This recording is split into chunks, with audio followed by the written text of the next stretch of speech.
Good morning, everyone, and welcome to the third session of the Ready Track 1 Results and Interagency Coordination Meeting. This session is titled Anticipate to Prevent, Harnessing Risk-Informed Strategies for Heritage Protection.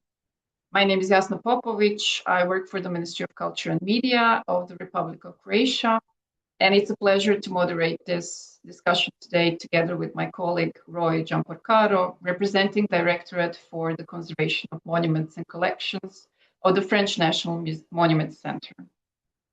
Global evidence shows that investing early in disaster risk reduction and preparedness can significantly reduce losses and recovery costs, yet heritage practice still tends to focus more on response and recovery than prevention. Today's presenters are participants of ICRM's Ready Track 1 training, which was dedicated to safeguarding heritage collections, living traditions, and practices in the face of disasters, extreme weather events, and complex emergencies.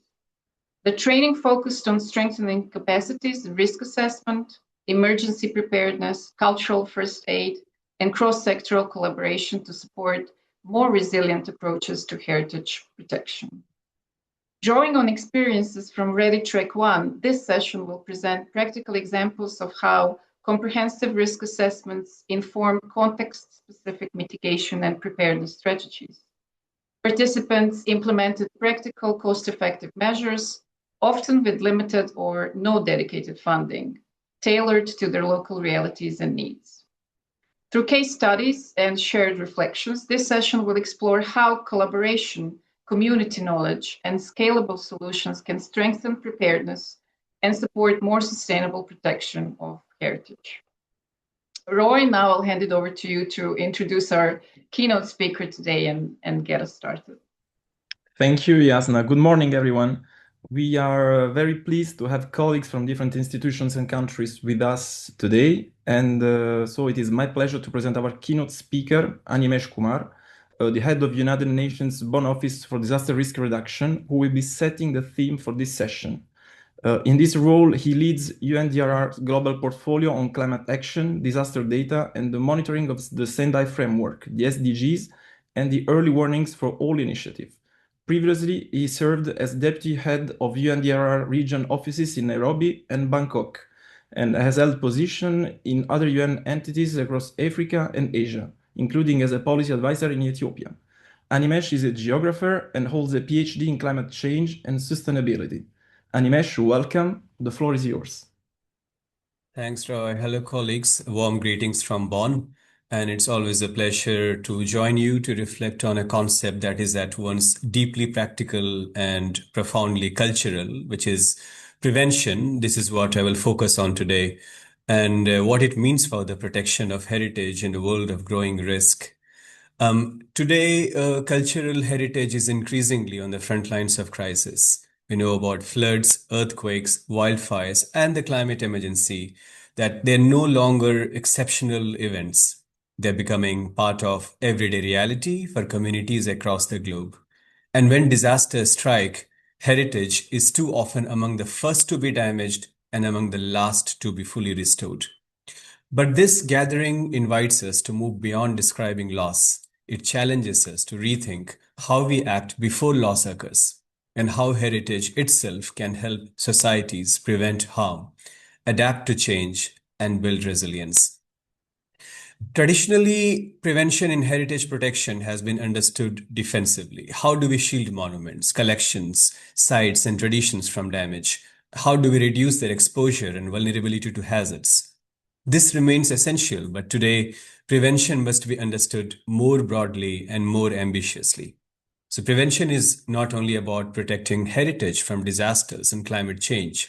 It's also about recognizing heritage as a source of knowledge, identity, social capacity that can actively contribute to risk reduction itself. And in this sense, heritage is not merely vulnerable, it is strategic. Yet, despite this potential, much of our collective effort still takes place after disasters occur. We mobilize emergency fund after floods. We retrofit buildings after earthquakes. While these actions are necessary and often heroic, they're also expensive, disruptive, and too often incomplete. A risk-informed approach asks a different question. What would it look like to reduce risks before hazards turn into disasters? And this requires a shift from reactive emergency response to proactive anticipatory action grounded in risk understanding. Risk, as we know, is not only about hazards. It's shaped by exposure, vulnerability, governance, and social conditions. For heritage, this means asking which sites, collections, and traditions are most exposed and why. Where are vulnerabilities amplified by neglect, inappropriate development, or lack of maintenance? How do social inequalities, conflict dynamics, or climate stress increase risks to both heritage and the communities that care for it? Only by understanding these dimensions can prevention become effective rather than symbolic. So what does this shift look like in practice? The 4 priorities of the Sendai framework perhaps could provide some clear guidance. First, risk assessment must become standard practice in heritage management, not an exceptional exercise. Hazard mapping, vulnerability analysis, scenario building should inform conservation plans just as much as architectural or historical assessments. This is not about adding bureaucracy, but also about enabling smarter decision-making. Secondly, heritage must be integrated into broader disaster risk reduction and climate adaptation agendas. Too often, heritage sits in a separate policy silo, addressed after infrastructure, housing, or livelihoods.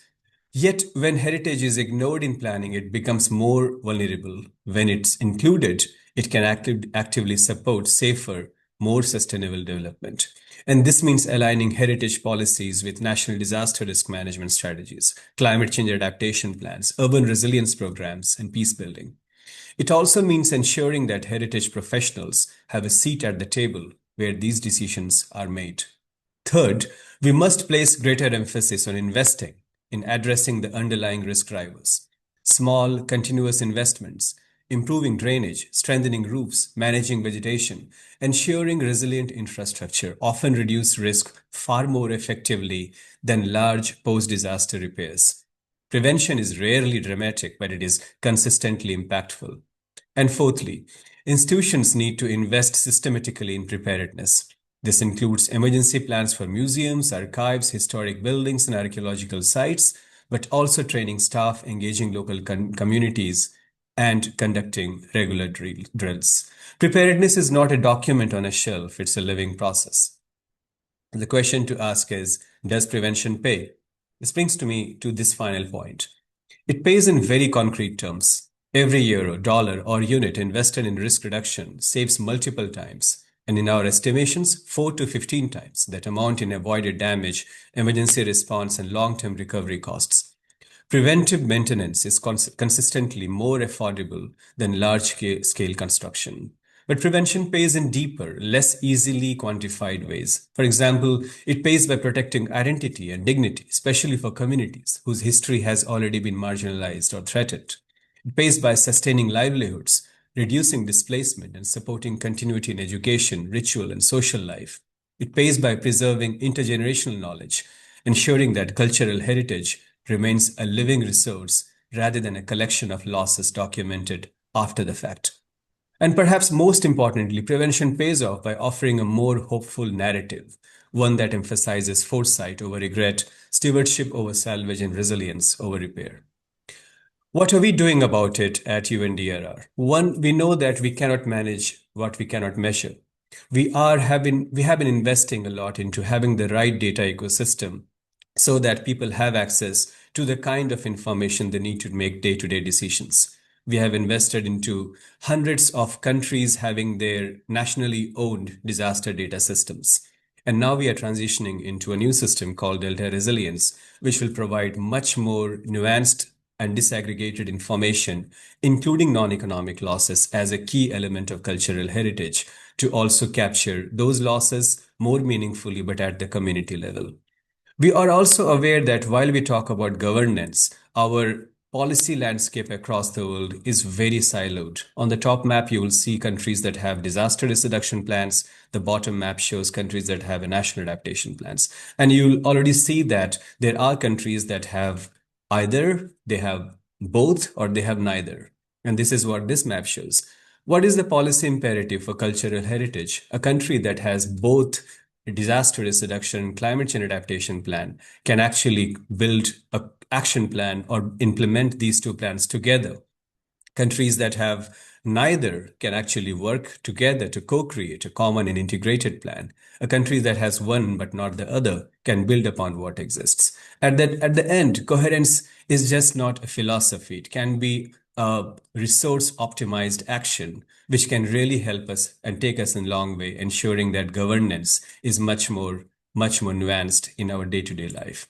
More recently, we have got together experts in Bonn a couple of years back at the Bonn Technical Forum that we hold as a flagship event. We focused on non-economic losses, and building upon that event, a couple of weeks back actually here in Bonn, we organized a loss and damage symposium where experts and the government sat together and talked about how growing maturity of data systems across cultural heritage together with other non-economic losses is growing.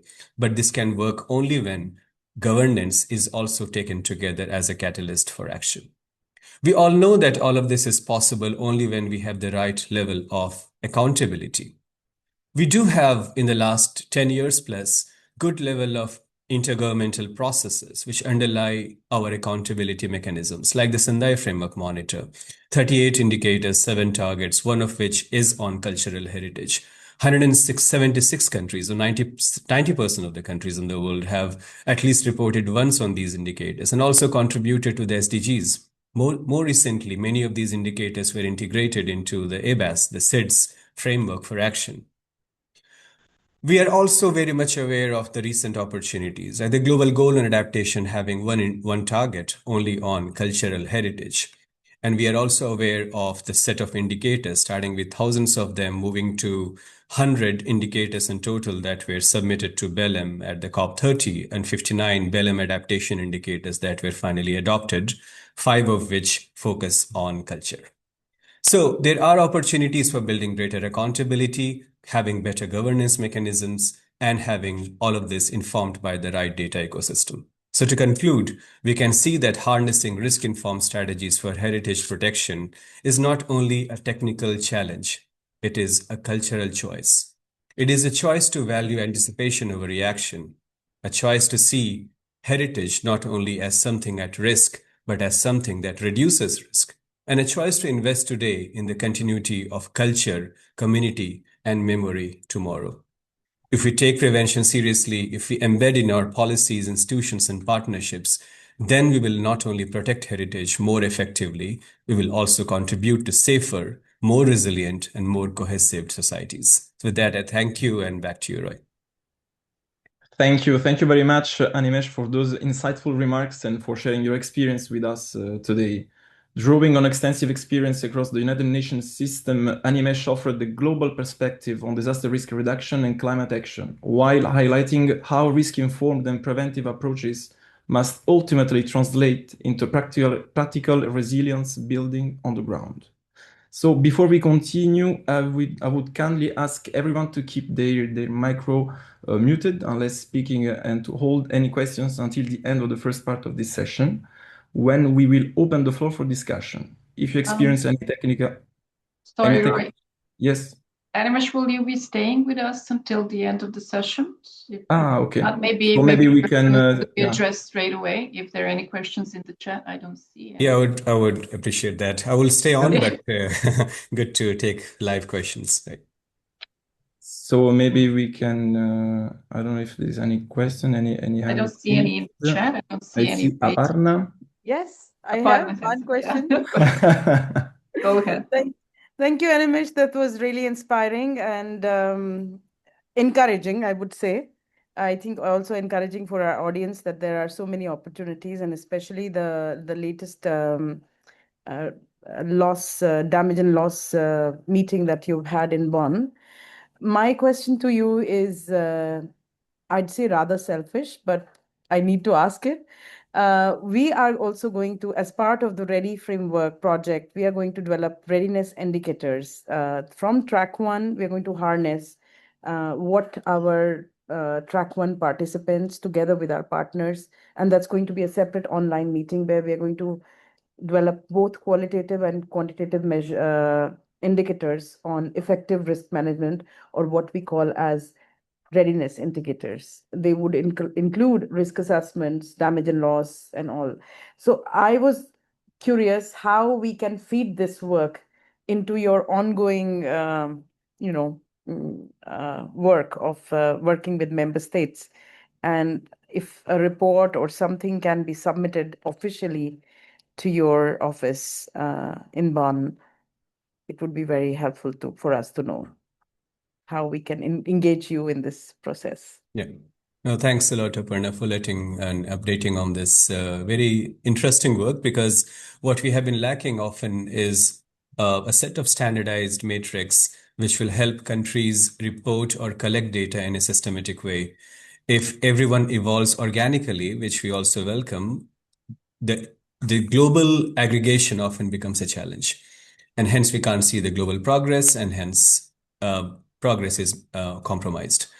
Definitely looking forward to receiving whatever you can share so that we can also integrate within our work. But I would also share some core opportunities. I mean, the global goal on adaptation, of course, only 5 indicators were adopted in Belgium. But then soon, in a couple of weeks from now, when the Bonn Climate Conference kicks off with the subsidiary body meeting, there would be a task force that is planned to be established. There will also be the Belgium to Addis vision on adaptation, which will be kicked off, and the Baku adaptation roadmap. So there will be a lot of processes underlying adaptation metrics. So despite the fact that there are 5 official indicators, that does not take away the fact that there is a target on cultural heritage under the global goal adaptation. And countries will need support through better metrics for reporting. So that's one key area of work which I would suggest keep an eye on, because that is an evolving area of field. Linked with that is what's happening in loss and damage field.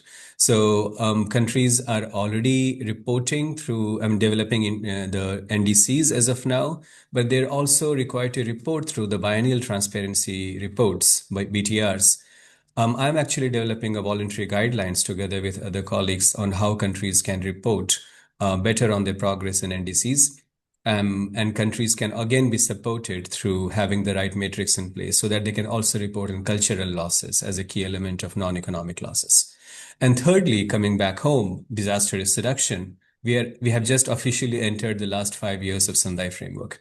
And we have already kickstarted the discussions on the post-2030 disaster risk reduction. This is still very much in the nascent stage, but come soon, Qatar, when 2028 global platform will be held, that is when the process will be kicked off. So more prepared we are with these quantified metrics and so on, the more informed the post-2030 frameworks would be. What will be the form and structure and content of it? Too early to say, but good to be prepared so that we are ready when it's asked. Thank you. Thank you so much. This is so helpful. Thank you. We'll take note of everything you've said. Thank you very much. So any other question from the audience? I don't see. Yes, Mohona. Thank you, Roy, and thank you, Animesh, for making the time to join us today. It's always a pleasure to hear you. My question was, since READY is a project that is looking at also implementation on the ground, and we are carrying out field projects, which is to some extent also gathering evidence on how to mitigate risk and how to leverage cultural heritage for climate adaptation, for risk reduction. So from UNDRR's point of view, I wanted to ask what could be some of the evidence through projects like READY that could be useful for the kind of work that you are doing? Yeah.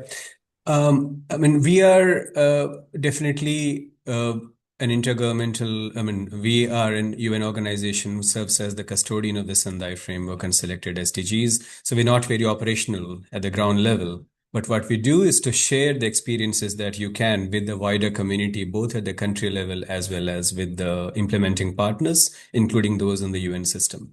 Few things that I can advise for READY. One is there is a words into action that we had developed some time back on how to implement cultural heritage related work at the country level through national governance processes. I think the outputs of the work you are doing could feed into that work. And we are increasingly looking into policy coherence and integration. So I think that could be one practical way. Another practical way is we are also co-leading the global initiative of the UNSG called the Early Warnings for All, together with the World Meteorological Organization. Often we miss the cultural elements part of it. And what we have found that while we have done extremely well in the last couple of decades in having the right infrastructure in place to collect data to issue early warnings, the backflow of that warning to the last mile has often been a challenge. And that is often impeded by cultural issues. Can we do something about it? I mean, I'm the lead author for a global report on early warning system that is launched every COP. We have just launched a call for case studies. I'll put that in the link on the chat. If you can submit something around that, it can be reflected in the global report for COP31 in Turkey. Finally, we have a mechanism called the stakeholder engagement mechanism, and we maintain a directory of commitments that stakeholders who are non-UN entities can make. And then you can always highlight the progress you are making in living up to that commitment. So I can also encourage you to ensure that for better visibility, that could also be an option that you can take. Thank you so much, Animesh. So I see a raised hand from Signe Legel. Yeah, good morning. Good morning. Thank you very much. Where am I? I'm gone. I'm here. Thank you very much for this great presentation. I'm from Germany, and I was very excited about this meeting that you were talking about. Could you elaborate who was participating in it? Was, for example, somebody from Blue Shield Germany there? And are you working with the people who are also contributing to the Kritis Dachgesetz in Germany? I don't know how all this is put together. This is something that I see more and more. There are so many different initiatives, but everybody is just working for themselves. And today is the first I hear about this meeting that you had in Bonn. So thank you very much. Yeah, so the Bonn symposium that was organized, the Loss and Damage Symposium, was mainly meant for the government. So we had a sizable number of participants from all over the world, mainly represented by the respective focal point ministries. And then we did have several UN organizations and international experts who also participated. We did have IDOS, for example, from the technical organizations within Bonn. Germany was represented by BMZ, the Federal Ministry for Economic Development. And we also had representation from the 3 loss and damage bodies. So the Executive Committee for Warsaw International Mechanism, the Santiago Network for Loss and Damage, and the Fund for Responding to Loss and Damage. Germany is currently the co-chair for Santiago Network Board, so they were also represented through that. So yeah, I mean, I think this is a good, these are the moments where we always feel, yeah, we could have perhaps talked a bit earlier. If you're interested in the topic, we'll definitely add you to the list. There's a lots happening in Bonn actually on these kind of topics. So if you're interested, we can engage you more in the Bonn-based processes. Maybe if you're coming to the subsidiary body meetings starting 8th of June, that might be a good kickoff process. Thank you very much. Any other questions? I don't see any raised hands. So I don't know, maybe we can move on if we don't have any other question to Animesh.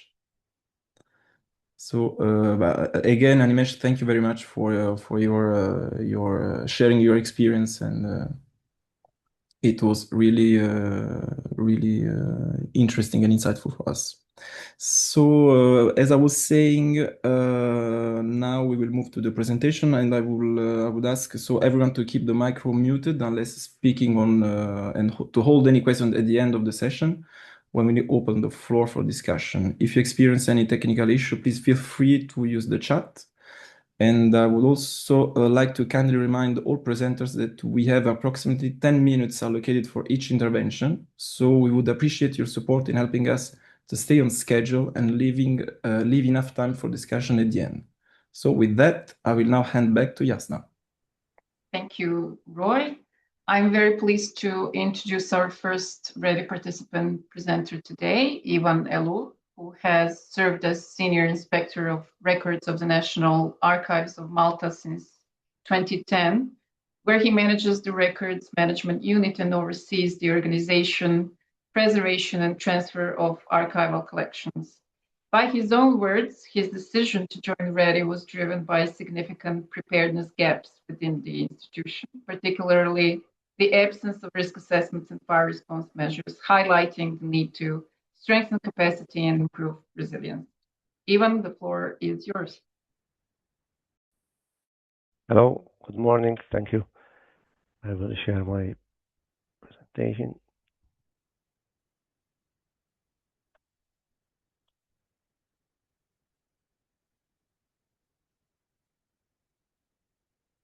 Can you see it? No.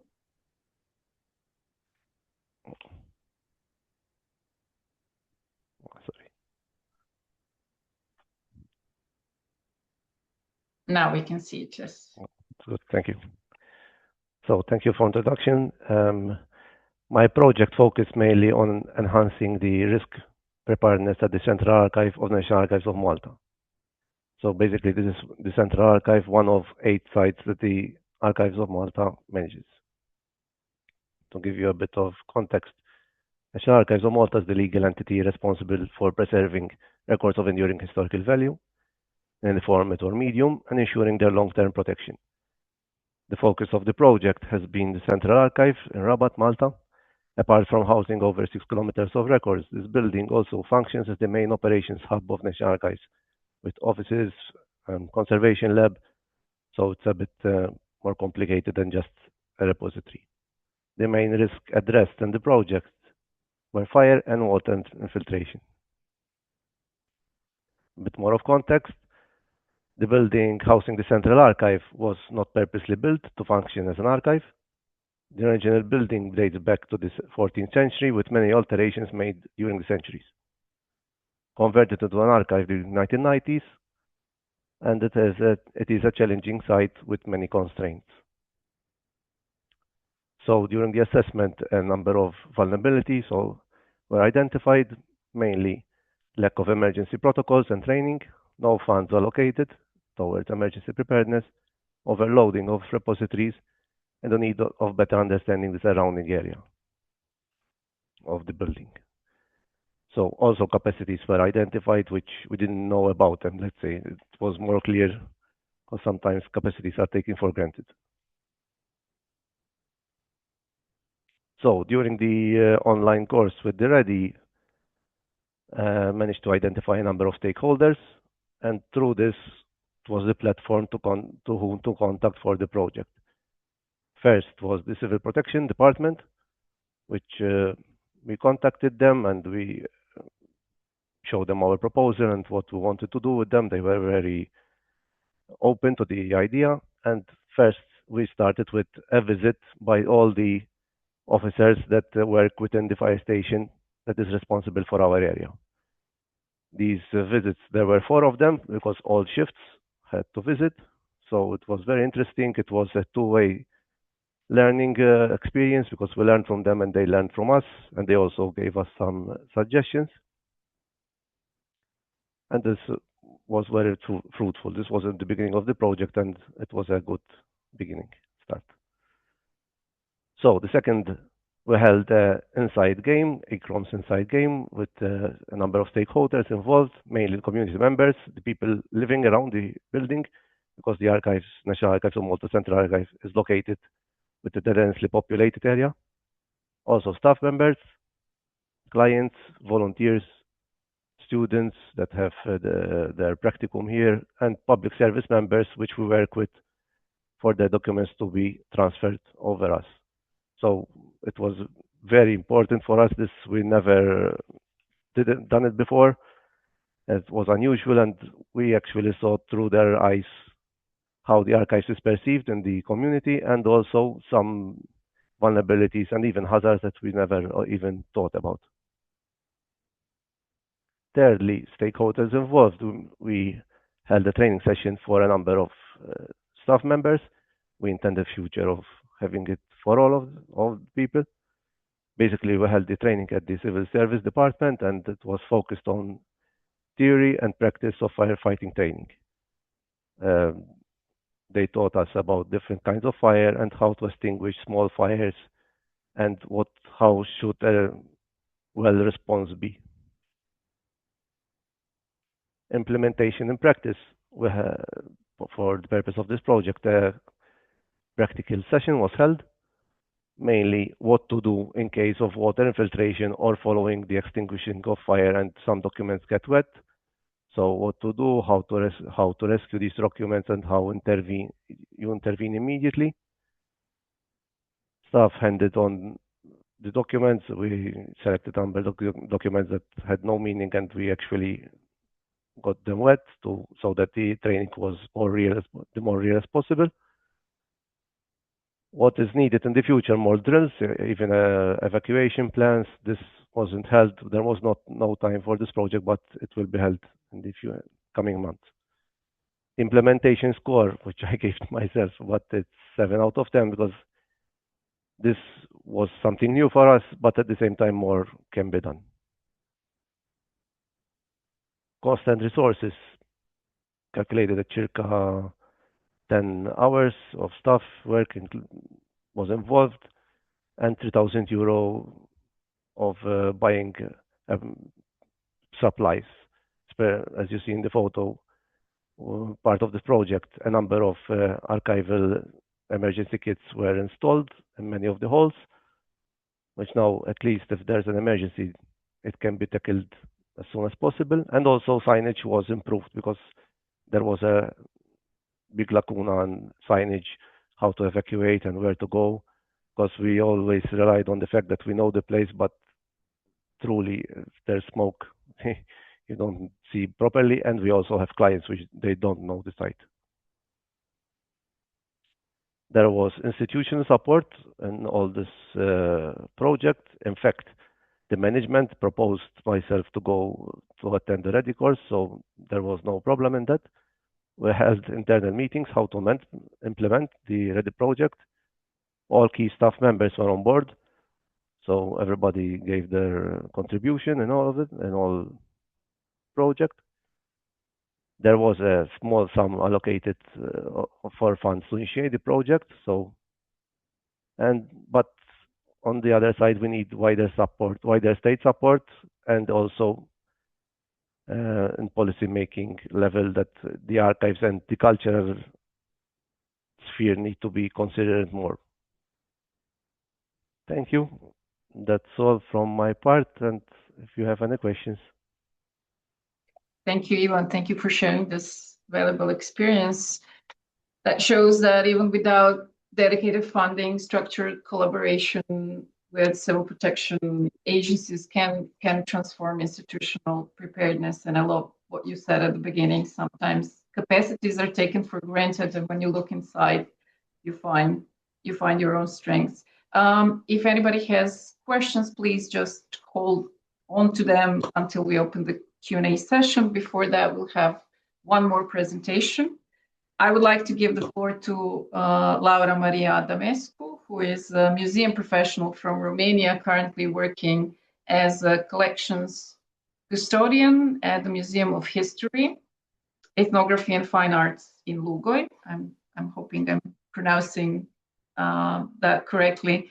Her work focuses on the safe storage, documentation, and preventive conservation of heritage collections. She's currently pursuing a master's degree in heritage restoration and curatorship in visual arts at the West University of Timișoara. Laura, the floor is yours. Thank you. Good morning to everyone. My name is Laura, and I work as a collections custodian since 5 years ago at the Museum of History, Ethnography and Fine Arts in Lugoj. And my project was about protecting heritage, protecting museums' collections Let's try to share the screen.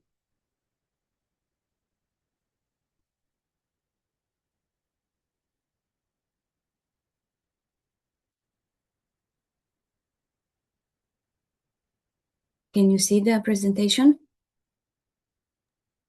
Yes. Okay. As I said, my project was about protecting museum collections by conducting a multi-hazard risk assessment and mitigation plan. Our museum hosts diverse collections, including documents, archaeological materials, ethnographic objects, paintings, involving a wide range of materials. The areas that we focus are the collection of archaeological ceramic fragments stored in the basement, and the ethnographic exhibition located on the ground floor. The building is located 100 meters from the Timiș River in an area prone to flooding and with a long history of flood events. It is known that the flood waters can have a stronger impact in that bend of the river. About the history of major floodings, we preserve a historical manuscript in our archives that records major flooding events in the region with references dating back to 1744, 1766, 1775, and 1912. Also, more recent floods events in 2000, 2016. About recent floods, there was only material damages, but in 1912, even 9 lives were lost, 300 houses swept away, and another 3,000 houses damaged. The streets marked with red were affected in 1912 by flood when the water reached approximately 40 centimeters.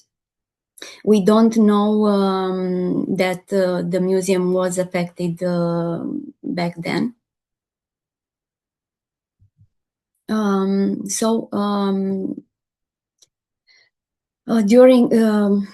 That's why, for this reason, I focused on the main risk flooding. The risk assessment combined the insight exercise with vulnerability and capacity analysis.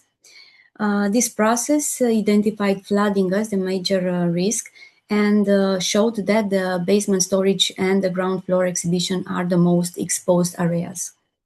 It also highlighted several vulnerabilities, including the fact that existing procedures focus only on fire. Also, we have only one access door for emergency evacuation. But we also had gaps in understanding handling objects. At the same time, the assessment identified important capacities, such as the rapid response of nearby emergency services. We have the fire brigade within 10 minutes, the local police within 2 or 3 minutes, also the national police within 6 minutes. Another capacity is we have environmental monitoring and dehumidification already in use. And we have partnerships with private sponsors. Based on these findings, I prioritized 4 practical actions, such as improving storage conditions, developing a visual handling guide for emergency situations, assembling an emergency response kit, and organizing a practical training exercise with museum staff. The Insight exercise brought together museum staff, representatives of local authorities, the Timiș County Directorate for Culture, and a community member. We have a history teacher. Their role was to participate and contribute to identifying risks. About implementation, we began with improving storage conditions. We started to replace old storage boxes with virgin plastic boxes, which do not absorb moisture and provide better protection in an environment with high humidity. Then I created a visual guide for safe object handling and assembled a small emergency response kit using only materials already available in the museum. And central activity was a simulated evacuation exercise.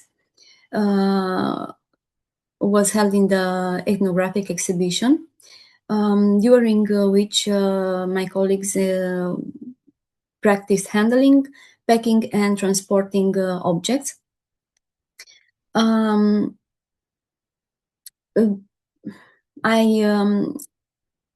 At this stage, the project can be considered largely tested.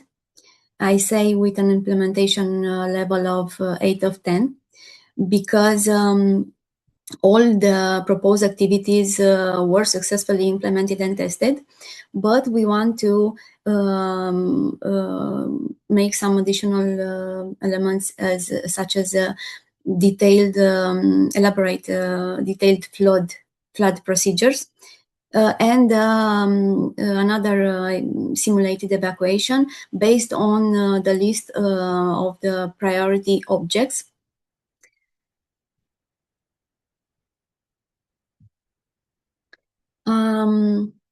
What worked well was the stakeholder collaboration through the Insight exercise, the coordination of the museum staff, and preparedness for safe handling and evacuating objects. And what we want to improve is developing specific procedures, like I said, for flooding, and integrate them into the existing emergency plan. And conduct further testing in real conditions. A key advantage of this project is that it relied almost entirely on existing resources. The main investments were staff time and involvement. Also, the knowledge gained through the ready training, which means that the cost of the project was minimal. Because the measures are simple and practical, they can be extended to other collections and adapted to different risks within the museum. The support, a very important lesson from this project is that institutional support develops gradually. People become more engaged when practical and realistic actions are directly applicable to their daily work. The main challenges were limited time and resources, preparedness beyond fire response that was not yet fully developed, and the need to integrate risk management into routine practice. These challenges were addressed through step-by-step implementation. practical examples and visual tools, and continuous awareness building. Thank you for your attention. Thank you very much. And thank you for reminding us that historic records of past events can also feed into the comprehensive risk assessment. I'm very happy to open the floor now for questions, and I see that there are already some in the chat, so I'll read the first one. I think it's addressed to both our presenters, so both Ivan and Laura.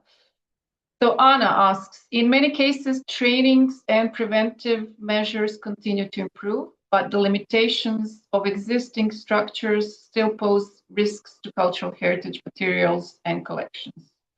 What long-term solutions do you think are most realistic for institutions facing these structural and budget constraints? So maybe Laura first, Ivan, and you could give your own answer.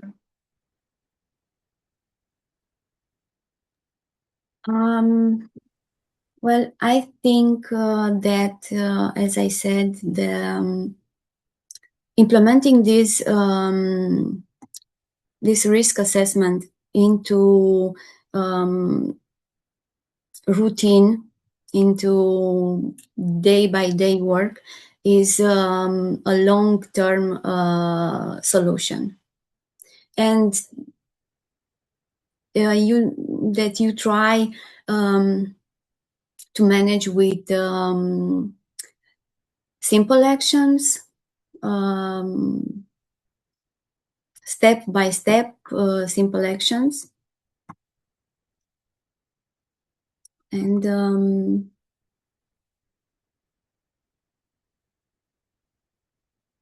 that's the most realistic. I don't know anything else. Focus on simple measures to implement daily. Daily. Thank you, Ivan.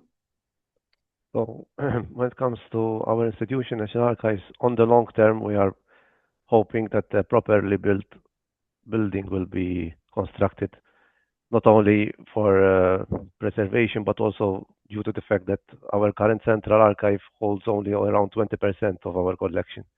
So we are spread in 8 different locations, none of which are properly equipped for emergency preparedness. So hopefully we are lobbying the government for a properly built building. That will be the long term. But in the meantime, we cannot stay still, but still we do what we can with what we have.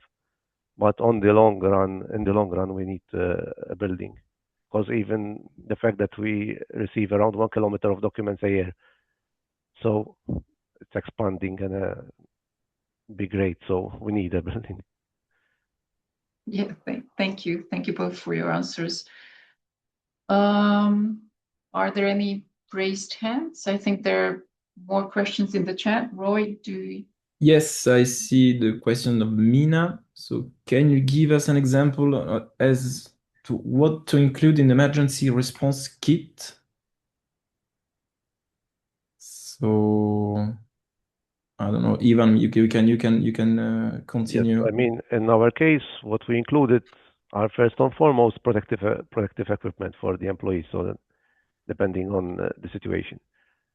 But also, this one has to keep in mind this for to be used in the first hours. Then everything has to be moved to a lab, but they're on site, like covers for the shelves with documents that haven't been damaged, so that they don't get damaged in the process. Blotting paper to dry up the pages right there and then, but then still have to be moved to a lab for more thorough. Torchlight, things that you might need as an emergency, in an emergency. Like if there's no light, you have a torchlight, you have a hard hat. Things like that. That literally an emergency kit. Okay. But if someone is interested, we can share the list. But it's widely available. Like if you research a bit, I researched and also involved our paper conservators into assembling it. Okay, thank you, Ivan. Laura, do you want to add something to? Yes, I wanted to add that I found something, a tool for this emergency response kit, and I recommend it, about the lack of lighting. We found and we integrate in the emergency kit dual power flashlight, solar and hand crank charging. So it doesn't need battery. I think it's most effective. Okay, thank you very much. So I see a raised hand from Maria. Hello, yes, this is Maria Yannikou from Greece. I work at the National Archives of Greece, so I have a question for Ivan. We know the National Archives and libraries have a huge stock. So before the drill, did you carry out a collection assessment and proceeded with salvage based on a specific priority procedure? So part of the project was, and my initial intention was also to have a priority list. We are working on it, but it wasn't concluded for this project. That's why I didn't include it in the presentation. But yes, we are working on a priority list and also finding a location close by where to evacuate. Okay. May I ask you the criteria? Did you have a specific methodology for the criteria that you have conducted this risk assessment, collection assessment, such vulnerability, value, and exposure to the risk in specific areas, or not? Yes. Did you use an ABC method or a method, a Waller method? Well, we created a criteria by ourselves, seeing like what, for example, if a collection has been digitized or not. If it has been digitized, we gave it a bit less priority, because if the paper document gets destroyed, at least we have the digital one. So the ones that haven't been digitized are more prone or need to be saved first. A value, we tend to say that all the records we have are of the same value. But then we are having like a roundtable between all our units, and we are seeing which documents are being researched more, which documents. It's a bit hard to give value to the records, because for us, once it enters National Archives, all have value. So what? Thank you. If you please send your email in order to contact you, for me to contact you. I'm very interested about this project. Okay, I can write it in the chat and then. Okay, thank you very much. Welcome. Thank you, Maria, for your questions, and thanks to Ivan and Laura. I just have one more question to both of you, because you graded yourselves and the level of success of different activities. So which project activity do you think within a limited budget had perhaps the greatest impact on building resilience within the institution? Of all of those that you've done successfully, something that perhaps was like a game changer, something that changed how the staff of institutions looked upon this. On my part is building a relationship with the civil department, civil protection department. That I think it was the most fruitful and the most long term. Was even if the fact that they came over and saw the place and we built a relationship now. So they also know, they analyzed the place and they saw where to bring in the hoses just in case, and they gave us also some suggestions, and even that we are now on their map. That I think it was the most fruitful. Yeah, thank you, Laura. Yes, that's what I wanted to say. The collaboration within the institutions is the most important, but also the coordination between the museum staff. it's also important. Yeah, thank you. Thank you very much for your presentations. Roy? Yes, thank you. Thank you very much for this insightful discussion and for sharing your experiences and reflections. So we will now move to our next set of presentations. The first one to continue is Sanita Dubra. I hope I'm pronouncing correctly the name. So Sanita has 19 years of experience in the library sector with a professional focus on collection management and preventive conservation. Yeah, I see. I think questions on the chat, but we can take it after the presentation, I think. So she has a professional focus on collection management and preventive conservation. Since 2018, she has served as head of the main repository center at the National Library of Latvia. Later on, she was appointed to the institution's crisis management team. Sanita, the floor is yours.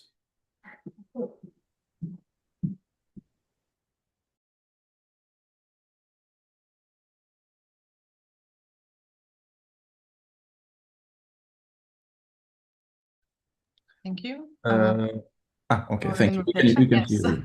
Yes. I hope you see also the presentation. Yes, please go ahead. Nice. I am Sanita from National Library of Latvia, and I will start with introduction.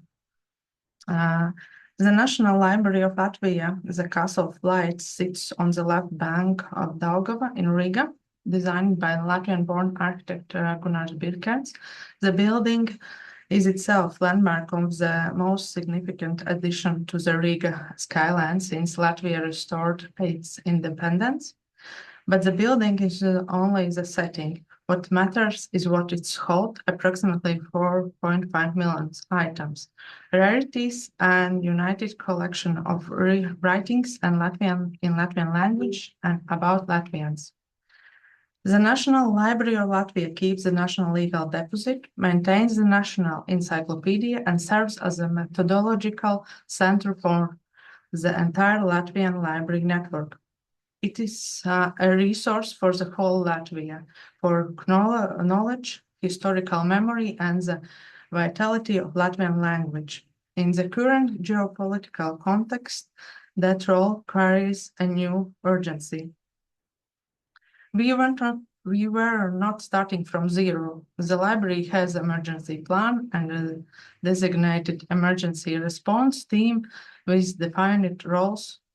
On paper, we were prepared, but a plan that has never been tested together with external partners is not the same as readiness. The gap we set out to close was the gap between planning and the ability to actually act. Working through ready hazard assessment methodology further sharpened this. Structured risk analysis surfaced vulnerabilities and interdependencies that routine institutional work had not foregrounded, cascading hazards and building dual role as both asset and potential risk factor, and gaps in our understanding of what each external partner would realistically contribute in the crisis. One insight stood out: the building itself, its conditions, layout, and systems can either strengthen our preparedness or introduce secondary hazards. Understanding it thoroughly is not given. It's required deliberate, ongoing attention.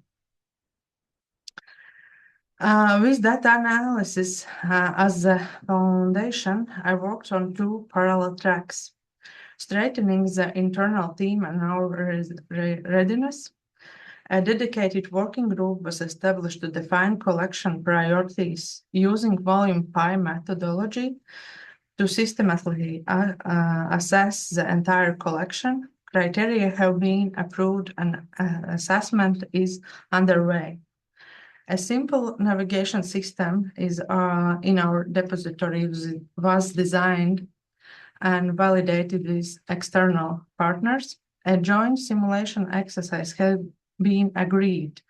A tabletop drill followed by the practical exercise is in plan. And second track is building sector-wide capacity, lectures for library and information science master students, experience sharing with other institutions, other libraries, which holds national level importance collections. A training program for the library sector is in preparation.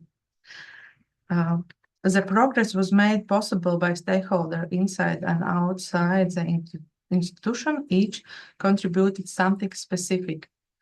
Across the library, staff from different areas have contributed to our preparedness efforts, collection curators, designers, and others.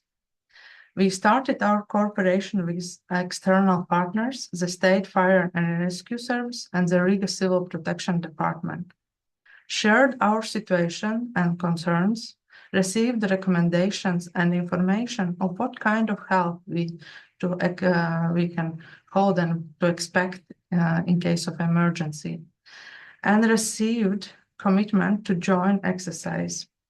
Their perspective raised questions we had not thought to ask ourselves. We met with our tenants, other cultural institutions in our building, who also holds collections. So we shared our experience and agreed to on cooperation in training. We moved from a plan held by a few individuals to sharing framework connecting fire service, civil protection, and our own staff around common goal. We have structured a transparent methodology for collection prioritization. We have established relationships with State Fire and Rescue Service and Civil Protection that go beyond courtesy. They are working partnerships with shared commitments. We have building a broader preparedness committee in the Latvian library and heritage sector, sharing tools, experience, and rather than working in isolation. If I were to place us on a readiness scale, I would say we have moved from 5 to 6 out of 10. The groundwork is in place. The next decisive test is the joint simulation exercise. I have strong support from the library leadership throughout this process. This has never been a fringe initiative or something one enthusiastic person was doing in their spare time. It has been recognized at the institutional level as important work, but there was no dedicated project budget. Everything has been funded within National Library for operational budget. That might sound like constraint. In practice, it forced us to look at what we already had a broad range of in-house expertise.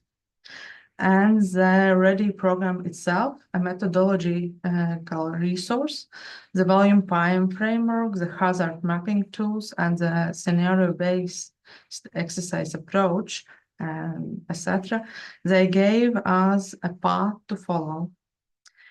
The real investment was the time of the people who took on his work alongside the primary responsibilities. That is a genuine cost, and it deserves to be named as such. Although time is the most important resource, as I pointed out, it also constituted one of the challenges. Every person involved is doing this on top of their primary responsibilities. That require careful planning, realistic expectations, and genuine commitment from the team.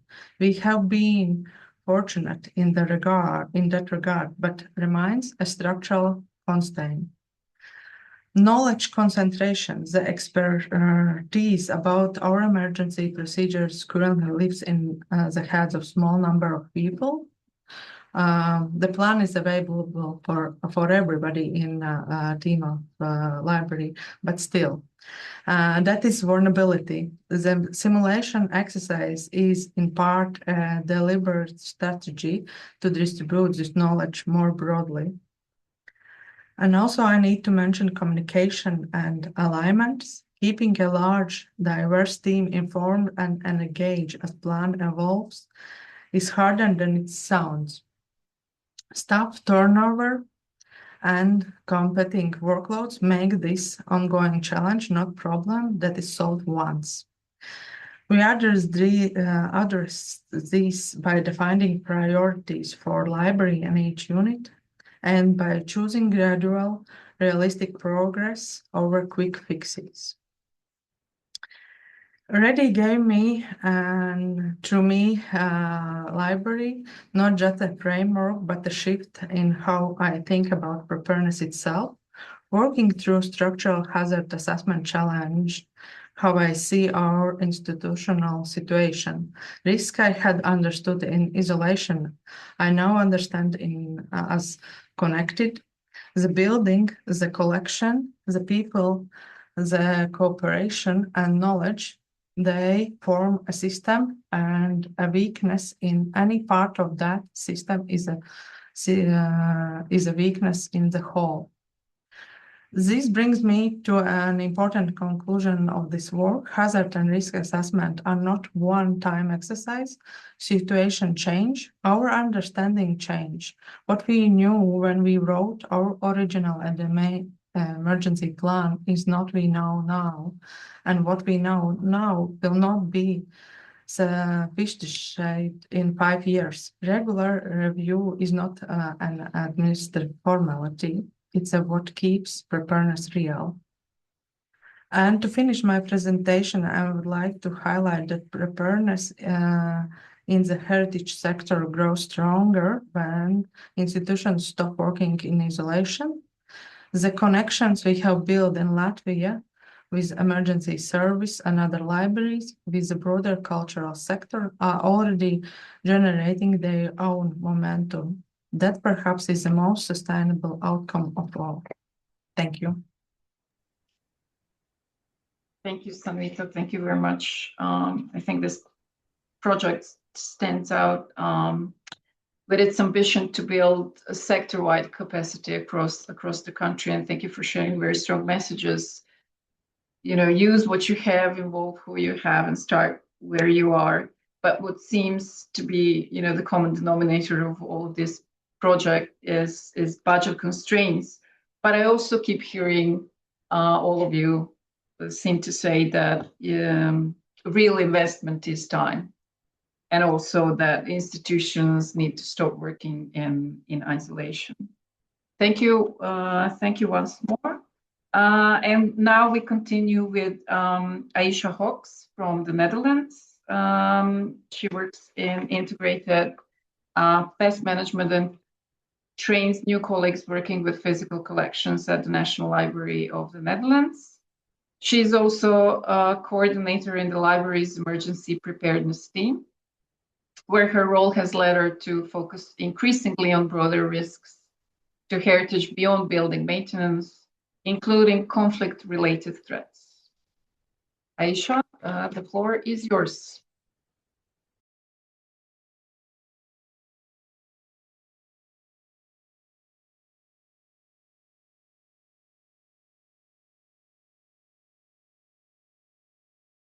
I'm very sorry. Thank you and welcome. I hope you can see my screen now. Yes, we can. Okay, thank you. I named my project, as you can see, Connections for Resilience. Where is it? As was stated in the introduction, my name is Aicha Hockx. I work at KB, the National Library of the Netherlands. My work is mainly focused on preventive conservation, but also with a focus on emergency preparedness for our library. KB is home to about 122 kilometers of books, manuscripts, and periodicals, but also has an extensive digital collection. At the moment, this entire collection, the entire physical collection, I should say, is housed in our building in the city center of The Hague.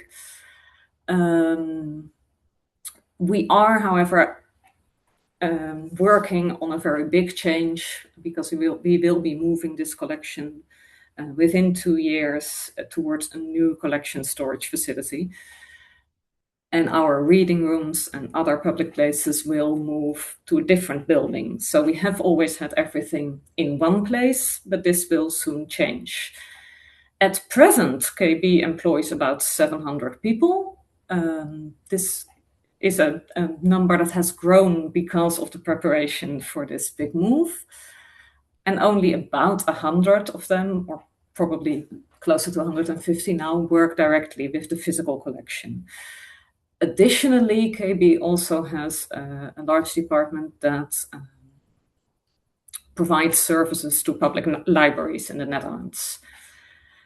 And the risk that I found most prevalent in my risk assessment was actually the lack of a sense of community around this collection.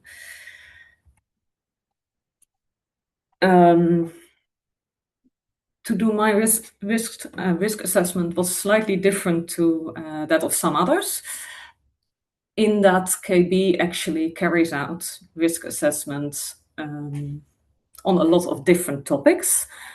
So part of my job was to combine these and find the risks that matter to our collection, and also to expand the usually identified hazards to include risks triggered by conflict and by climate change. As you can see in the image on this slide, one of the methods we used was the insight game. In this case, we carried out several sessions of this game, inviting different staff members to give their inputs, and they also really changed my view on the involvement of colleagues who do not always work with our physical collection.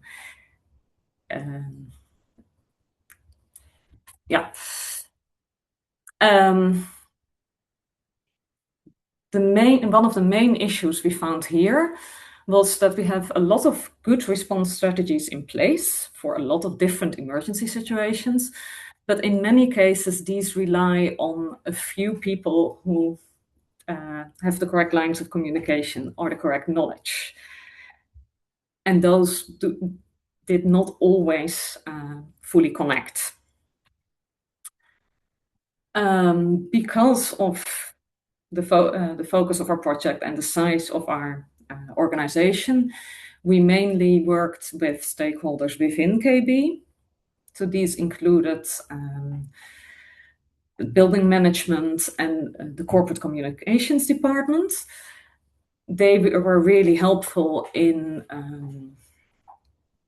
providing the means to actually speak to all of our staff and eventually also to customers and the people outside of KB.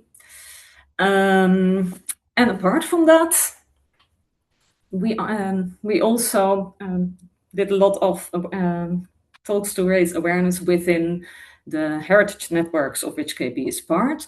The main one is the network of which I put the logo on this slide. They are a local network of heritage institutions who work together on the subject of emergency preparedness. We were a member of this network before I started this project, but over the course of the past year, we have become much more active in this network. The part of the project I would like to highlight here is a small-scale exercise we carried out. This was using members of our existing First Aid for Collections team. And it simulated a small incident where Walter was leaking in one of our storage spaces. both the plan for emergency response has existed for years.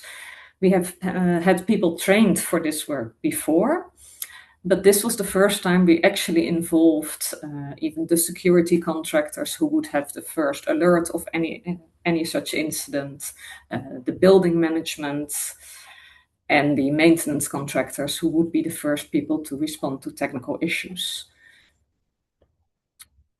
In many ways, we found out that our existing plans were working, but we also exposed unexpected weaknesses, and weaknesses we might not have found if we were doing this based on our knowledge on paper. This included, for example, the location of a stockpile of supplies needed for stabilization. There was also a mobile phone outage during this exercise, which meant we could no longer reach certain people who had gone to another space. So these were things we are going to take along and adjust the collection first aid plans accordingly. We were fortunate in that we had an existing plan for collection first aid with a budget allocated to that if needed. My project has not required extra funds, but of course it did require time, both from myself and from the colleagues who supported these things in different roles. And that will continue to be the case. One of my main challenges was actually to find the ways to address the people we needed to address in this project. KB is a very large organization. A lot of different things are going on at the same time. So it can be difficult to find the right route. I was very fortunate to have the support of my manager and of a member of the board of directors. So I have not had to struggle to gain support there. But we have not finished. Building connections within our organization is something we have started on, but it is very much an ongoing project. We will continue to work on this. We have now established clear relations with building management, with our consultant for crisis control, and build stronger connections with our local network. But the involvement we've created now will continue and grow going forward. We are also part of an ongoing debate in the Netherlands about the position of cultural heritage in the national framework for disaster preparedness. I have not included that in this presentation because it's very much an ongoing process, but the outcome of that will be necessary to build preparedness on a larger scale, not just for KB, but for Dutch heritage institutions in general. Thank you very much. Thank you. Thank you very much, Aicha. So I would say that your experience shows how broadening the definition of community around the collection can surface vulnerabilities the technical assessment alone would miss. And I would also like to add that with this approach, I mean, focusing on community around collection may yield limited short-term impact, but it lays a more durable foundation and is likely to produce stronger and longer-lasting results over time. So thank you very much for sharing this experience. And now we move to our last presentation today, presented by Jacquemain. With a background in conservation and restoration, she focuses at the City Museum of Leuven in Belgium on collection management, restoration, and preventive conservation. In this capacity, she also joined both the in-house calamity working group and the external calamity network. Given the growing risks posed by disasters such as water and fire damage, she applied for the program through this network, as well as through the opportunity provided by the City Museum of Leuven to use the Museum of St. Peter's Church as case studies. So, Anne, the floor is yours. Hi, thank you, everyone. I will share my screen.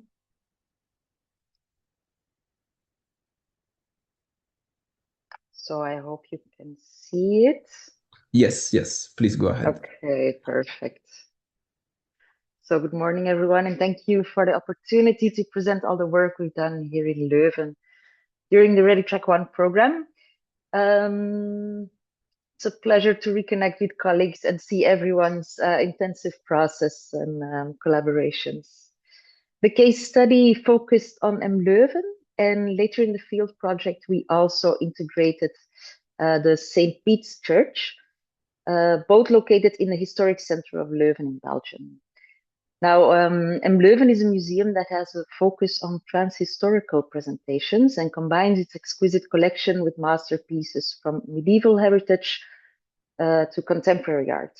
And together with the St. Peter's Church, it forms an important heritage cluster in a dense and highly dynamic urban environment. The museum is surrounded by shops, cafes, hotels, university buildings, and many other heritage sites. And Leuven itself is a vibrant touristic city, but it is also geographically vulnerable. The city lies within the Demer Valley and has a history of flooding. And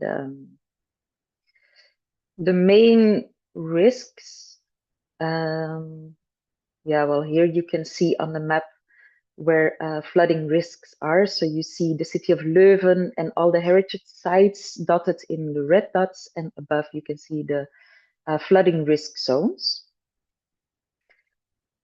The main risks addressed, therefore, were flooding and water infiltration, consequences of extreme rainfall, and as a second risk, we also took accidental fire, either during exhibition buildup, for example, we have this risk, or originating from surrounding buildings in a dense urban environment. For example, I will show you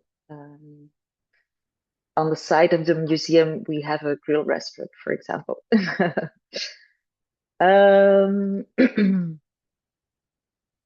One of the main outcomes of the READY methodology was a clear shift for us from a reactive approach towards a more proactive and preventive understanding of disaster risk management. The structured risk assessment helped identify previously underestimated vulnerabilities related to infrastructure, storage conditions, climate change impacts, and organizational preparedness. Flooding and water infiltration linked to extreme weather events emerged as the highest priority risks, especially due to the underground storage areas, vulnerable infrastructure, and the sensitivity of collections. However, the assessment went beyond physical risks alone. It also revealed organizational and policy-related challenges, such as fragmented or unclear responsibilities and limited integration within broader emergency planning structures. Now, based on these findings, several priorities for actions were established around strengthening crisis organization, operational preparedness, collaboration with external partners, and long-term mitigation strategies.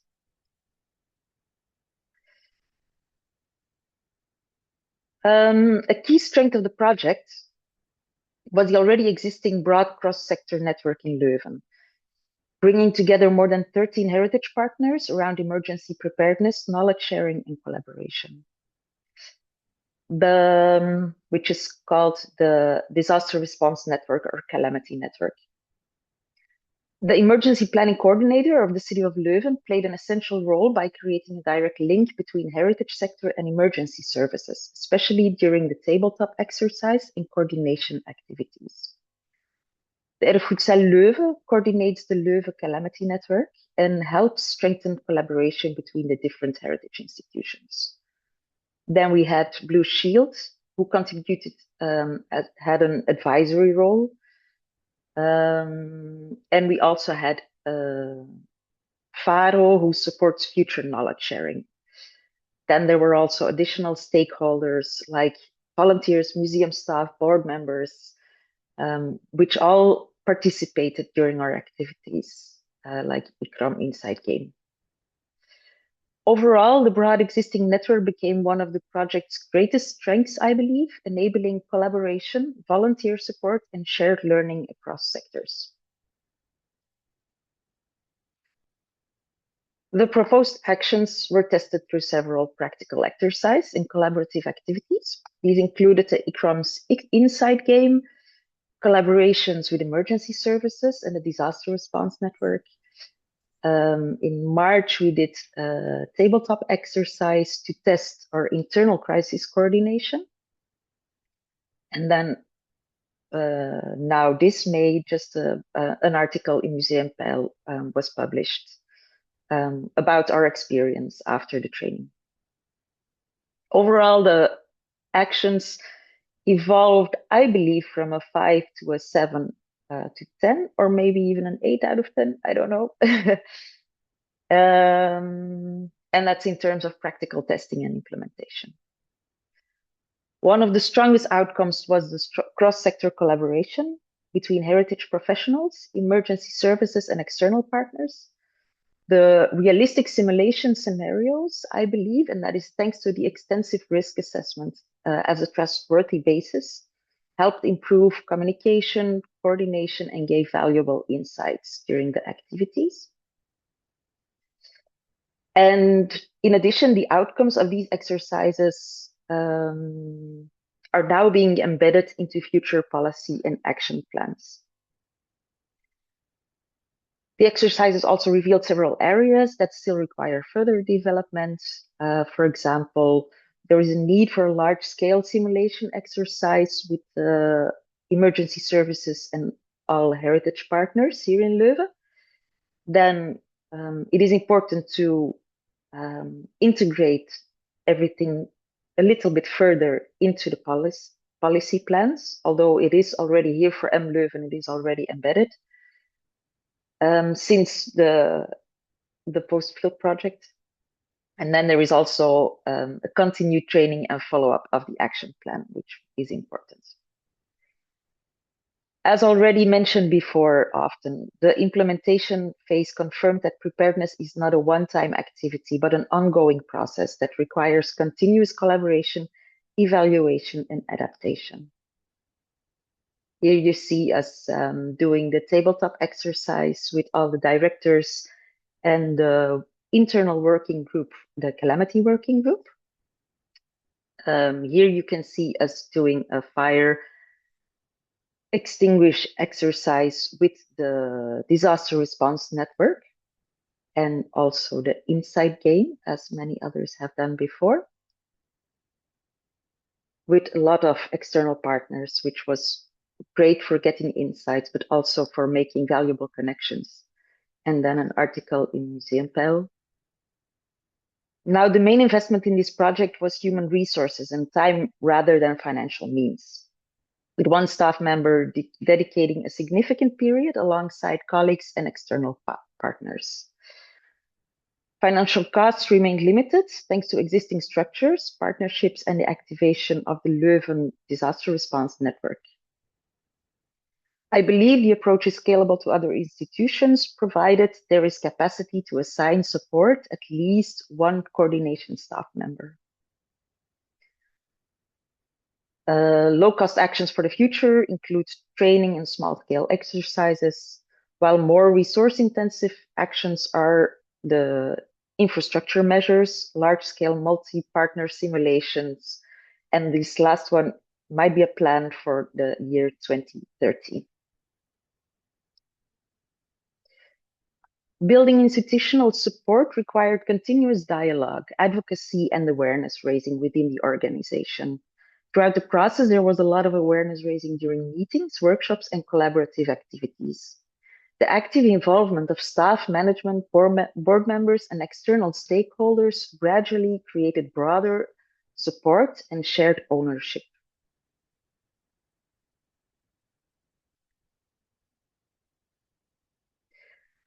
Now, we also encountered several challenges during the project.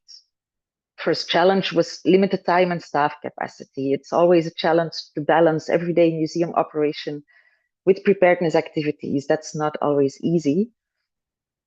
And then another challenge is also the fragmented nature of responsibilities and the tendency for institutions or sectors to work in isolation instead of collaboration. These challenges were addressed by embedding preparedness more strongly within institutional policy and long-term planning. And at the same time, stronger communication and collaboration between stakeholders help reduce fragmentation and create shared responsibility. Now, one of the most important lessons learned is that sustainable risk management is only possible when operational preparedness and policy level supporters are aligned.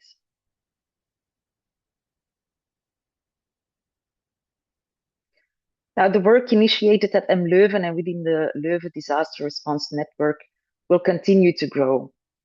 The READY program demonstrated that prevention, preparedness, and collaboration are essential for protecting both heritage and the communities connected to it, through stronger networks, shared responsibility, and continued engagement. The work initiated at M Leuven will continue to grow. Looking ahead, the focus remains on strengthening resilience through ongoing cooperation, future simulations, and long-term integration of risk management into heritage practice and policy. Thank you very much. Thank you very much, Anne, for your insightful experience and presentation. And thank you to all presenters. I think we can now open the floor for our final discussion. So I would say, let us see if there are any raised hands. And maybe I will go first. I will go through the chat to see the previous questions we didn't take.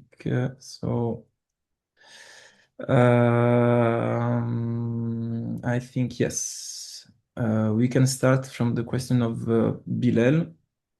What is the single biggest institutional or political barrier preventing decision makers from shifting state funds from emergency response into proactive cultural heritage risk reductions? So I think there is, there was a conversation going on the chat. So I see a partner raised her hand. Yeah.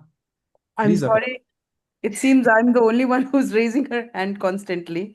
But thank you to all the panelists for such a wonderful, so all your presentations were very enlightening and gave us a ringside view of what was happening, although some of them were summarized, but I could see what was going on behind the scenes. My question is to all of you. All of you have mentioned insight. You have said that you have used insight and you identified some key vulnerabilities. So first of all, what were the vulnerabilities that you identified and how did you reduce them? That's one question. The second question is, the whole idea of risk mitigation or emergency preparedness is that something that you would like to reduce the impact of. Reduce the risk means you reduce the impact. So through your small strategies, you addressed which risks. It was not very clear for some of you did mention, but it wasn't very clear which risk you addressed with your actions and to what extent do you think you have reduced it? Either through your emergency preparedness measures or through your mitigation measure? Like, to what extent do you think you can confidently say, like, now my basement won't flood? Or, a pipe leak scenario certainly is important in a library, but we were talking about big, catastrophic scenarios within the READY project. So I hope you have my question. Number one, which vulnerabilities you identified and how did you reduce them? Each one of you, and which risks you address through your emergency preparedness or mitigation measures, and to what extent you can say, like, partially we feel confident that we have addressed this to this level.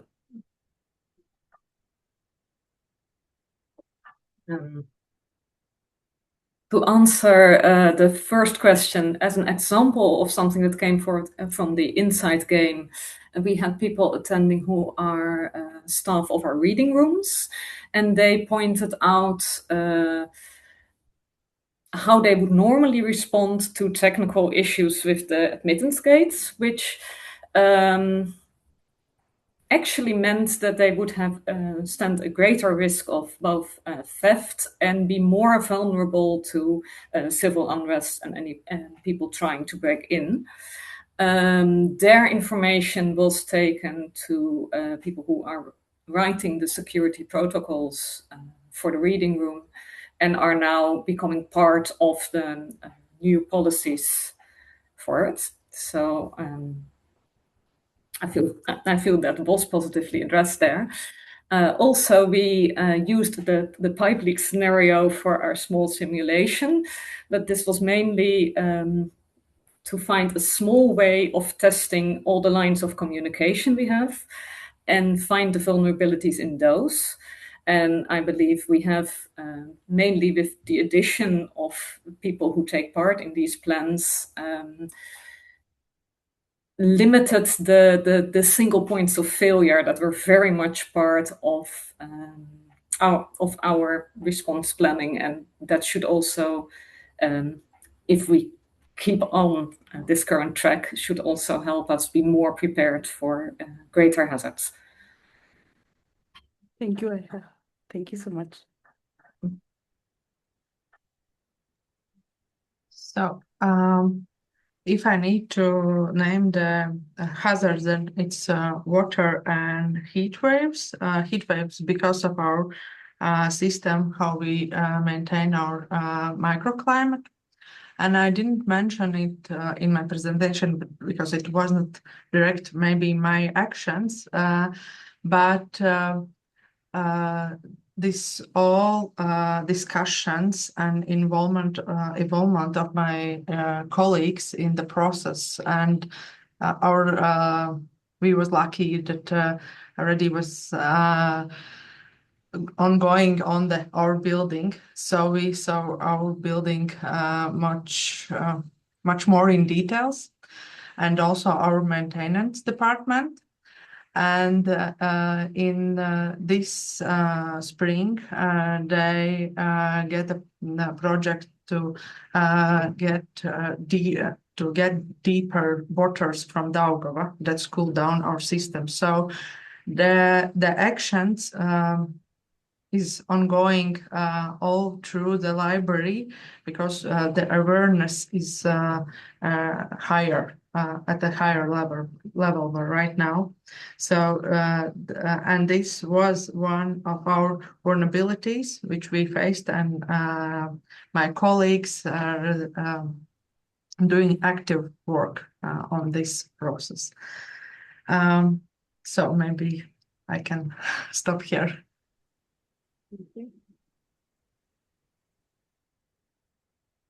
If I may add, in Leuven, after the Inside game, we found a lot of other risks and vulnerabilities, but we tried to focus on our main priority, which would be flooding and water infiltration. But I believe we raised a lot of awareness during the Inside game within all stakeholders and museum partners, which in itself is, I believe, already a reduction strategy. However, when you ask which risk did we directly address, I don't think we already directly mitigate some things like upgrade our calamity kits or did some works on our infrastructure. However, the embedding of the plans in our policy and how do I say this in English? Getting all directors on board and getting all noses in the same direction. I believe that is an indirect mitigation strategy which we achieved. Yeah. No, mitigation can be at policy level also. I mean, you have to address the policy level. You won't get down to the practical level if you don't address the policy. So thank you for that. Ivan? for Ivan to the question. I don't know if the moderators allow. Can you repeat the question, please? About which Well, risks were? the idea was that with what you described in your presentation, which vulnerabilities you identified through insight, and which risks or hazards you chose to reduce with your mitigation measures and or preparedness measures, and to what extent do you feel confident that you have taken care of fire risk or some flood risk or something in your institution? Let's say mainly we focused on fire and water infiltration. Let's say we didn't eliminate the risk because it's impossible, but we are now in a better position. How can you say that? The fact that the civil protection now has been involved at least, and even we are creating a protocol with them, not eliminating the risk, but if there's a fire now, it's a more clear way how to tackle it. It's not just a matter of an alarm going off and the fire extinguisher in the corner. No, there's a civil protection involved. We are improving our system. That's it for now.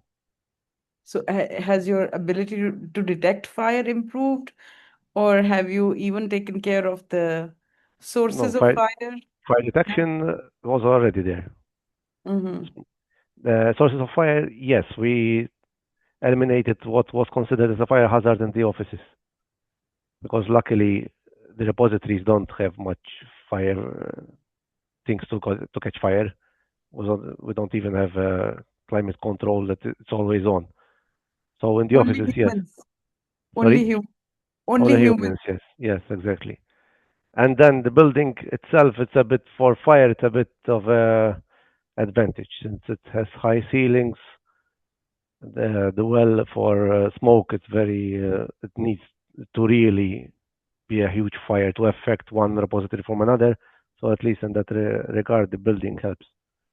But we learned this through the visits by the civil protection. That's why I'm saying we are in a better position, because we learned through these visits. Thank you. I think there are a couple of questions in the chat, but some of them have already been answered about vulnerabilities. I think, Apana, that was one of your first questions. But there's another one from Bilal, I see. If the root barrier is a lack of national strategies, which allows funds to be diverted by internal interests, how can we design the frameworks of Track 2 to enforce transparency? Specifically, how do we use the objective community-backed field data from Track 1 to make risk reduction spending so visible that it becomes politically impossible to ignore or divert? A very good question.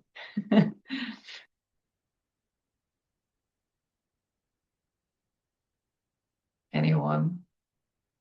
Laure? Sanita? You had the ambition to do it on a national level, how to feed into the strategies to get more funding. I would say in our case, actually, also at the level of ministry, there is a big understanding about situation. And in this year, they offered for cultural institutions extra budget directly for the preparedness for emergencies. And they force us also to share this expertise. So in my case, sometimes I feel under pressure because I have this knowledge, and I started to work more closely with museums and gave some presentations and worked together with some tasks as this inside game. Well, that wasn't a part of my project directly. So from that point, of course, in our case, unfortunately, the war is a huge mind-changing point in Latvia. And that's really change also at the political level, the understanding and way of thinking. So, but that's not nice and the reason which we want to face. So that's what I can comment. Thank you. Roy, do you see any more questions in the chat? Yes. So my question of vulnerability, so I think we also addressed this one. What kind of risk management preparedness have the storage facilities received in particular? I think maybe this one was also addressed to Ivan, or I mean anyone who feel you can give the answer. I mean, just jump in. Yeah. Maybe I can tell about our situation. I didn't hear anybody. So at first, strict protocol for who can go inside, what we can keep there. We put these emergency kits in all storage rooms. Also instructions, and I wanted to add that to our also in our emergency kit we added short information what to follow in emergency, the phone numbers, the people, and for forms which need to fill when after that you can take and do the notes. So that's some of the job which we have done. Maybe colleagues can also add something. Well, we have through this project, I made a visual brochure for the safe handling of the objects in case of emergency. It's in Romanian and in English, and it has clear instructions and photos. It can be used not only by the museum staff, but in case of an emergency, the fire brigade will be there, so maybe they will help us. And this brochure, because it's visually, it's easy to use, easy to understand. So everybody can contribute to self-handling of heritage objects. Thank you, everyone. I think if there are any more questions, perhaps the participants can answer in the chat. I believe we're way beyond the schedule. I think we can now, Roy, if you agree, take a short break. And yes, as you reflect on the ideas and experiences presented so far, we invite you to keep them in mind for the discussion ahead. And our presenters will take over in a new role as moderators for the roundtable discussion. So please take a short break, 5 minutes, and we'll see you then. Thank you, everybody, and thank you to all the speakers and presenters for your contribution and engagement. Thank you, everyone.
Welcome back, everyone. I hope you can hear me. Yes. Sorry for the very short break, but I think our stakeholders are waiting patiently. So we will jump right in to the next session, which is the roundtable discussion.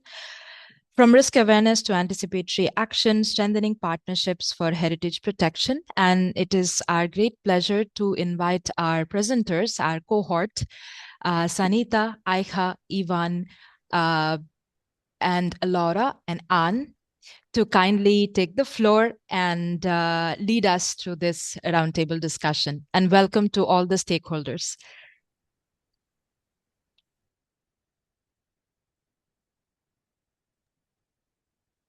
Thank you, Mahona, and welcome back, everyone. Welcome to this session 3 roundtable discussion. I will quickly explain the structure of this discussion. We will start with a question for those stakeholders who are here representing heritage institutions, being museums, libraries, and archives. We will have about 15 minutes for that question. After that, there will be a second question for stakeholders representing civil protection, government agencies, and community, which will be asked by Ivan. And after that, there will be specific questions to each stakeholder asked by Anne and Sanita. If you have any questions, please put them in the chat and we will address them towards the end of the session. If there is time, we will have a closing question for all the stakeholders involved. And I would like to ask our stakeholders to please start your answer also by introducing yourself very briefly, because I'm slightly worried we won't get your names or your specific roles right in those cases where we do not know the stakeholders involved. So my first question is for Charles from Malta, Fuchje Boersma from the Netherlands, Hegedus Istvan from Hungary, Daciana Fiora from Romania, and Mike van der Steenhoven from the Netherlands. And this question is, despite strong evidence of the value of early investment, practice still tends to favor response over prevention. In your opinion, how can your institutions be more proactive when it comes to mitigating risks? I think I will start with that one, if that's okay with everybody. Thank you. Thank you for the introduction. My name is Mike van der Steenhoven. I'm the coordinator for collection safety in the Mauritshuis. You all maybe know the Girl with the Pearl famous painting. We have a collection of Dutch and Flemish paintings. I think what we saw in the presentations from everybody is that it really is important to know your risks. And that you are able to explain the risks also to your management and to your other stakeholders, and that you really need to show what can happen. I think with the first presentation, it's also really important to show what can go wrong and how much it will cost. Not only for your heritage, but also for your building, because you work with facility management, with your directors and everything. And I often found that it helps to showcase them what can be lost and how much it will cost in euros, dollars, or your national currency, to convince them to prepare and to take preventive measures. Thank you. Hello. Maybe I can take. Oh, sorry, Dacia, you want to go first? Yeah. Hello. Nice to meet you. My name is Daciana Vuia. I'm the manager of the History, Ethnography and Fine Arts Museum from Lugoj, Romania. And I believe the first step is to recognize that prevention shouldn't be seen as a separate activity, but as an integral part of the museum's day-to-day management. In many institutions, attention is focused on responding after an incident has occurred. However, experience show that simple measures implemented in advance can reduce risks. In my opinion, institutions can become more proactive by starting with small, realistic, and easy to implement steps, and by treating prevention as a necessary investment in the protection of the cultural heritage. Thank you. Thank you very much. Fukje? Yeah, my name is Fukje Boersma. I'm the head of collection care at the National Library of the Netherlands. So Aicha is my colleague, and Mike is one of our co-colleagues in the Hague Prevention Network. I just want to add, I mean, I totally agree with the things that you've mentioned, but what could really help is also make those, record those incidents that you have, or not just the incidents, but also the near incidents. So to have a log, have a registration of incidents is very, very helpful. That is within your own institutions, because you can, you know, analyze those and see if there is certain trends that you can see from those incidents. But what I have also done and has been successful is, unfortunately, use other people's incidents that get into the news, disasters that are around the world, to make your point why this is so important. If it could happen to them, it could also happen to us. So I think that's also a way to make it, you know, make the institution and your directors feel more what it is to be affected by a disaster. Thank you. I noticed that all your comments very neatly line up with each other. So learn from more events, calculate the costs, and make it all part of your day-to-day business. So, would you like to comment? So I'm Chas Farrugia, National Archivist here in Malta. So I followed closely the project, which Ivan from our side was sharing with us at our National Archives.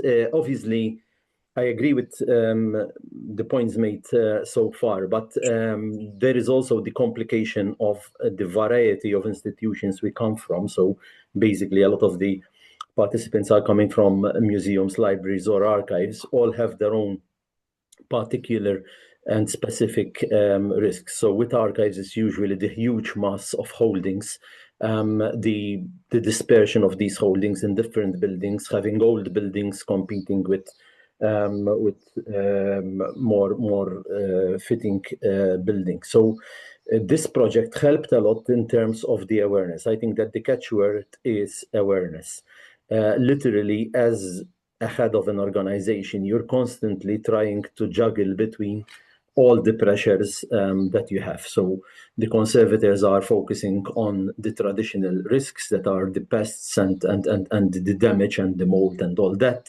We have basically three levels. We have the container that is the building. Now, when you have a building like ours, which basically is first documented as operating as a building, as a hospital in 1372, one can imagine the challenges that brings.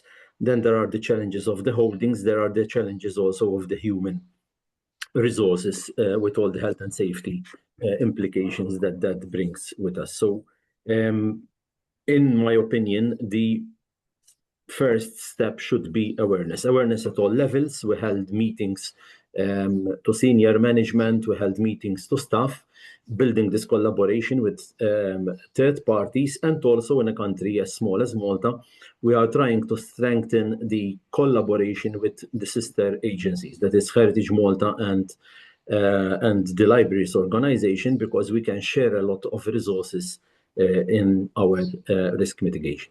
Thank you. Thank you. So there's also strength in your network. Is Van Hessenhuis? Thank you very much for having me. My name is István Hegedűs, and I'm the head of development and preservation at the National Archives of Hungary. Here at the National Archives of Hungary, we believe that shifting from response to prevention requires some kind of fundamental change in institutional culture, for sure. And because many of my main points were already addressed, I just would like to focus on two main things. First, the risk mitigation cannot be a one-time project. It must be embedded into our daily operations, for sure. This means regularly auditing our physical and digital infrastructure to identify the vulnerabilities before emergencies occur. And secondly, archives cannot safeguard heritage in isolation. So we need to actively build bridges, as Charles already mentioned, with civil protection, emergency services, fellow cultural institutions, and by establishing those shared protocols, joint simulations, for example, and participating in networks like this one within ICROM, we ensure the risk awareness is translated into institutional habits, some kind of institutional habits.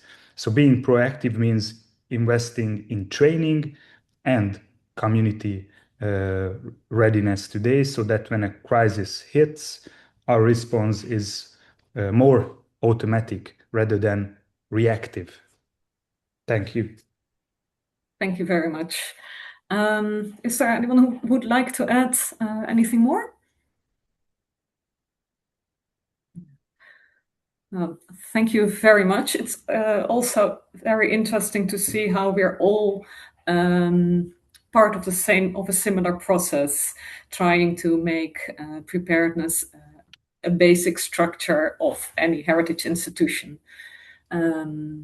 Thank you very much. And then I would like to pass the conversation along to the next question, which will be asked by Ivan. Thank you, Aicha. So my question will be more directed to Anna from Croatia, Gabriel from Romania, and Aurora from Spain. It will be more about civil protection and the community in general. So the question is, since it has been demonstrated that cooperation between heritage partners and emergency services, including the community, can significantly strengthen preparedness and resilience, where do you see the main opportunities, but also obstacles in doing so, or to do so? So basically the question is, what opportunities do you think there are, and the obstacles you face or you face in the future, in the past? I think I can elaborate on that, if that's okay. Yes, sure. We have cooperation with the fire brigade and the police in our museums. And I think the main obstacle to that is the time they have. You have to keep on scheduling for them to visit. At some point it gets better because they are getting used to it, but you need to offer them something interesting. I think, in my opinion, not all of the fire brigades and the policemen are interested in cultural heritage. So you have to make them excited for it, show them behind the scenes what happens with, for example, restoration, give them a nice lunch or something. That often helps to help them engage with your institution and let them come back. You can say, "Oh, this painting, it's so important for our national heritage," but I found it usually didn't work. If they can see how a painting is restored or a book is restored or something, that works much better to engage them. Yes, I totally agree. In fact, during our visits, we try to find documents that might even relate to the civil protection or the history of the civil protection. They were very interested, in fact, in that. I'm not sure if I see the rest of the stakeholders. Hello, I'm Gabriel. I'm from Hello. Romania, from a technical high school, from Lugoj. And about opportunities, I think one of the main opportunities is community engagement. We think to build a local volunteer network, students, teachers, history enthusiasts, create an emergency workforce for rapid heritage education during a disaster like a flood or like a fire. Also, emergency partnership. Lugoj mid-size scale allow direct, rapid, and coordination with some institution like fire department and local police to design simulation drills to specific to the historical museum building. Digital resilience, we can have partnerships with regional universities like Timișoara, which is nearby. For Sorry. Mute the mics, please.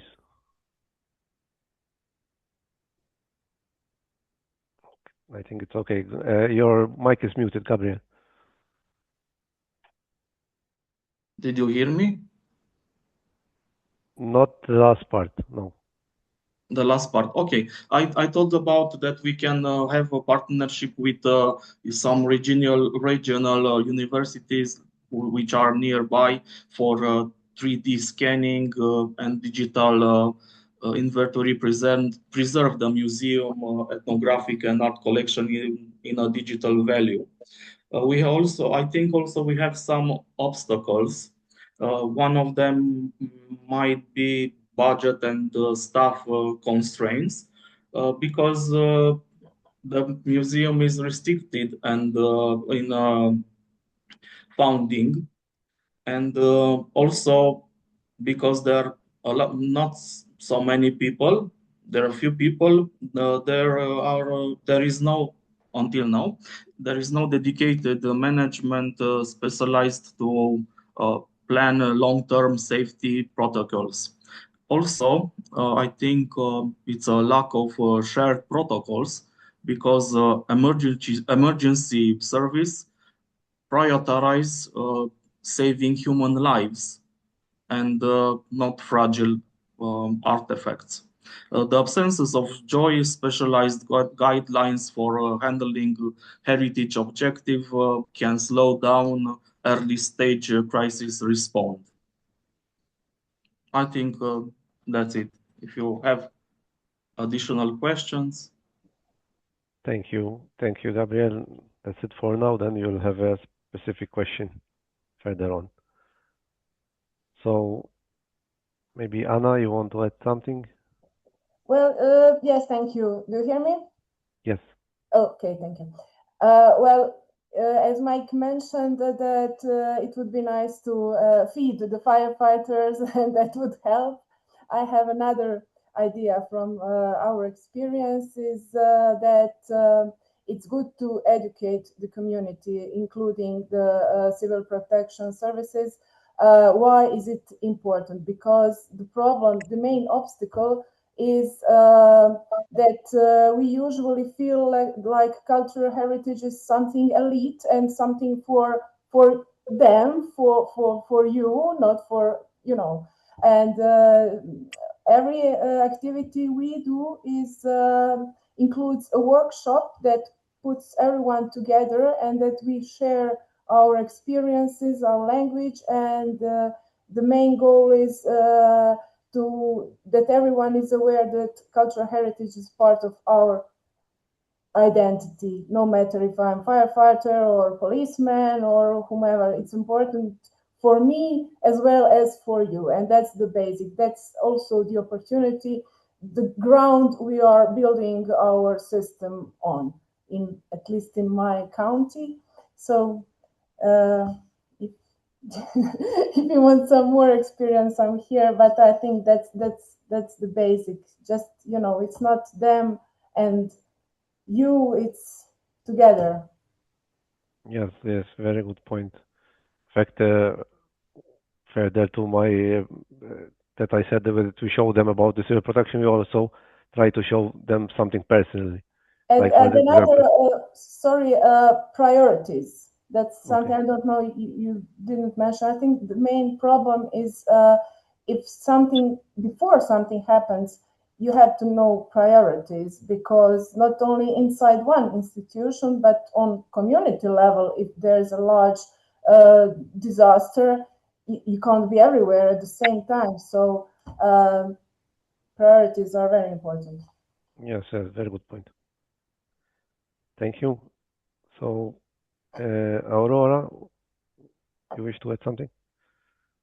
Good morning. I morning. think the situation in Andalusia is a little different from yours. I am Director General of Museums and Cultural Sites from the regional government of Andalusia, and I am also architect and museum conservator. As you know, Andalusia is the southernmost region of Europe and has a vast cultural heritage consisting of nearly 6,000 monuments, more than 30,000 movable assets, 8 World Heritage Sites, and 8 intangible cultural heritage elements. And we cover the major part of human history with these elements. Also researching, documenting, conserving, exhibiting, disseminating, and protecting this exceptional legacy implies the specialized work of museum conservators. However, the great challenges we face require cooperation between heritage partners and emergency services. We have always said that heritage is interdisciplinary. We must now realize that it has become intersectoral, and it requires joint work with other administrations, professionals, and citizens. In my opinion, the main obstacle to promoting cooperation between heritage partners and emergency services is the meaningful difference in teamwork approaches. While firefighters, paramedics, police, military units, and civil protection volunteers are accustomed to operating hierarchically and with immediate response, in the field of cultural heritage, decisions are typically made by consensus on over longer timeframes. Therefore, it is necessary to overcome this technical difficulty through a shared vocabulary, methodology, and protocols. Another obstacle to effective collaboration is the common compartmentalization of responsibilities within public administration and the inertia of departments not taking on new tasks if they haven't been done before. On the other hand, there are also wonderful opportunities. Heritage in Andalusia is beginning to be seen not only as something we must care for future generations, but also as something that protects us and facilitates our recovery after a disaster. In other words, heritage is a resilience factor that we must protect due to its identity value for the community. We have experiences in various situations, and this idea has motivated our emergency management teams to become interested in learning which assets hold special significance and must be saved, where they are located, or how they should be handled. Policymakers are also beginning to understand that risk management is not an exercise in catastrophizing, but rather an exercise in responsibility through risk-informed strategies. That's what I wanted to comment. Thank you very much, Aurora. So, if there is anything else to add, we pass on to the next question. If any of you want to add something. I think one thing to add about the firemen or the police coming onto your museum or heritage institution is to train on their level, cooperate in training. They need to train, especially in the Netherlands, how to evacuate buildings, how to evacuate people who are hurt. Why not do it in your institution? They get to know your institution, they get the training, they get more experience, and maybe a little bit of love for your museum. We found it worked really well. We had them play out fire scenario with smoke and everything, and they had to evacuate our building, and if they could take some paintings with them, and they did because they had time for it. So it's a really good way to cooperate with training on their level. Thank you, Mike. So if there are no more comments on the question, I'll pass the word to Anne, which she has a question for Foike. I'm sorry if my pronunciation is not that good. Hi, Fukia. As I heard, your timing is rather tight. I thought about asking you the first question already. And since I'm also very interested in how risk management can be introduced on a policy level, I have this question for you. To ensure a high level of preparedness, risk assessment and mitigation must be embedded in an institution's policies. What steps did you take to ensure the involvement of KB's management and other policymakers? That's a very good question. And if I can describe it in one word, it's just basically being a little bit of a bulldog. Just bite and don't let go. When I first arrived at the library in 2018, risk management was sort of a bleep word. If I mentioned it, people were looking the other way and saying, oh no, we don't talk about risks, we talk about opportunities. And that's all wonderful, but if you want to think about preparedness or even avoiding unnecessary incidents from happening, you have to talk about risks. I initially started just within my department. I'm a department head, so I have control over how I work within my department. And we integrated risk management approach in basically everything we did.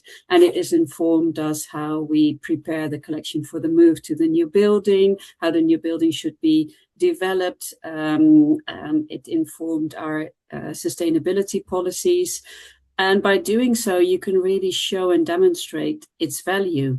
And it's not just looking at, obstacles on the road. It is actually also looking at opportunities, but from a risk management point of view. And that worked. And we quite soon got the facility department on board because we were also engaged in threats in our current building that were affecting both of us. It was affecting the collections and it was affecting installations and the operation of the building. So we found early allies that basically talked the same language. And it was not just our institutional facility people, but because our building is basically a government building, it was also on a government level that we talked to the building people. And that makes the door, basically, that opened the door to have a discussion about risks. And from that, it sort of snowballed.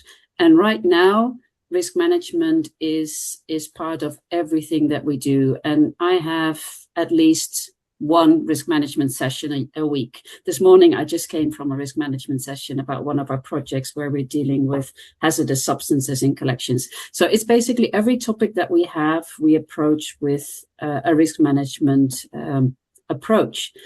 And that, to me, feels wonderful. I'm very happy with it because it means it's embedded. And it's not just our department that's doing it, but it's basically library wide that this is the way we operate now.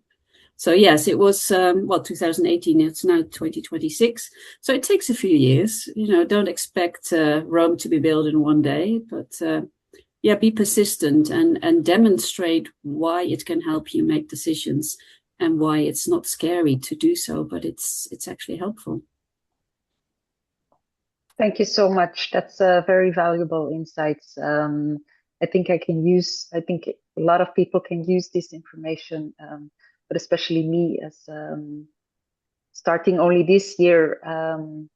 I also was aware of getting my teeth into it and don't let go. That was beautifully said. Yeah.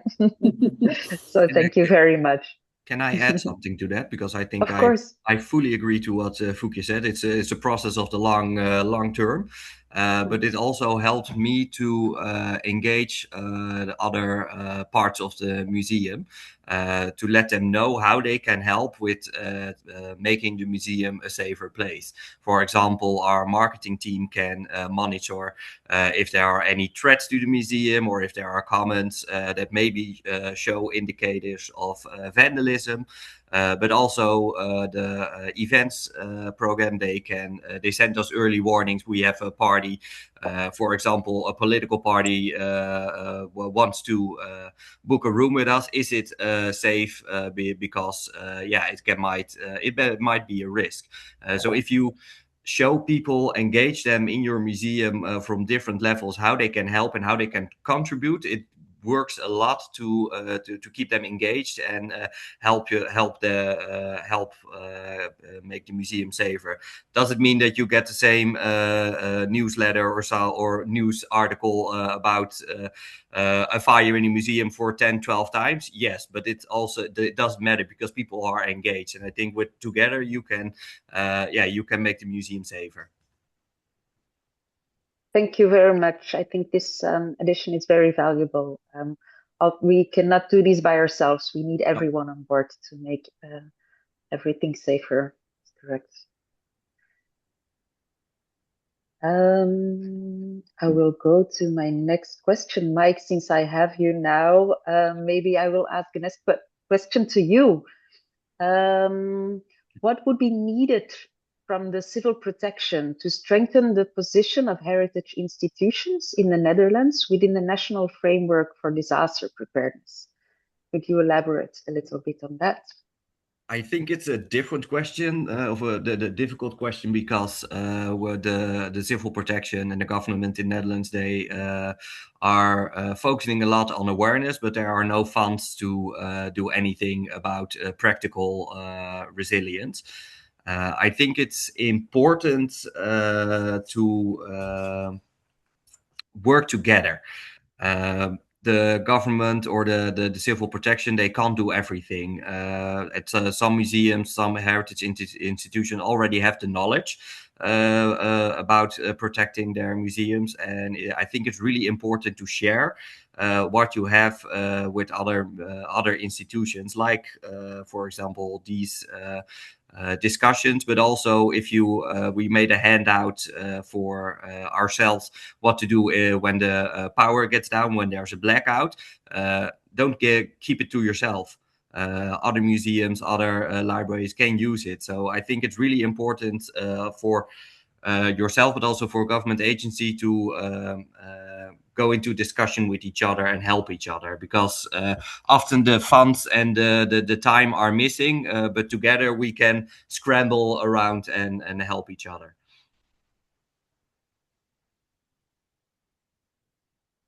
Thank you very much. It also again comes to collaboration. If I hear you working together.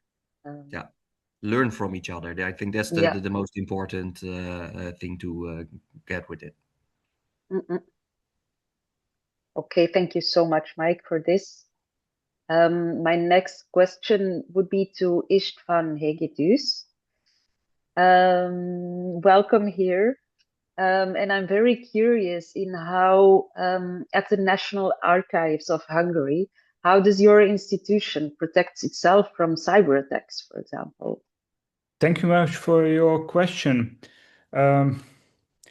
As we rapidly advance our digital content development, right now we archive several petabytes of digital objects, both digital copies and born digital materials from governmental agencies. Cyber resilience has become just as critical as physical preservation. At the National Archives, we approach cybersecurity through a multi-layered defense strategy that combines advanced technology with strict protocols, of course. First, we utilize robust perimeter defenses, including firewalls, advanced encryption protocols, and of course secure network segmentations. To ensure continuous monitoring, we operate a security information and event management system, which is kind of an application or a software solution. This one allows us to detect, analyze, and respond to potential security threats in real time across our entire infrastructure. We have more than 72 facilities throughout the country, almost 700 colleagues, and we are archiving approximately 320 kilometers of physical documents and objects. So it's quite a huge infrastructure itself. Furthermore, all our devices are secured with advanced endpoint protection to prevent like malware, unauthorized access at the user level, which is also quite important. Secondly, we enforce strict access control, which is, I think, really necessary.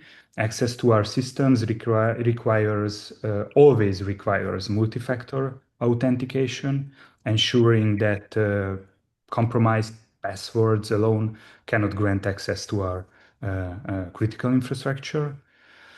And I think equally important is our data redundancy strategy. We implement automated backup routines every night, every weekend, every month, etc., storing data both securely on site in each one of our premises and geographically separated, isolated environments to guarantee full recovery in the worst case scenario.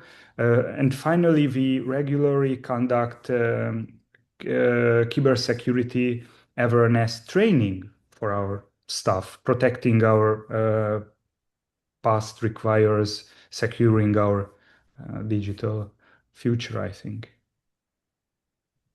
Thank you very much. Can I add something to that? Because I think this is a really interesting topic that we sometimes overlook. And I think in libraries and archives, but now also in the museum world, digital collections are becoming more and more prominent. Two points I would like to make. One is, I mean, what you're describing as protection are definitely the plans you should implement. But through our own experience, we had a little fire in our own building. It didn't really escalate, but it created a lot of smoke. And unfortunately, it got into one of our server areas. So one of our servers had to be stopped in order not to get damaged by the smoke. And it was the colleagues from the digital department that all of a sudden realized that they also have physical components that need protecting. And they need to think about emergency preparedness of the physical side of digital data, which I think is often overlooked because often you store the digital data somewhere out of sight. It's a server park somewhere, but you need to think about your physical aspect of the digital data as well. And secondly, we all learned from the British Library cyber attack that even though that was a digital attack, it had huge implications for the physical library world because they couldn't access their collections anymore. So that's another threat that we sometimes overlook because it sounds, oh, that's digital, that's a different part of our institution that deals with digital, but we in the physical world can also be affected by that. I just wanted to add those two notions. Thank you Thank you very much. Yeah. I think indeed it is a very underestimated problem or risk all the institutions are facing. So thank you very much, Istvan, for your addition. Of course, anytime. Thank you. And your knowledge. Yeah. I then have a question for Charles Farrugia. Is there any plan to allocate part of the National Archives' budget specifically for emergency preparedness? And looking ahead, is there an intention to extend what has been learned through the READY projects over the past time to the other repositories of the National Archives of Malta? I'll start from the second point. Yes, by all means. I think what we did at the central repository really left a very positive impact, not only on the way we operate, but even on stakeholders like the civil protection. So the plan is to roll out that same approach to all the repositories. Now, again, all the repositories have different specific risks that we will be factoring in. The question about the budget is more tricky in the sense that, as most national archives, I guess, we are part of the bigger infrastructure of government. So yesterday we were discussing the business plan for the next 3 years. Actually, from the figures that we estimate to the figures that we actually get from the government, there is a huge discrepancy. So we're talking about asking for 2 million and you'll get 500,000 for a specific area of operation. So it's a question of trying to convince the government to allocate more funds to us. But yes, I think we can still, within our very limited budget, think more about the issue of disaster preparedness. And we can do it either by specifically allocating a bit of money there. But also, I really liked the point that was mentioned earlier on, I think, about the National Library of the Netherlands, that you make the whole issue of risk management and risk assessment embedded in the procedures. To some extent, I would say that we're doing a bit of that without knowing, because some risks, like the other risk mentioned, the hiring of a space by a political party, that's an example that I liked. Sometimes we do take precautionary action. We don't consider maybe that as a risk, but there is a lot of cautionary approaches that we take within our management meetings, that the more we consider those even as risks, the more it helps for us to look holistically at the issue of risk. Thanks. Thank you very much, Charles. Since we don't have so many time left, I'm not sure. I think, Sanita, I will give you the word to the other individual questions. Yeah, thank you. I would want to follow the path and ask to Daciana, as someone managing a museum, about how do you see the integration of risk prevention measures in the museum daily practice? I see the integration of preventive risk reductions measures as an essential part of the museum's everyday work, because protecting collections shouldn't be limited by emergency situations, but reflected in routine activities, daily routine activities. Thanks to this project, those tools are now available for future use and can be incorporated into our internal procedures. In this way, preventive risk reduction becomes a continuous process and a natural component of responsible collection management. Thank you. Thank you for your answer and highlighting important issues. I would like to follow one of our strengths is cooperating with community. And Gabriel, you bring a truly unique perspective to this session, someone who is both a historic teacher and active community volunteer. So let me start the question. Can you share an experience of working closely with the museum in Romania, and what motivates you to become involved? And based on that experience, what role do you think community members can play in supporting risk preparedness and mitigation for cultural heritage institutions? Okay. As a history teacher, my motivation stems from a duty to bridge the gap between textbooks and history and our tangible local heritage. I want I want my students to understand the history isn't just in the books. It's hosted right there in our municipal museum. Uh, about experience, our closest collaboration involve organized interactive history lessons, cultural workshops inside the museum. By bringing the youth there in the museum, it's not just a passive. They are not just passive visitors, but they must be active participants in preserving local ethnography and history narratives. We have turned the museum into a living hub community. Also, can I tell about the experience? I can give you some examples. One of them with 5 of my students. I was involved last summer in an archaeological site project near in our town with like volunteers with with one of the archaeologists from the museum. And the question about the role of community in reducing the risk, I can say that a trained network of local volunteers can act as an immediately workforce to assist the staff to orderly evacuation of fragile object during a crisis or when it's a flood or a fire.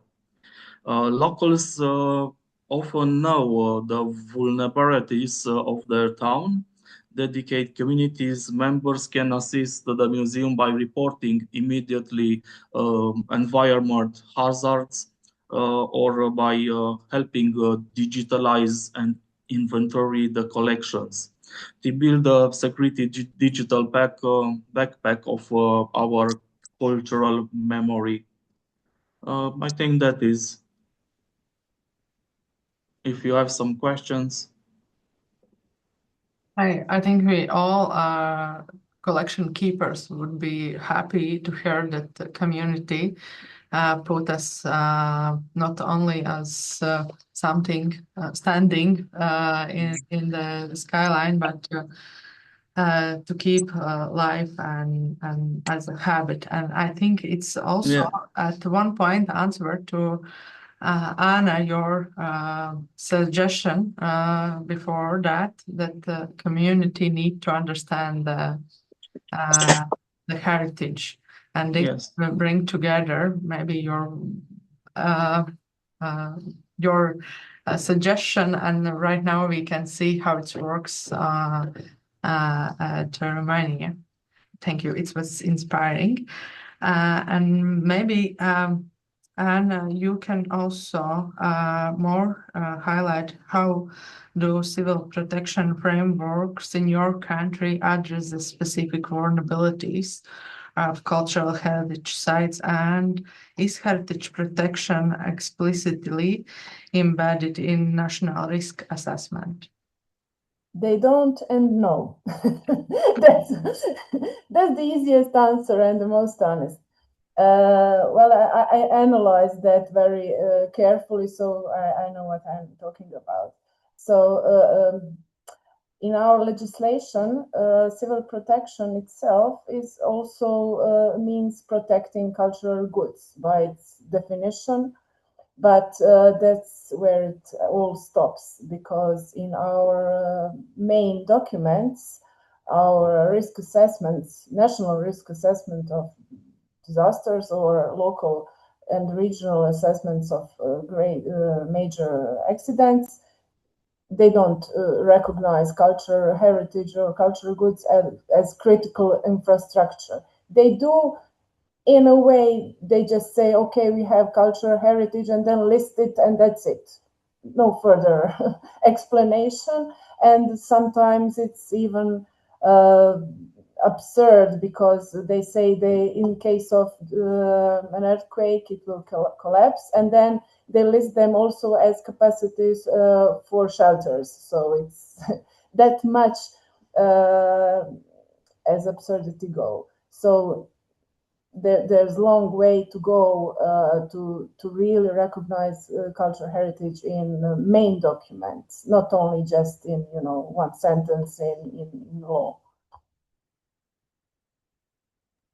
Yes, thank you for honest and painful answer, I would say. But it's true. I think you are not the only ones in this situation. And maybe, Aurora, you can help us in this situation and tell how has the regional government and of Andalusia embedded risk informed strategies in the cultural heritage policies, and how it's supported. Maybe you can bring a light. I hope. We are very committed to protect cultural heritage, and we have therefore planned a key strategy over the last 2 years to institutionalize safeguarding. Inspired by Jean Monnet, one of the founding fathers of Europe, we thought that men pass away, but institutions remain. Nothing can be done without people, but nothing survives without institutions. For this reason, museum institutions have been the starting point for incorporating cultural heritage safeguarding into Andalusia's comprehensive emergency management system. First of all, we have searched for scientific advice to include their knowledge at every stage of these processes. We have established a collaboration with a university who have been researching about risk management models for 30 years. We have also promoted a specialist training for our team, like Ready Track One and ProCulture program. Our colleges have become trainers of trainers, and together we have created a working group that advises all our museums and cultural sites. As we think that all knowledge must benefit public service, we have carried out an initial pilot project to implement safeguarding measures. Last year, we drafted the safeguarding plan for the Antequera Dolmen site and activated by organizing a large-scale evacuation drill, which involved nearly 2,000 people from the community. It was the first drill in Spain at a World Heritage archaeological site, and we expect it will be a reference for other monuments. From this point, we have promoted various specialized courses on emergency planning for the safeguarding of cultural heritage, aimed not only at our museum staff, but also open to local museums, emergency personnel, civil protection, and security forces. We are happy because our students are beginning to disseminate this knowledge acquired. Of course, everything has been possible thanks to institutional coordination and policy support. The regional government of Andalusia is a national leader in risk and emergency management, and we have established a strong collaboration agreement with the departments responsible for emergencies to exchange knowledge and strengthen collaborative mechanisms. The first step was their participation in the earthquake drill in Antequera Dolmens, and the next step was our participation in the tsunami drill they organized last spring in Cádiz, the largest ever held in Spain, involving more than 20,000 people, many of them civil protection volunteers and citizens. From now, the annual drill organized by the regional government of Andalusia will always include a cultural heritage scenario, allowing us to learn together. This alliance is a pioneering one in Spain. Furthermore, these experiences have allowed us to incorporate into our legislation the obligation of safeguarding plans for all cultural institutions in Andalusia. Of course, we still need to update our guidelines to establish the minimum content of the safeguarding plan, but it's a very important step. In the end, the recognition of best practices is a highly qualified form of raising awareness in society and promoting good practices among other administrations and institutions. Thanks to this collaboration with university and administrations, we have just received the Europa Nostra Award for the implementation of a safeguarding plan at the Tequera Dolmen site. Thank you. Thank you for this answer and full information. And of course, I think involving such a huge number of people takes time and preparedness, and also readiness from different parties involved in this process.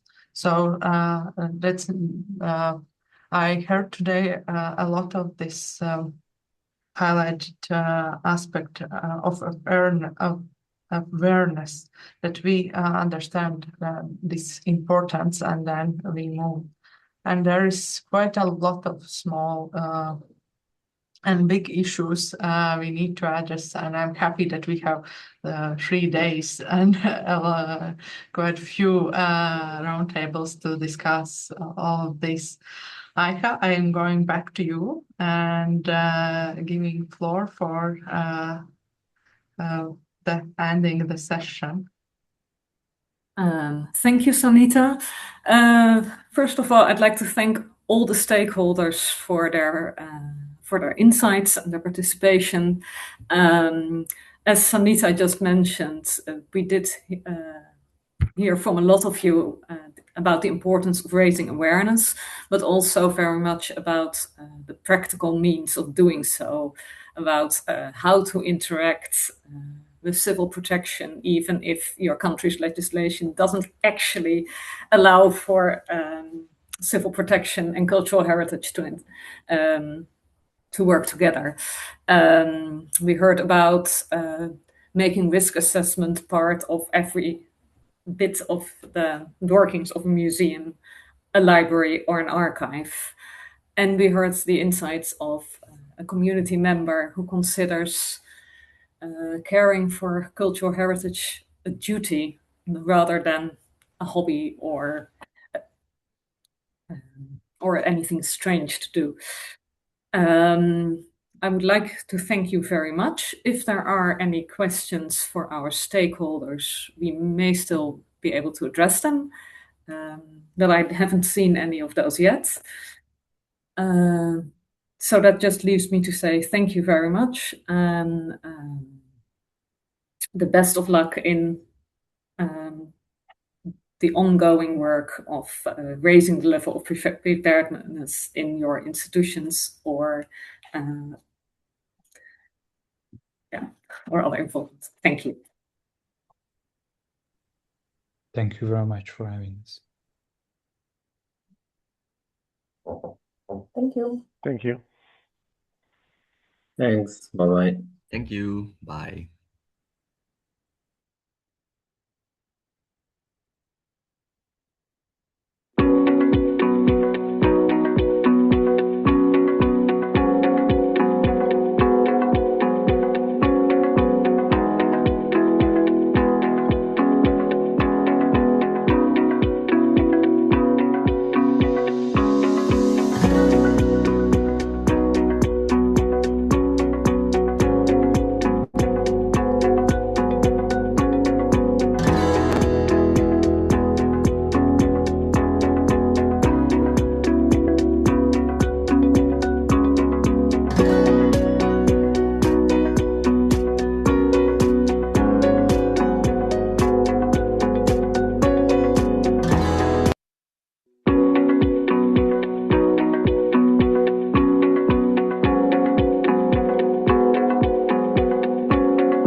In terms of response, the time frame can vary.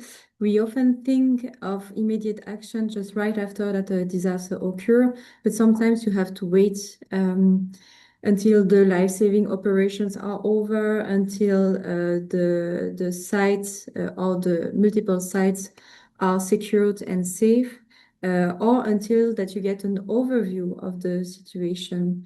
We have seen in Belgium after the 2021 floods that hit Eastern Europe, but also in Valencia in 2024, that in large-scale disaster, it can be very tricky also to have an idea of where are the priorities in terms of response.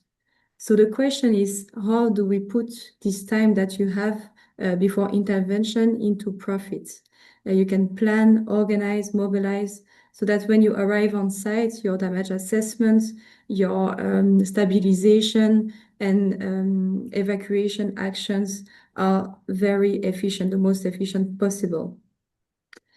The best response is not to rush, even if your brain tells you to do so. When you start managing the crisis, one of the first questions you have to ask yourself is, what is the time frame of this crisis? Will the response be in terms of hours, days, months, years? This will have an impact on your planning, on your strategy, and on your means. So now I will give back the word to Constance, who will introduce our keynote speaker. Constance.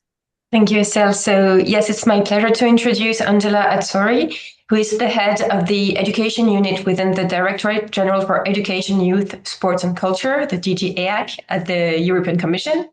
So Angela's work focuses on advancing European policies and initiatives related to education, culture, youth, and cultural heritage, with a particular attention to social inclusion, sustainable development, and also international cooperation across Europe. So she has also contributed to the European Heritage Hub initiative, supporting dialogue and advocacy on the role of cultural heritage in strengthening social cohesion, resilience, and EU enlargement processes.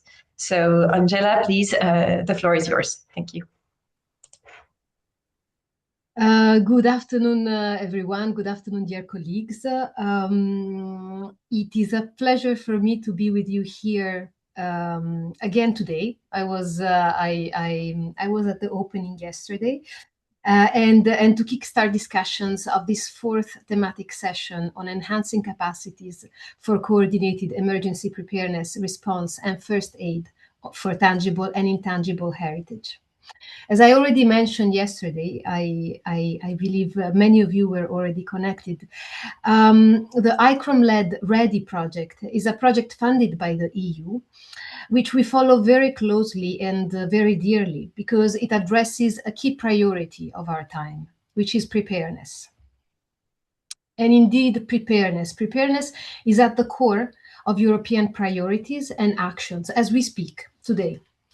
It is in the spirit of the time, stranded across natural and geopolitical challenges and crises. Let's think of the war in Ukraine, the repeated crisis in the Middle East, but also let's think of floods, wildfires, and natural hazards across Europe.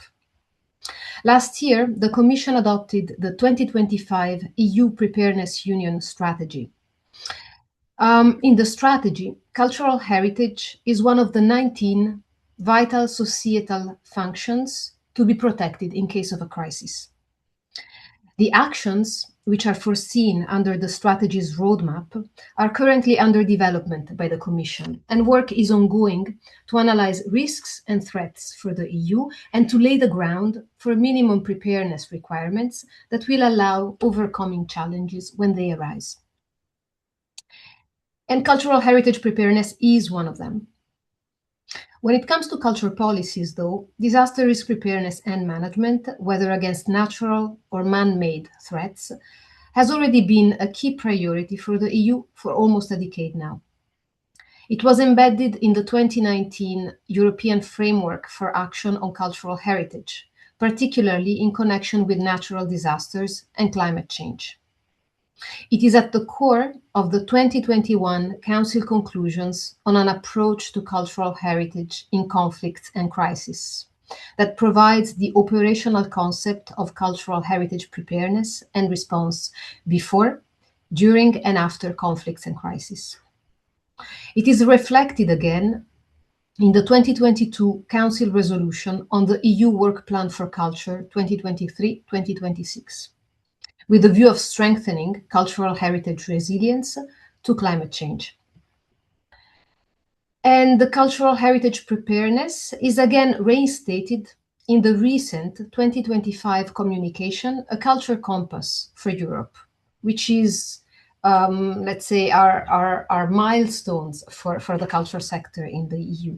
And in the compass stresses the urgency to create and implement crisis preparedness and risk management plans, cooperation mechanisms, and procedures in the field of culture and heritage preparedness. Nowadays, as we prepare for possible further challenges ahead, the priorities are clear. First, we need cultural heritage professionals equipped with skills that will allow handling the unforeseen, and that's over to all of you today. Second, we need communities aware of cultural heritage challenges and possibly be ready to engage. And third, we need coordination mechanisms to support each other within member states, across the various sectors that engage in protection and rescue operations, between heritage professionals, civil protection mechanisms, and the like, and among member states, to share best practices, to coordinate action, and to mutually support when, if time comes. And much of what we need, we learn it from Ukraine, unfortunately. Coordination is thus crucial. Indeed, in complex emergencies, the time factor is fundamental, and coordination allows optimized use of this scarce resource, time, to the gain of cultural heritage protection. This is why your discussions and exchanges today will be important, to provide reflection and lessons learned through the READY project on how coordinated action can strengthen resilience in times of crisis and support the early recovery of heritage and associated communities. From the Commission side, we are looking forward to the outcomes of this dialogue. As indicated in the Compass, the Commission remains engaged to continue collaborating with Member States and with partners to ensure the preservation and continued access to cultural heritage, including digital cultural heritage, in the face of risks, and to improve the preservation of cultural heritage in the face of increased natural, cyber, and other threats. I wish you a very fruitful meeting and discussions. Thank you.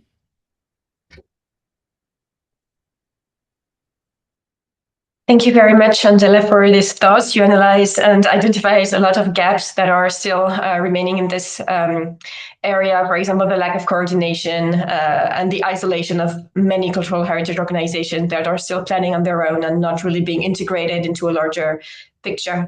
I don't know if you have time to stay a little bit or if you prefer to take the questions or any question from the audience now. Okay, so we will open the floor. If there are some questions for Angela, please let us know, either in the chat, as Estelle just invited you to write, or just raise your hand and let us know if you have further questions before we jump into the presentations.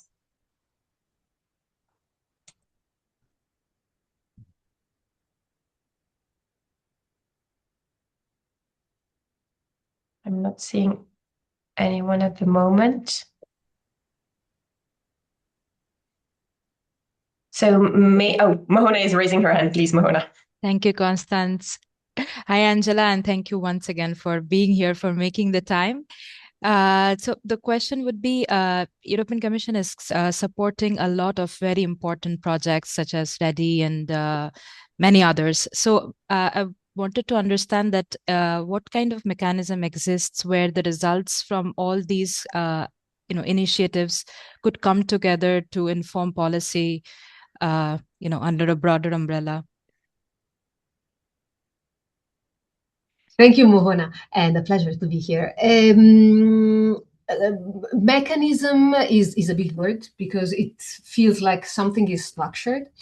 What we do is continuously. So yes, there are different projects. We have Ready from one side, and we have ProCultureNet on the other side, and it's two different angles of the same coin, if you like.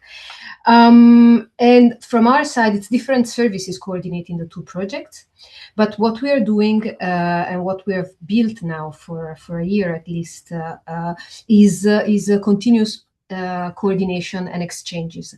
From our side, as Commission services, we are constantly in contact with the colleagues of the GECO who are leading rather on ProCultureNet to exchange, to cross-fertilize, to exchange ideas and lessons learned. All the more in view, because all of what you are doing and ProCultureNet is doing is also feeding into reflections of what I was mentioning earlier, the actual implementation of the actions foreseen under the roadmap and preparing the EU for what happens next. So all of this is feeding our reflection, and then it's entering into the policy work that we do. And then coordination, we try to accompany and to push and to foster, coordination among the implementing partners, so in between you and, for instance, ProCultureNet, so that you also cross-fertilize, because again, it's two different sides of the same coin, and the more the merrier to pull together all that we know in the interest of our common goal. And we're super happy because we see that ICROM is very proactive in engaging with ProCultureNet. ProCultureNet is involving you. So it is a dialogue and co-creation and co-reflection. Thank you so much, Angela. I see that Aparna is also raising her hand. Yes. And again, my question to Angela is that, Angela, are there there's the new cultural compass, the Creative Europe program perhaps will finish. I do not know if that is on the cards. And then there is this whole idea of cultural compass. So how do you think we can continue to engage this network of Ready within the EU net, since that we have created this cohort, there'll be a training of trainers, and somehow this network, which along with the ProCulture network, it's in some ways it is self-sustaining. I already see that very beautiful connections have happened and will continue organically, will grow at a national level. But do you have any suggestions, any recommendations on how this group can continue engaging within new policies and programs that seem to be emerging, especially in relation to Culture Compass? Do you have any insights on that? Thanks, Aparna. So indeed, Creative Europe will, so Creative Europe is under the ongoing MFF, and the ongoing MFF will come to an end in 2027. So as of 2028, within the new MFF, a new culture program is foreseen, and that is Agora EU. I wouldn't be able to give you details because the discussions are ongoing and it's a lot of internal cuisine, and oftentimes partners know more than we also do on the whole evolutions of it. But what we know is that, of course, cultural heritage will be in there. So we will observe and we will see how to advance and how this whole strand of work will fit in there. What is important, I think, is also to have in mind that the whole, I was saying earlier, preparedness is in the spirit of the time. It's at the core of current work. And not only by us on culture, it's commission-wide. Yeah. And of course, there will be resources allocated also on security and on preparedness, because that's where we're going. So that's also an angle that might be worth keeping an eye on and exploring. And from our side, this is also part of the policy work that we do from the culture perspective, to try to mainstream as much as possible cultural heritage in all that comes in connection with preparedness and security, so that there's opportunities also on that strand. No, just very quickly, if the moderators allow me, one of the concerns I think that I have also observed elsewhere is that, like sometimes in policies, gender is mentioned, but gender is never allocated resources. Cultural heritage seem to be like that.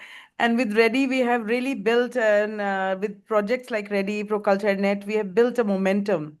And it would be a shame to let go of this momentum. So that would be a recommendation that we hope can also reach the policy corridors. And so anyhow. From my side, you preach the converted, because I advocate a lot on the whole preparedness angle. I mean, I feel this as a real responsibility towards European citizens. I mean, if we don't take care of it in a coordinated manner, then yes, it's member states in the lead when it comes to culture and heritage, but the coordination part, that is our role. So whatever I can, and to advocate and push, I try to do that. Thank you so much. You're very kind. Thank you so much. Thank you. So just keeping an eye on the clock, I see we have 2 more questions. If we can make them short questions and short answers, that would be great, so that we can then move on for the rest of the session. Thank you. Stina, please. Sorry. I'm wondering about if there are some possibilities to ensure that the member states are not just develop programs that look good from the outside and can be used in a big context, but how to force them inside the frameworks that you mentioned to develop programs for the country itself. So we're having in Germany this great program. It's called Kulturgutretter. It's from the Foreign Ministry, but I just learned that they're only allowed to operate outside of Germany. So it's basically more or less the same that we're doing with this program here, but they're not allowed to work inside of Germany, to use the resources inside of Germany. So they're looking good when they're going to the United Nations and they're saying, yeah, we are complying to the program that we put our signature underneath. But inside of Germany, it's a desert, more or less. It's now very harshly put, but yeah, thank you. Thank you, Signe. I would assume, I mean, to my knowledge, Germany is active on the climate side of the preparedness angle, but I wouldn't be able to provide details. What I would assume on the case of the project that you just mentioned is that because it's the Ministry of Foreign Affairs, their core competence is foreign affairs, and then they have resources that go beyond Germany. So that's one strand of action. We cannot, I mean, as the EU, we cannot force member states to go in one direction or another, but especially because this culture, particularly, it's member states who are in the lead. They decide how they prefer, but we provide guidance. And already the strategy that I was mentioning before, and the preparedness strategy and the cultural compass, they do provide the directions forward. So it is important also from your side to lobby and to advocate within your competent culture Ministry of Culture and competent authorities, bringing up these are the policy directions. Is there an opportunity? What is available there? From our side, indeed, we set the line, and then it's member states to take up. But to my knowledge, Germany is quite much on the ball, if I can say it in a slang way. Thank you, Angela. If I can just say a word, because I actually work for this project, the Kulturbotreter. So as you know, Germany is a federal state and there is no Minister of Culture, or there are 16 Ministers of Culture. So it's not that easy. And actually, yes, so what we are developing is for abroad interventions, but the people we are training are in Germany and they are from German institutions, and we are actually trying to connect as much as possible with the other German institutions. We organized a workshop last year through the preparedness initiative with over 50 participants from German institutions. And right now there is a training for about 50 people, and all German working in Germany. And so, of course, the skills they are acquiring during the training, if there is an emergency in Germany, they will be able to use them in their own institutions. But yeah, we're also hoping we could deploy our project at the federal level, but it's then a problem of the German administration, maybe. Last question for Aida. Thank you. From Aida from Bosnia and Herzegovina, and I just wanted to stress how important this network is for someone coming from the country that is in Europe but not in EU. So it was a great opportunity to participate and to be part of this network that can be used in so many ways for us, especially since we don't have state-funded projects that focus on this challenge. And there are many aspects of our circumstances, political circumstances, governing circumstances that are actually putting us in a fragile situation. So this was a great opportunity to rethink our position, strategies, and further actions in regards to risk mitigation when it comes to preservation of cultural heritage. So I just wanted to add to what Aparna said and to stress importance of this project from the perspective of countries such as Bosnia and Herzegovina. Thank you, Aida, for sharing this important reflection. We will now move to the participants' presentation, and the first one who will talk is Nzhdeh Yeranyan from Armenia. He is Deputy Scientific Director at the History Museum of Armenia and works on collections management, preservation, and museum security. Through his work with museums across Armenia, he identified the need to strengthen national heritage risk management and disaster preparedness systems. So Nzhdeh, the floor is yours. Everyone.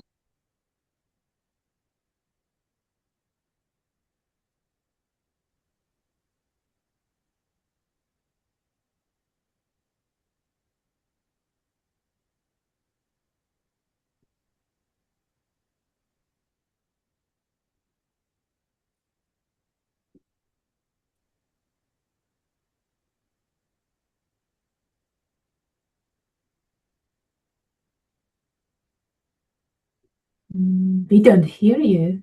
No. Nzhdeh, we don't hear you. Nzhdeh, do you hear us? Nzhdeh? Let's stop his sharing for a bit. There we go. Hi, Nzhdeh, do you hear us? We don't hear you, Nzhdeh.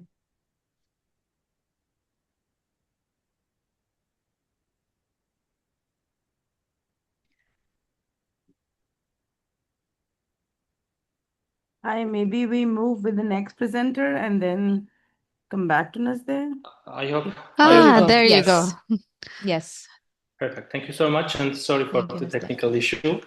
So I would like to present the practical experience developed within the framework of the ICROMAR Ready Track 1 training, focusing on emergency preparedness work with the museums in the Syunik region of Armenia. The History Museum of Armenia is a national institution with 3 branch museums across the country, and one of these museums is Sisyan History Museum, which is Nzhdeh, I'm sorry to interrupt again. Nzhdeh, you are not sharing your screen. Iran. Yes, true. Sorry. Thank you.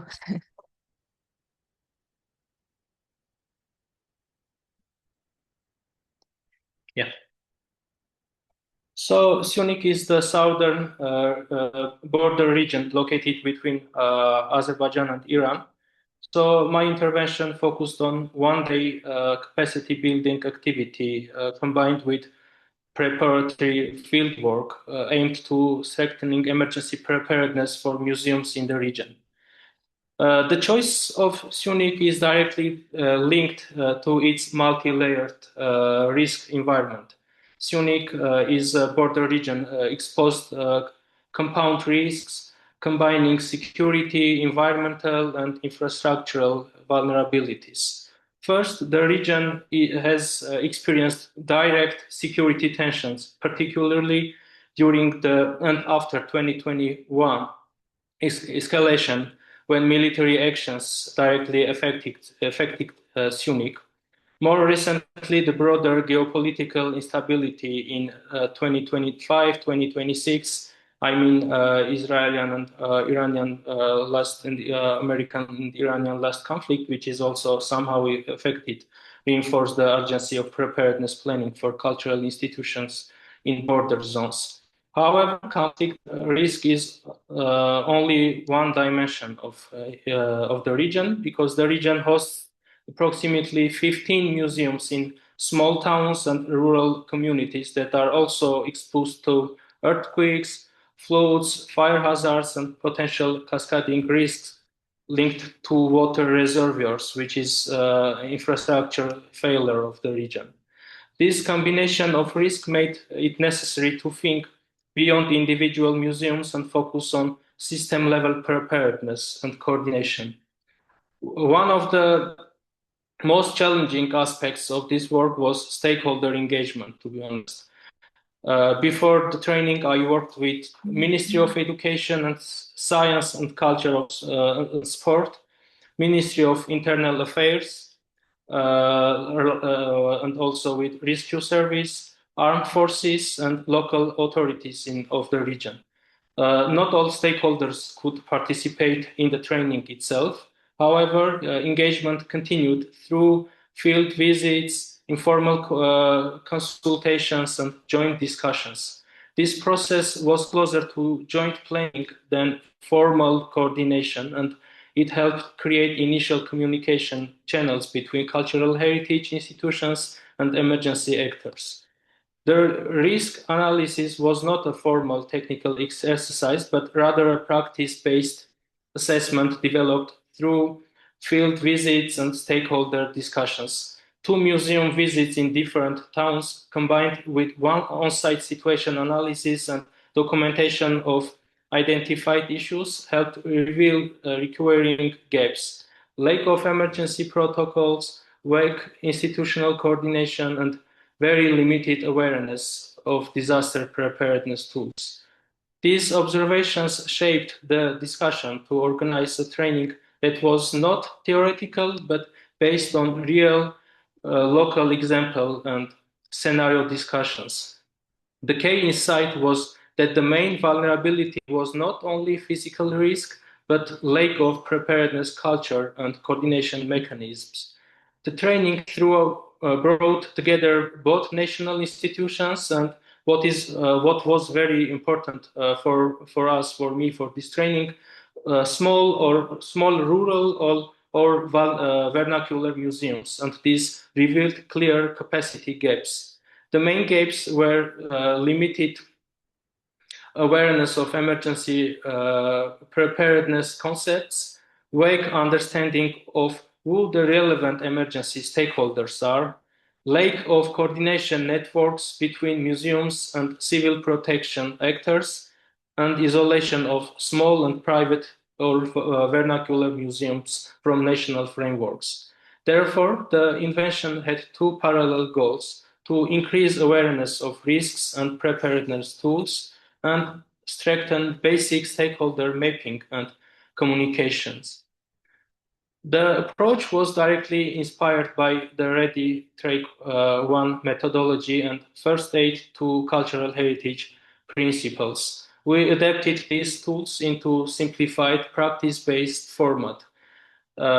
Basic risk assessment, scenario-based group discussions, real case examples from site visits, stakeholder mapping, and introduction to coordination logic between museums and emergency services.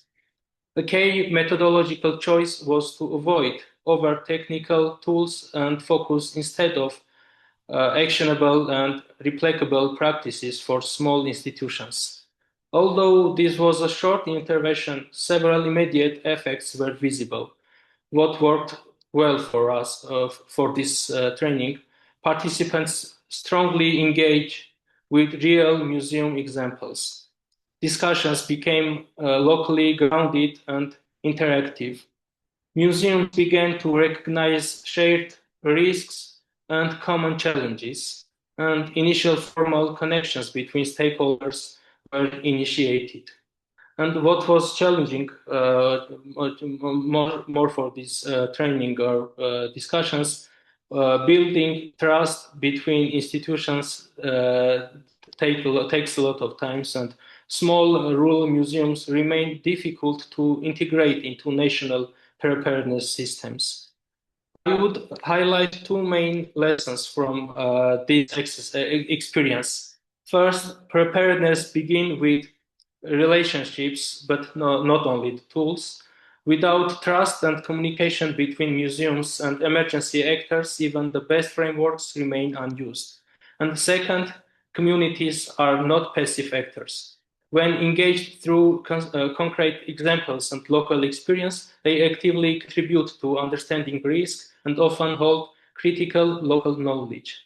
The last but not the least, I would like to briefly share a recent development that is directly connected to this experience. Just a few days ago, I received confirmation of a grant from Alif Foundation aimed at establishing a cultural heritage first response team in Armenia.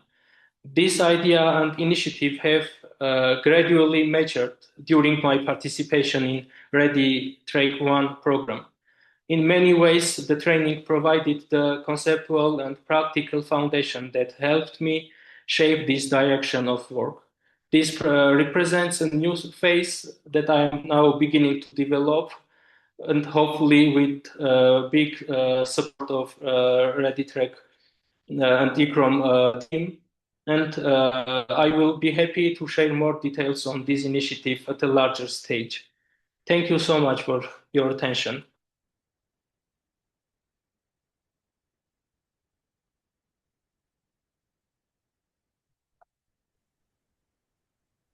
Okay, thank you very much, Nzhdeh, for sharing.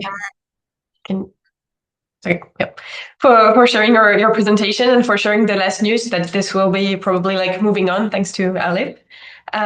So now I'm going to introduce our next presenter. She is Lili Kriston from Hungary.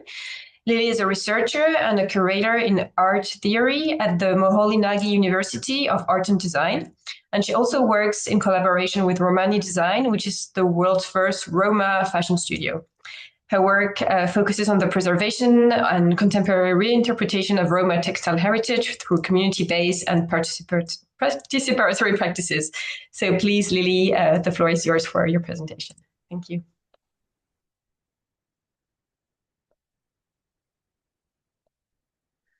Just to quickly confirm, you are now seeing my screen, right? Yes. We are seeing not the presenter's mode. I don't know if you have activated the presenter's mode yet, but okay, we are seeing the other screen. Mm-hmm. So there is the PowerPoint, but with like the slides on the side. Okay. I try to activate it again then.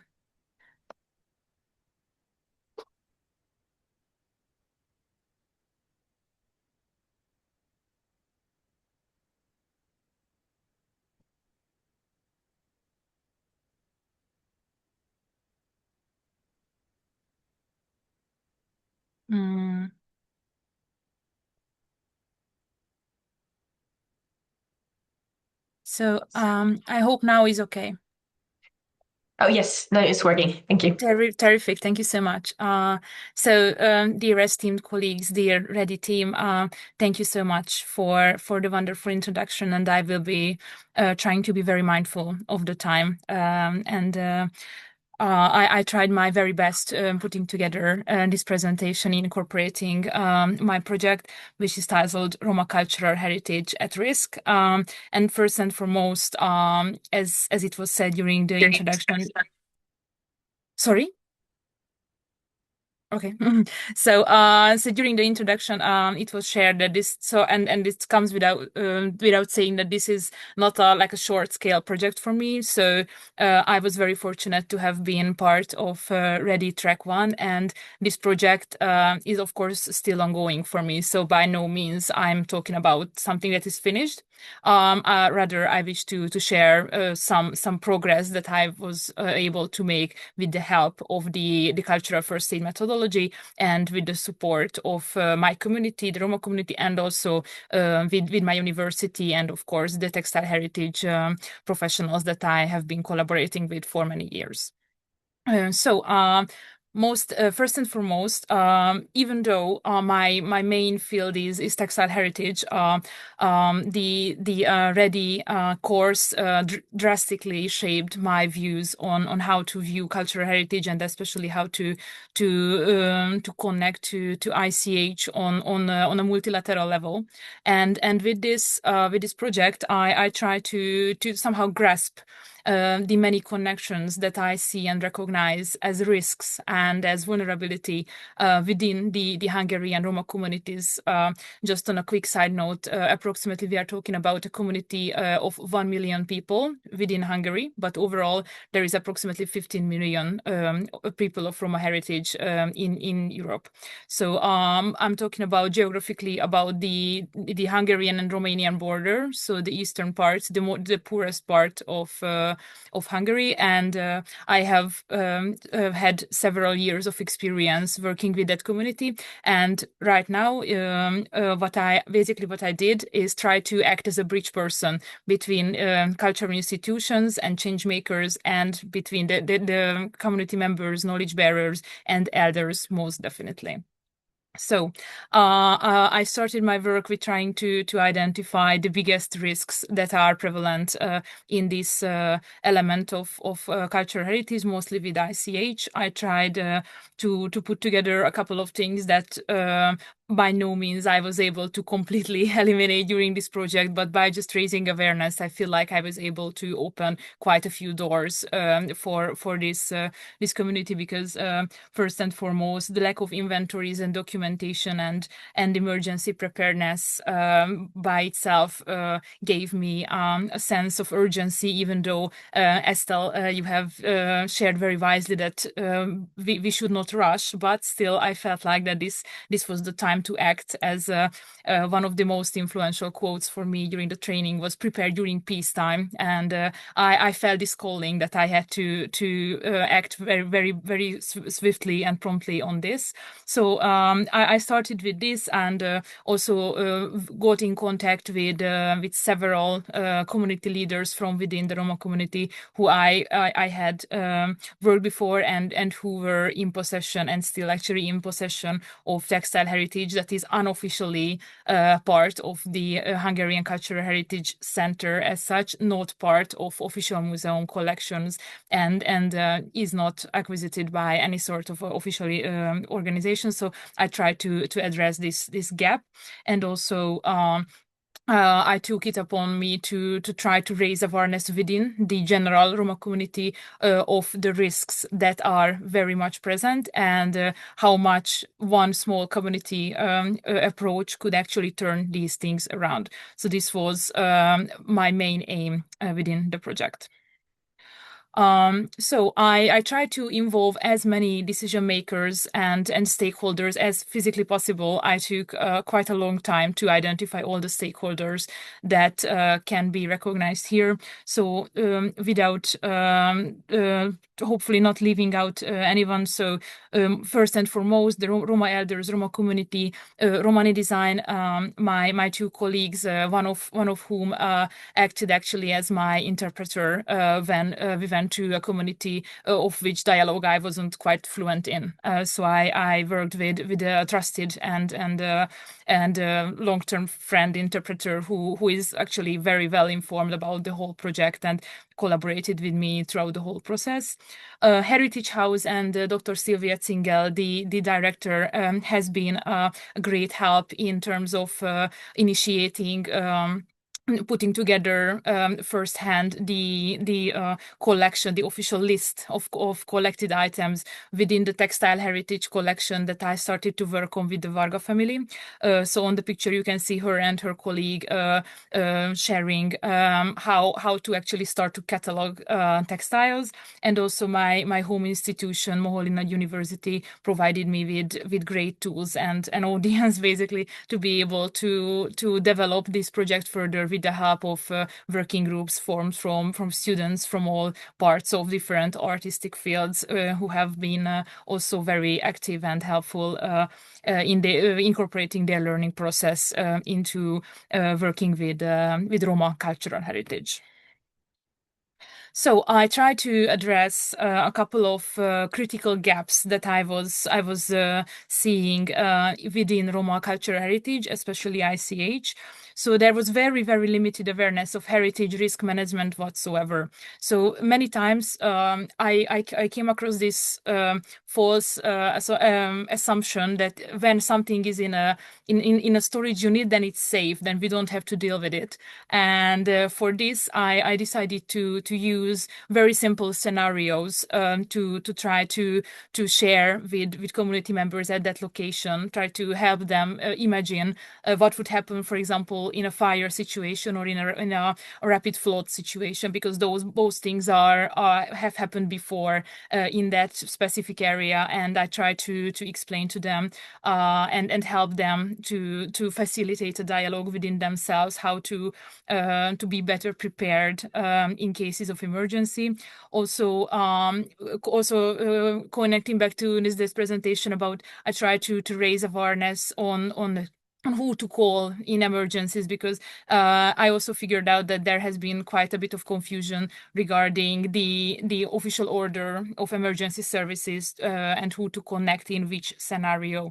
So the lack of emergency preparedness strategies for community-based collections basically started with that, and also I emphasized very, very strongly the importance of creating high priority lists, because as I have discovered, this is something that they have enjoyed greatly. Actually, this proved to be a great workshop exercise for many communities, for younger school children, also all the way to elders, to try to actually decide to pick the 10 most important things, because first and foremost they all came to these occasions like, oh, we know where everything is, and of course it always ended up being a little bit more difficult than that, but they were overall very supportive and very understanding of why is it relevant, because they very quickly understood that, for example, the fireman who would come in a scenario wouldn't immediately knew about the yellow cashmere heritage item that cannot possibly be missed and left there in the case of an emergency.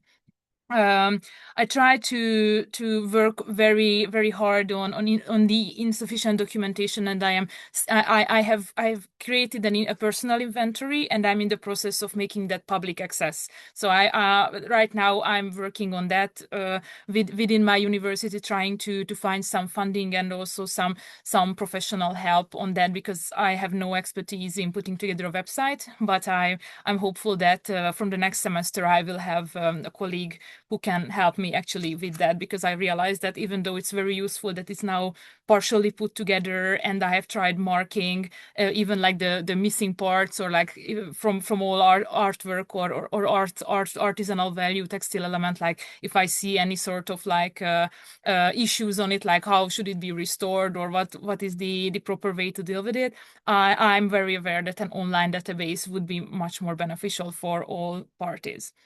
And also I try to strengthen a weak institutional community cooperation with giving workshops wherever basically was possible, and try to invite the university colleagues to communities and back and the community members to the university and try to actually motivate them to just talk to each other.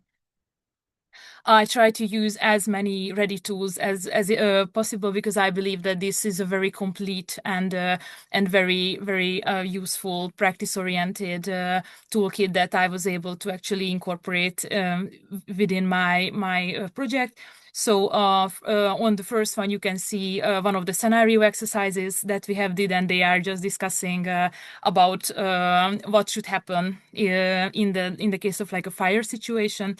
And also on the lower one, we visited one of the official archives that had actually audio-visual recordings of Roma heritage, and we tried to put together the stakeholders with community members, about community members, who is affected actually if for example, that database were to be lost in a like an online threat or some situation like that. So I also did a scenario related to this. And I also try to integrate it all to higher education. As it was also said, I work at the university as a researcher, so I'm developing a course related to this methodology to be able to actually move forward with this project. So my main results, as I've said, I documented the oral history of all the pieces that I was able to actually document. So, for example, on the picture says it's in Hungarian. It says no apron. So there is, for example, a skirt, but the apron is missing. So I marked it for myself and for others as well to see if the online database will be put together. That some part of the textile heritage element is actually missing. So I try to be as informative as possible, and the high priority list was also created. So and it's shared within the community members, so everyone can see it and everyone can use it, especially younger members, of course, who have more digital literacy, of course, than, for example, elders. But those can now be freely used. I hope I reached an increased awareness among approximately 120 university students about the importance of working with communities, especially with Roma communities, holders of significant amounts of ICH, but less classical verbal and like institutionalized cultural elements. I tried very hard to strengthen cooperation between communities and institutions. And the challenges were, of course, limited resources and funding. So many people at first didn't even understand what I was saying to do, but I persevered and tried very hard to overcome this. And definitely this needs long-term sustainability and public accessibility. So this is something that I try to solve now as we are speaking. And balancing institutional frameworks with community-based approaches is difficult. So I realized that as it was said many times during Riga and during the online training, we cannot do this alone. This is why the cohort is amazing, and this is why the framework is very necessary. So, key lessons learned very briefly: community participation is essential. Many things that I thought I knew, I turned out to be completely wrong about, and that's okay. This is why the community approach is the best, and heritage protection is much more effective if knowledge bearers are actively involved. So I was actually able to work much faster, contrary to the belief that if I involve community, it would make things slower. Actually, for me, the experience was that I was able to be much more effective. And preparedness means different things for everyone, but these like classical things like have inventories, high priority lists, documentation, and stakeholder networks prove to be very, very useful in order for me to help people understand why am I doing this. So I try to use the thinking methodology of the ready structure to actually work for me in order to get the best results possible. So thank you so much.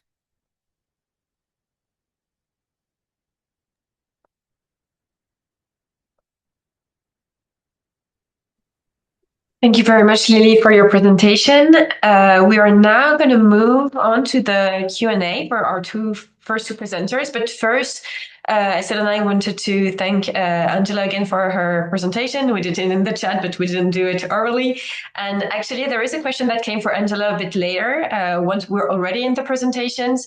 And in the interest of time, I would suggest that we send the question to Angela and she can respond to it afterwards, because we would like to now leave some time for questions to Nzhdeh and Lili.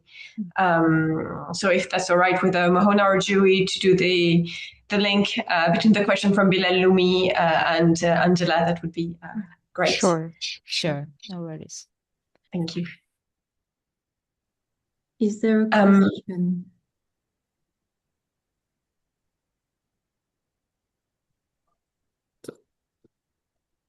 Otherwise, I will start with one so that we can warm up a bit. So I have a question for Nzhdeh in terms of collaboration, because we have mentioned many times, and Angela did that too also, how important is this to collaborate between disciplines. And this is something that you did before and that you have done also through your project and after the Ready training.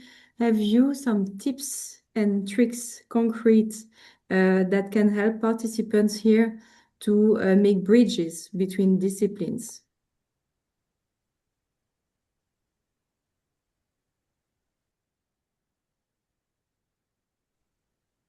I don't hear you. Yes. Yes.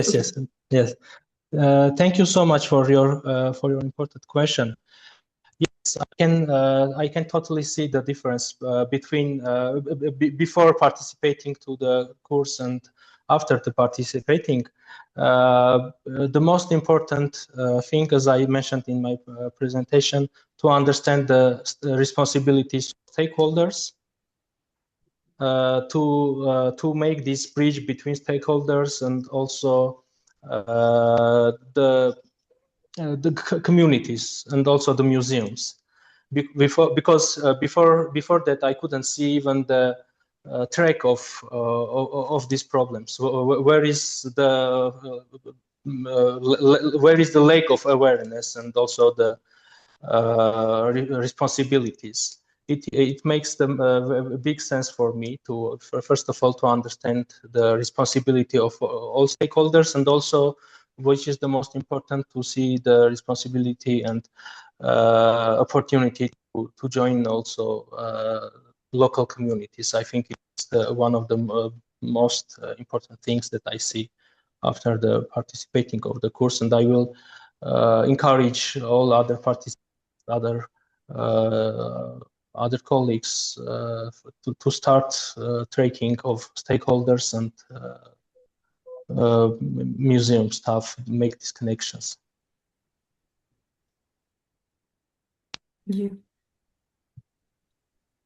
Angela, yes. Yeah, a question to both of you, in fact, on the community engagement. I'm curious to understand how did you, what worked in engaging communities? How did you engage, and what was useful to engage?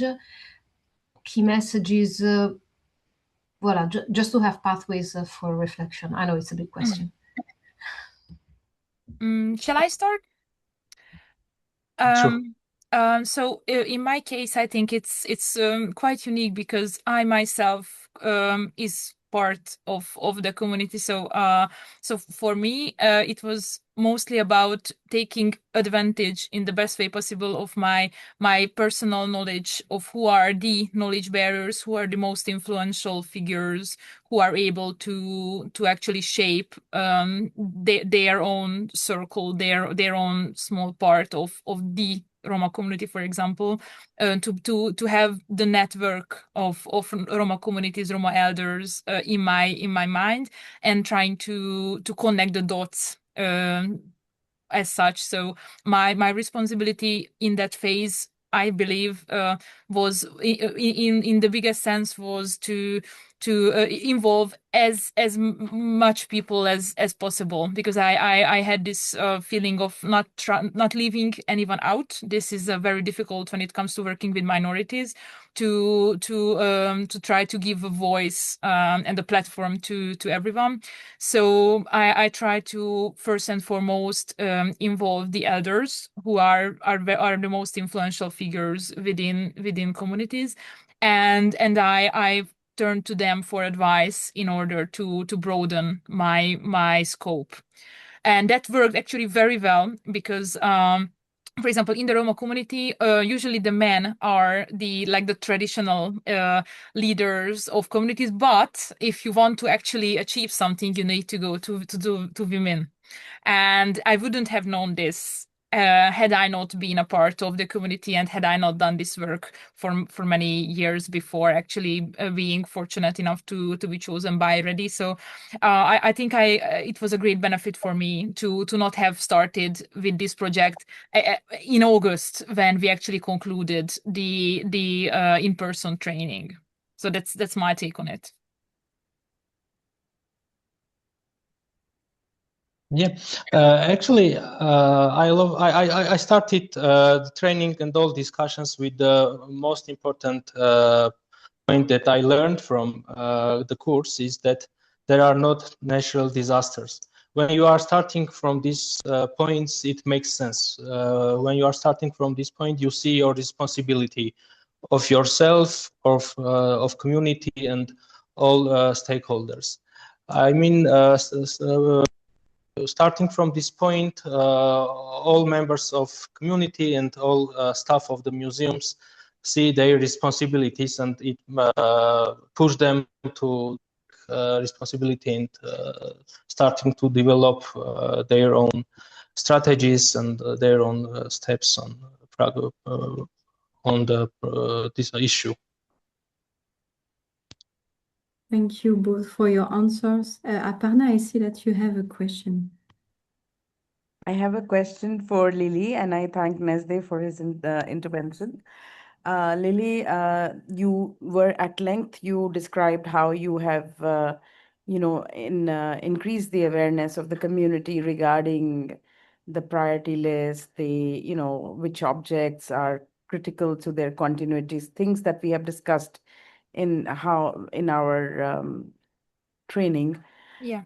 But one aspect which I found kind of missing was that, and perhaps you have already worked on it, and that's why I'm asking, is that how have your efforts helped the community itself?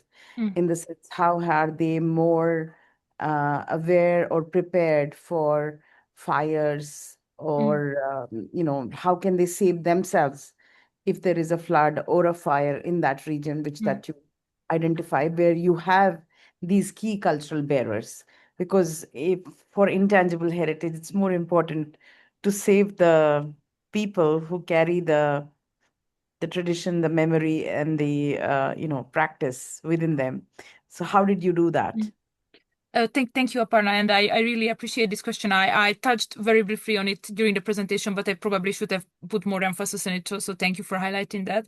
So with every workshop, with every opportunity that I had, it was quite a lot when I visited those rural communities and tried to do workshops with them.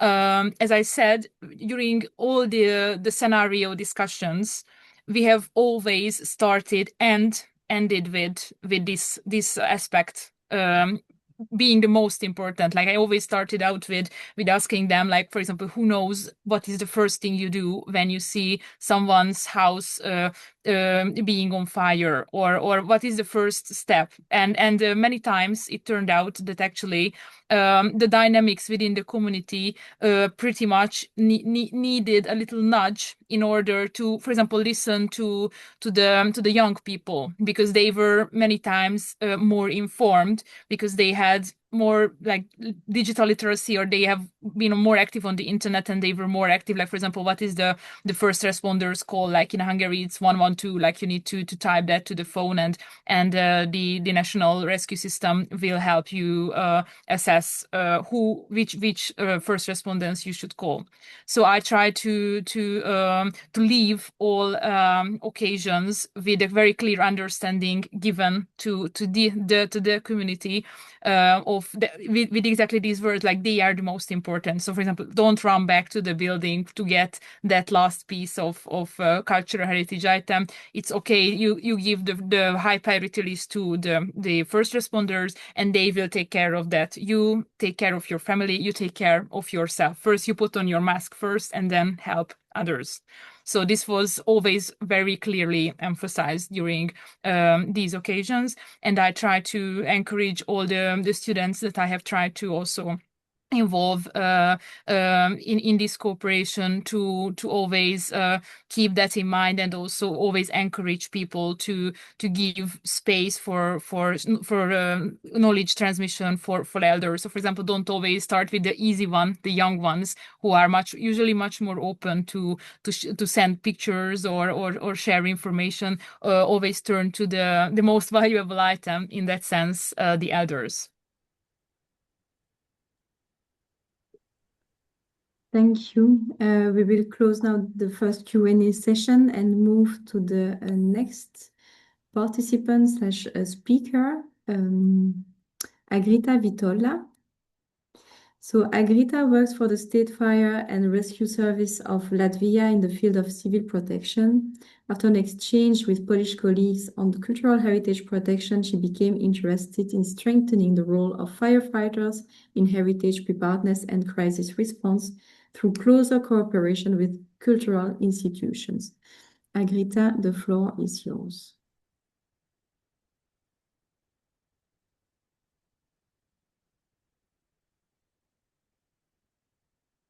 Thank you very much for this opportunity to participate in the READY project. I hope that my presentation is on full screen because somehow it disappeared. No, we still see your PowerPoint, the dias and so on. Yes, perfect. Perfect. I'm a representative of State Fire and Rescue Service, and I serve in a civil protection division. And I had an opportunity to visit Krakow and to see the experience of Polish firefighters, how they were engaging and working together with Wawel Castle in and helping the institution with the cultural heritage safeguarding. So I decided, why couldn't we do something like that in Latvia? But as you know, those experiences never work like just you take one address and put another person and this will fit. That's why we need to tailor this experience and come up with our own idea. And so with this project, with READY project, I was working with strengthening prevention and emergency preparedness. And that what our service can give is our experience, our operational planning tools, also risk assessment methodologies, because we are all the time working with different kind of emergencies, crises, and we can share those experiences and knowledge as well as crisis management algorithms. And we shouldn't sit on our ideas and our knowledge. We need to share our information so that other people could also know. Because if we are looking at the civil protection system established in Latvia, mostly you can understand that the system is organized very well. And in our case, the most important part in the crisis that contains cultural heritage would be the Ministry of Culture, but it doesn't mean that they will work alone. All other services, all our ministries, all the society will work together, and that's why it's called the system. And how we can engage in this system. Firefighters won't come to your entity and tell, do this, do that. There are some kind of work that you need to do your own and also prepare your own, but we can help to do with our expertise and our knowledge how to deal with crisis situation. And that's why the revitalization of this system was necessary, because the system itself and plans, that's very good, but we need to come down to the level where the people are really working with those plans and actually come from words to actions. And that's why we tried to do during this post-project activities. We had the national training and also several other activities that were organized to inform people about the importance of the protection of cultural heritage. I was working together with my colleagues who also participated in READY project from National Library, as well as with Signe Pujate from National culture center, and we organized lectures and practical activities for communities. But actually, those events went abroad even bigger because other cultural institutions joined those lectures because the importance of the topic, how to act in crisis, was very important to them as well. So that's how our auditorium went wider and broader, and the message that we brought to people that you need to prepare for different situations, you need to know your risks and prepare for them, went broader. As well as I prepared a lecture for my colleagues, because we firefighters also need to understand the value of the cultural heritage. It doesn't mean that, well, something in Latvia has changed. For first and foremost, the most important thing is the human lives, if we are talking about emergency situations, but we also care about material and valuable things, and that includes cultural heritage as well. And the other message that I wanted to bring, that how can we help communities to work together? First and foremost, we are also the part of the community. We are also participating in this stakeholder map. We are located there, and we can share our knowledge and experience and work together with community. And the best part of that is that if we have a chance to tell how we are working, people also understand how they should cooperate with our service. For example, we are talking much about the priority of values and so on, but if you do not have a map where your valuable things are located, then it would be difficult for firefighters to somehow find where those most important things are. Because when for example, fire occurs, you will not be able to get inside your building and get out the most valuable things. You will need to cooperate with the firefighter, who will go for you and rescue your valuable things. And if you haven't prepared, haven't got the plans how to work in this situation, that would be very difficult in this sense, how to organize the work. And what would we do in those lectures? They were not just like presentation and hello and goodbye, but we organized the practical activities as well. And they were invited also my colleagues to participate in those actions, those who would actually work on the scene in case if there in this place would happen the fire or whatever emergency occurred. And that's how we brought the stakeholder map to life. So that brought also local municipality together with communities so that they knew the faces who will be the ones who will work in crisis. Because Latvia is not a large country, we do know those people whom are we going to work together in case of emergency situations. But actually they need to come together and to realize who is who and who is doing what and what are their responsibilities. Also, explanation how services operates on the scene also really help museums, as well as practical applications. For example, how to use a fire blanket. We know that there are extinguishers, fire blankets, but we do not know how to use them. And that's one thing that you can practice, and then you will feel better in case of fire, you will be able to use them. But if you don't know how to use them, the first rule is that you need to go to the safe place, and firefighters will deal with this unfortunate thing as they are experienced in that.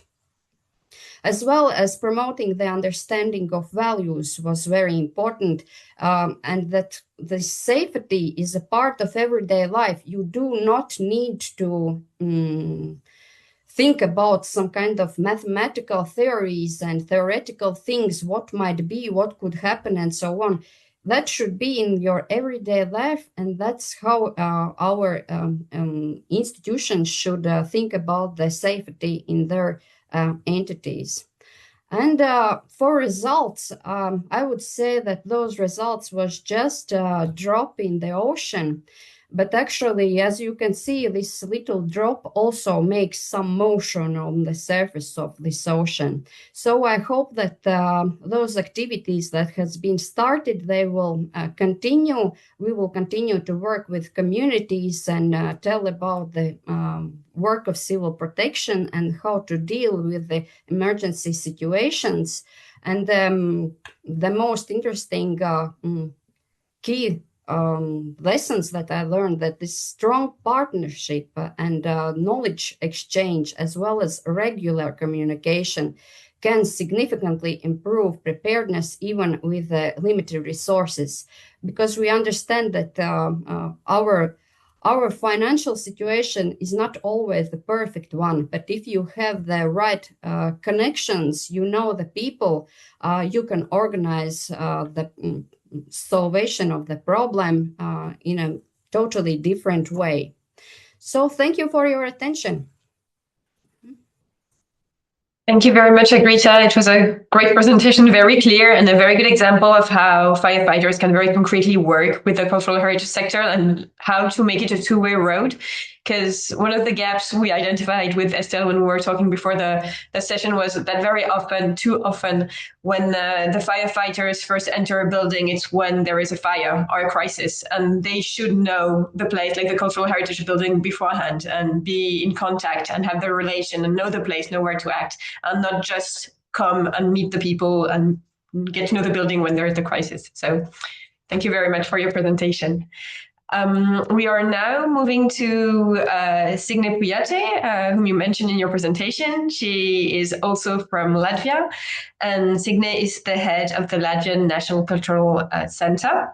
And for her project, she worked with the Upite community and its heritage to really enhance its capacity to prepare and react in case of disaster. So please, Signe, the floor is yours. You can share your screen. Thank you.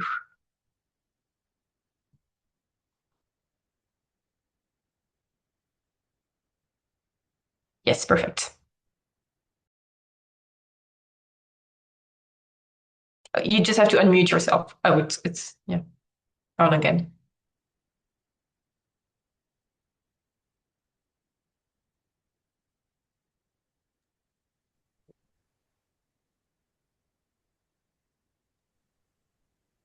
Signe, if you want to send us the presentation, we can share if that's easier for you.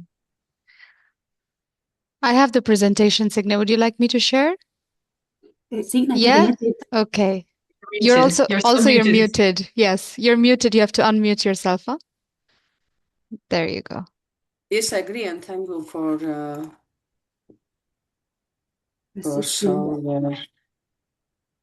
no problem. Okay, let's see. All right. So maybe I can start with my text. Yes. Dear colleagues, ready training organizers and guests, it's great to be among you. And thank you for the useful knowledge we have gained of our work, especially in the field of intangible cultural heritage. And it's a special value on this project, people and their heritage, which can be injured by various risks.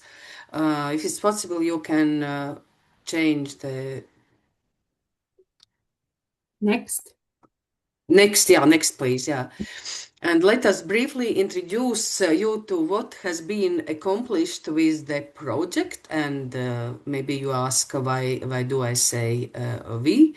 Because we are and we will be Latvia's close partners in working with communities and their heritage in situations of threat.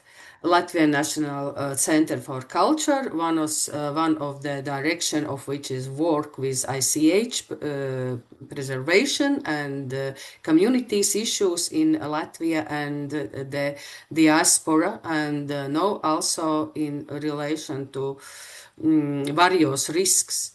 An Institute of Literature, Folklore and Art of the University of Latvia is a humanities research institution in Latvia with a focus on interinstitutional cooperation, and institute helps us prepare guidelines for communities. State Fire and Rescue Service is a state institution, one of the main tasks of which is to organize and carry out preventive measures in the field of state fire safety and civil protection. Next, please. We cooperate with Latvian municipalities, their institutions and heritage communities, as well as with Border Guard.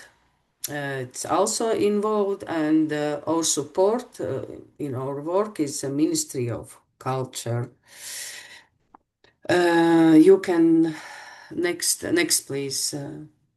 Yes, in the Ready Training framework, we highlighting the Upīte community and its ICH as in case study to determine the community's preparedness in emergency situations and provide direction for future action, as well as so that the Upīte case experience could be used in work with other heritage communities. Next, please. Our first step in working with the Upīte community and other communities was and will be to inform heritage communities about risks and emergencies, to draw attention to need to identify risks and implement prevention measures in the context of the community and heritage, and bring together the necessary institutions and people for joint work. In reality, heritage communities have not delved deeply into the issue of heritage and potential risks. So this is the first step we are taking, paying attention, engaging in action. And my colleague Rita continues next. Yes. Hello, everyone. You hear me okay? So I'm from the Institute, and I'm working with ICH as a researcher, but I was happy to cooperate with Signe all throughout the ICROM training Ready One, so I'm really glad about that. Probably next slide, please. Yes, throughout these activities, especially the seminars, what we try to do is, yes, strengthen and to give some steps for preparedness for ICH communities, but we also promote ICROM methodology as much as we can. And here on the slide, you can see the handbooks, well known for everybody, I guess, here, but those are the ones who are also translated into our national language. Thus, the methodologies are more available for local communities, and they really value it. And why we chose Upīte, perhaps Signe didn't stress, but I would like to say it's our geopolitical situation. And as we were talking today, and perhaps some other Latvian colleagues will mention, there was a cell broadcast in Latvia, certain areas informing of potential airspace threat. So it's not just something very theoretical, but apparently those were some Ukrainian drone which was shut down in Estonia. But the fact is that we are living in this unstable geopolitics. But let's go next, please. So one of the outcomes, what we were, it's still in progress, but basically made are these guidelines for protection of intangible cultural heritage in situation of crisis. The idea was developed by National Cultural Center and Ministry of Culture together, and it is put very much in the context of in our national legal context. So first of all, UNESCO Convention for ICH, but also our intangible cultural heritage law and civil protection and disaster management law. So that's the context where we set it. But most importantly is that it is tied very much together, like recommendation nature, but still the strategic policy, like local governments, civil protection plans. We heavily ask, and also Ministry of Culture does it, to include cultural component in it, and also intangible cultural component. And intangible cultural heritage, as you know, it's not just intangible, because there are also material elements apart from human beings who are the most important in any situation, but also things we use for traditions and environments we practice and so on. The next slide, please. Well, this is the structure. We couldn't put more detailed, but the structure is really very much following the ACROM methodology. So big stress on prevention, being prepared, and also what to do right after the crisis, and some practical guidelines. And also we see intangible cultural heritage as an important part in peace building and like post-crisis and identity keeping moment. So the next slide, please. The results, here you can see what Signe was talking about. We started with UPI, the community, whom Ready One team knows very well because they participated in the training too. We dare to say that UPI, the community, is the most prepared intangible cultural heritage community in Latvia so far, but because of their willingness to learn, because of the ICROM training, and also because of these seminars. So they are really doing well, but they are also located very close to Russia's border. But the positive thing is that this UPI has been a starting point, and that these seminars, we are moving on. We are just in the middle.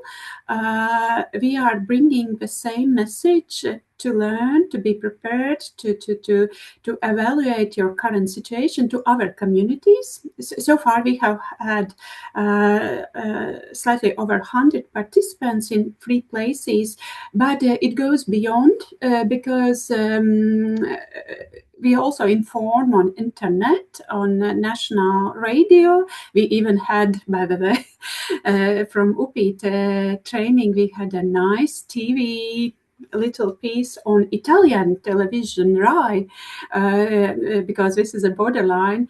So we think we are doing good work with that. So thank you very much for encouraging us to do that.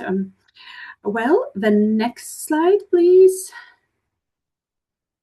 Yeah, the next is summing up. So the value, what we see is that we are encouraging communities to pay attention to the facts that and circumstances they didn't do before, and also to introduce these approaches internationally well known, and to introducing them to Latvia.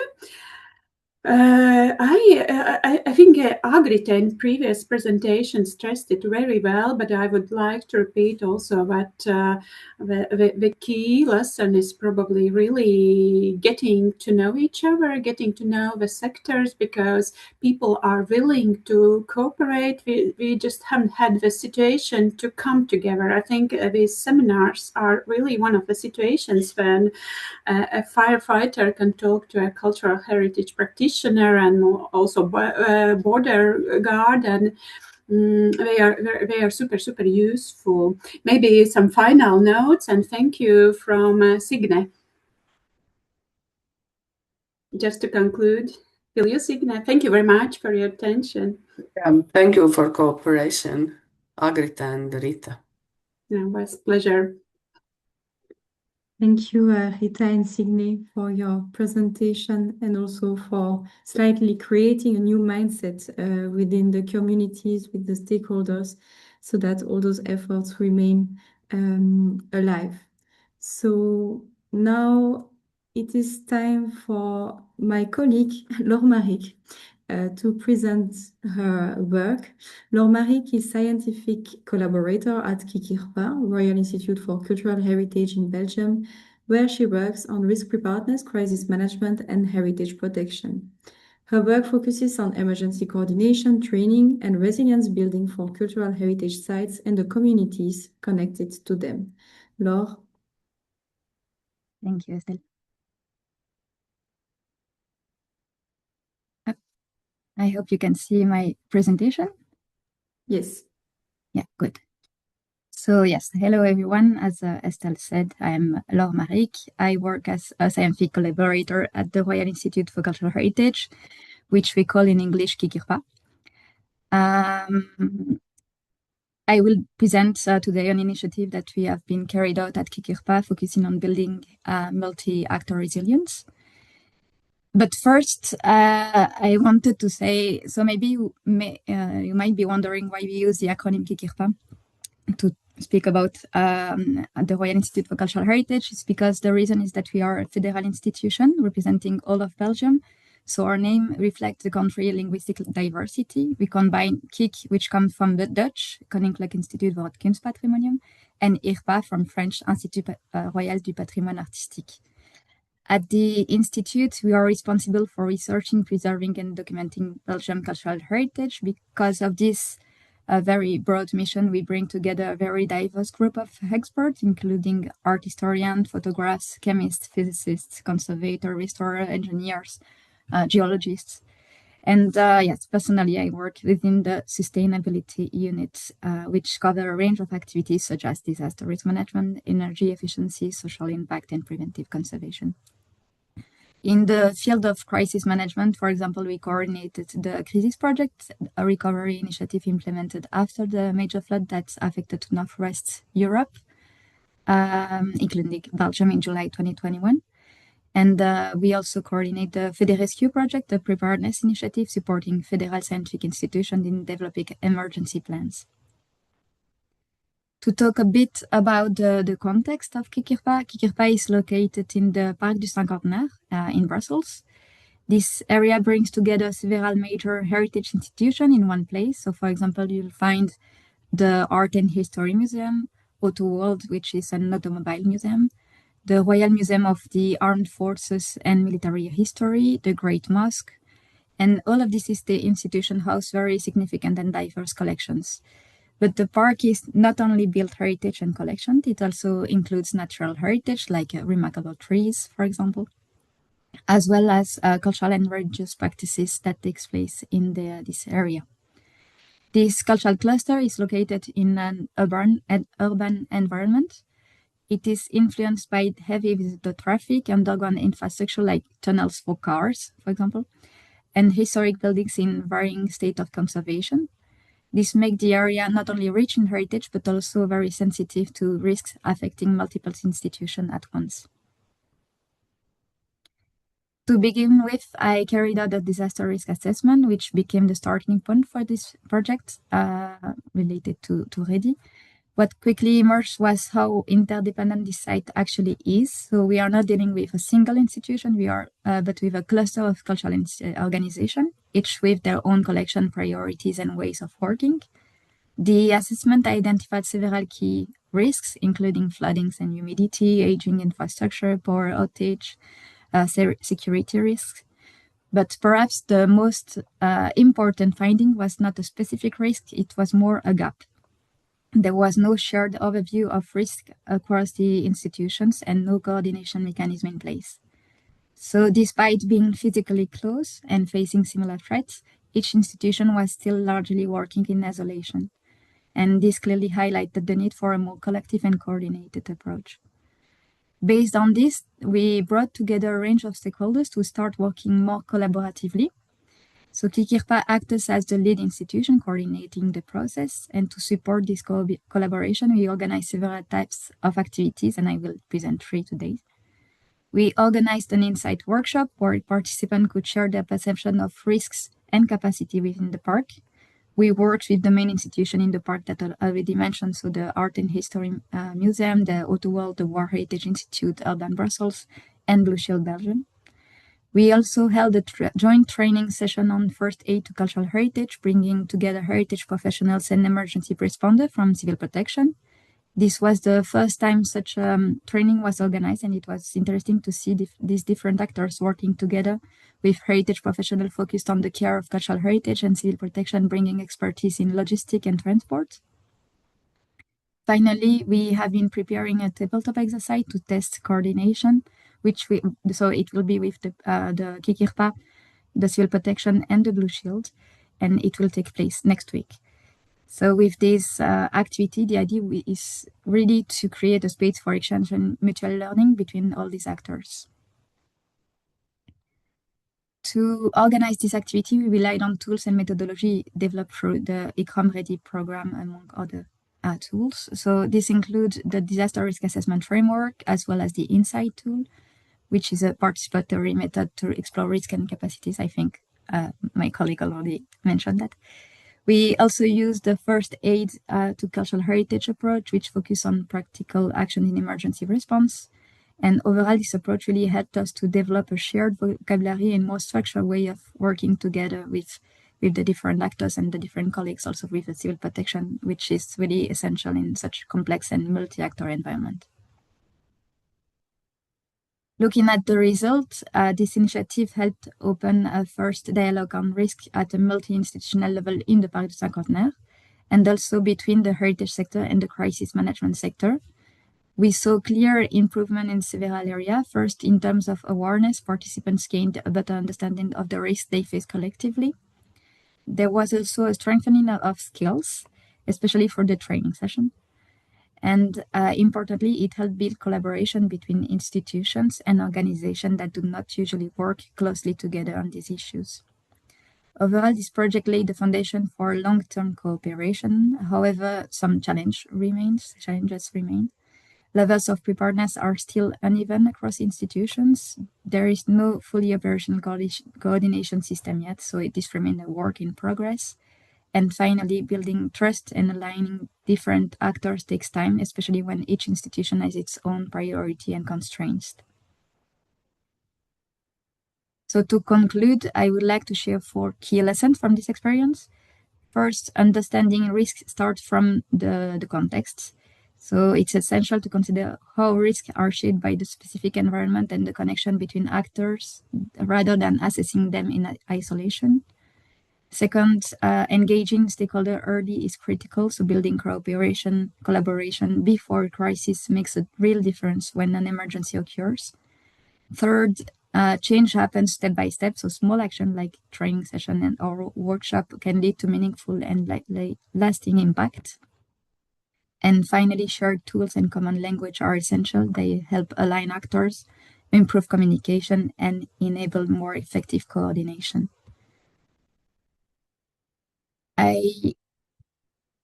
Before closing, I would like to take a moment to thank everyone who made this project possible, the Ready 4 team and also the Ready Track Walk board. I'm still learning a lot from you, even today, even yesterday, so it is really great. And I also want to thank all the partners, stakeholders that took part in these different activities, and finally Kikirpa and my colleagues, of course, that are supporting me in this work. It requires a great deal of time and energy and commitment, and I think it's been now a year that we have been working on this. Well, more than a year, but with the Ready methodologies, it's been a year, and this work is really amazing to do with you. So thank you.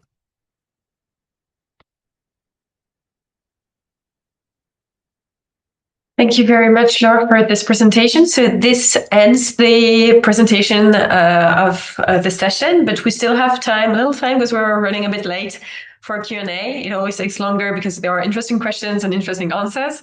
So do you have any questions for Laure, Agrita, or Signe? You can ask by raising your hand or in the chat. So I see one question from Angela, who is still with us. Oh, yes, I'm taking advantage of the discussions and the presentations. I have a question, in fact, to Laure, because I know that the angle that you took was very much stakeholders, institutions within the Parc de Saint-Quentin, etc. But I'm wondering, would there have been margin to engage local communities? And if so, how? Is that something that you thought of or that you think of? Because we are in an big urban dimension, and I'm wondering to what extent in these circumstances local community can be engaged or should be engaged. So for this project, we decided to focus on the institutions because it wasn't done at the moment. So it was the priority for us. But then we also thought about integrating the communities within even the Insight game. We wanted to include, maybe we thought about owner of shops. We thought about representative of organization that are in the area. For example, we have the Marché Médiéval that happened, medieval market that happened every year, and not integrated, that gather a lot of people from Etterbeek and from Brussels in general, and we thought about integrating them into the Insight. It's something that we could do in the future, that we might do. Also, I'm looking at Estelle. It will be with her that we will do that. But at the moment, we have decided that to really focus on the institutional level.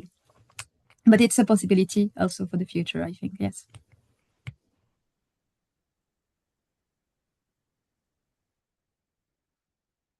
Thank you, Laure. Any other questions? I see one from Aparna. No, it's just directly in relation to what Laure said. This is something that I think all we encouraged a lot in Ready to say, and I think we had also an aha moment when we were asking the National Library in Latvia, in Riga, to go and ask the next door grocery shop, what do they think and what do they know about flooding?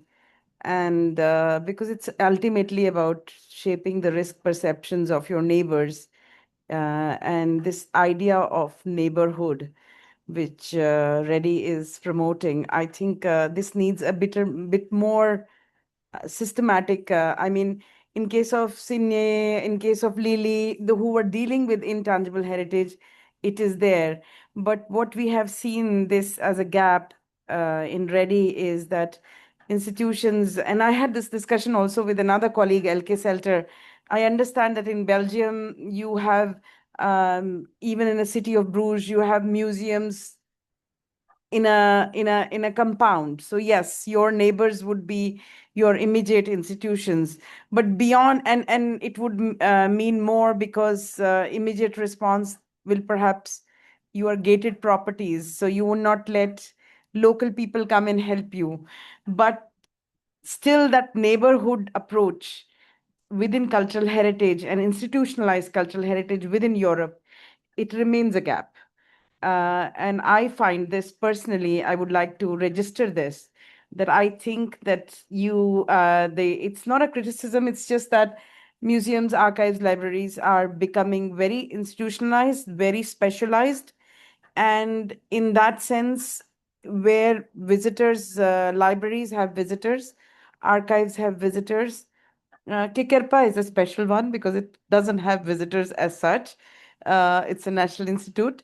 But even the visitors are not engaged sufficiently. So this is something that we have to understand, to know what are our communities. So perhaps this could be another readiness indicator. How ready are we? How engaged or networked we are with our communities, and how much do we know who are our communities? No?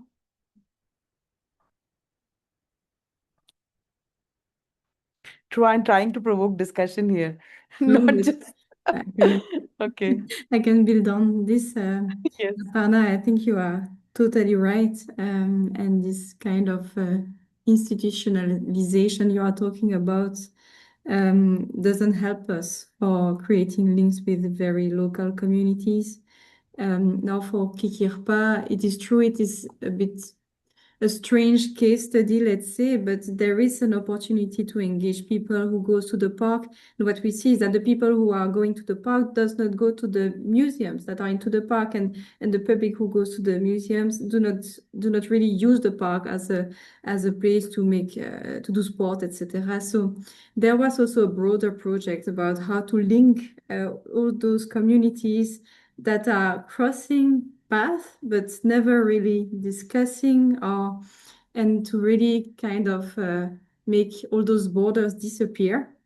And as Laure mentioned, it is something that we have to work on the longer term, but also try to put aside some concept that we have learned through our education too, like the public is seen as a risk in many cases for objects, and not really as an agent, as a driver for example, disaster risk management. Angela, you wanted to react? I've seen your hand, but then because in fact, but then I thought no, because then we will monopolize the meeting, and it doesn't make sense. But I think, I mean, for me, the question on the community engagement was actually because there's reflection to make there, but that's because we are in very large urban settings, and it's different from other settings that were presented earlier, and it's tangible heritage vis-a-vis the intangible. But then it's a whole reflection: who is heritage for? What is the community around? And can we really speak about community awareness, and how? But this is for the longer term discussion. I mean, it's all work in progress that we're all doing on this. So I'll stop there.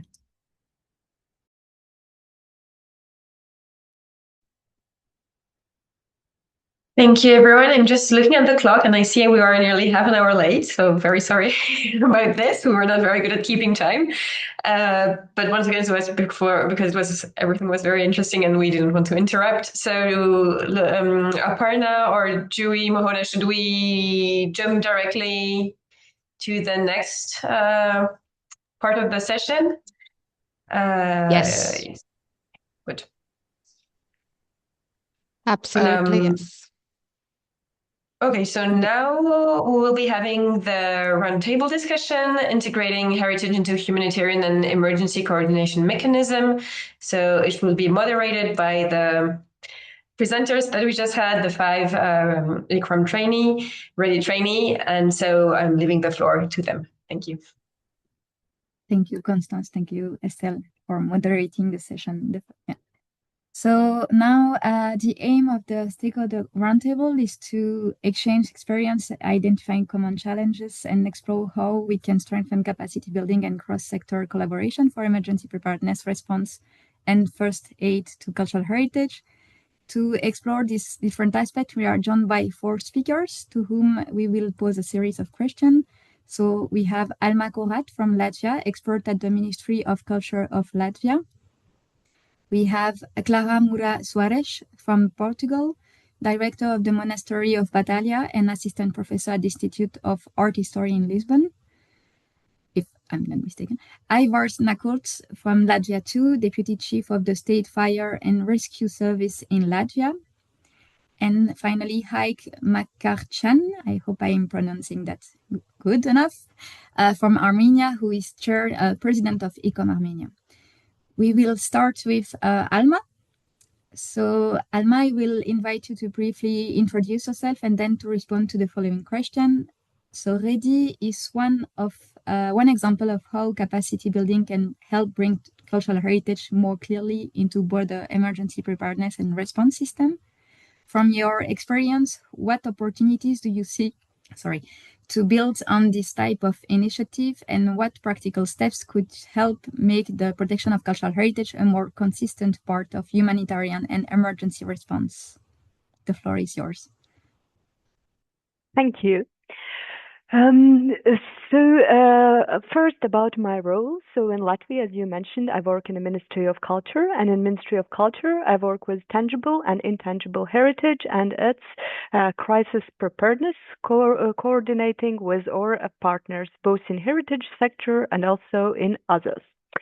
But now to your question. Firstly, I would say that Ready has genuinely helped us to move forward. And in terms of opportunities, I will highlight three things. One, maybe is the most obvious, one is that building upon the knowledge that already participants have already gained. So it means, as Sanita mentioned, that we are perhaps a little bit shameless in asking already and also pra-cultural participants to come back and share their knowledge within the sector, but we see them as a great resource that shouldn't be wasted.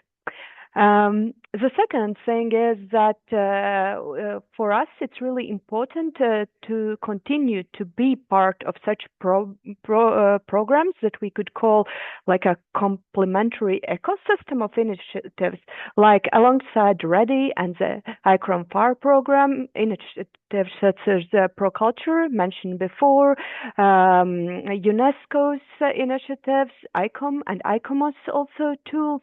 They each bring something different, and together it helps to build a more we could say mistake-proof system, more a resilient system. And then the third one, I think, is that a huge part of Ready Track 1 in Latvia was tabletop and practical exercises. And for us, it's continuing to participate in exercises and to mainstream the heritage into training at both national and regional level and also international. For example, this year in Latvia, we have developed guidelines for municipalities to include heritage in their preparedness planning. And of course, it does depend on the willingness of municipalities, but we are seeing some genuine interest. And it's reflected also in the fact that we now have the first heritage sector representatives included in the municipal civil protection committees.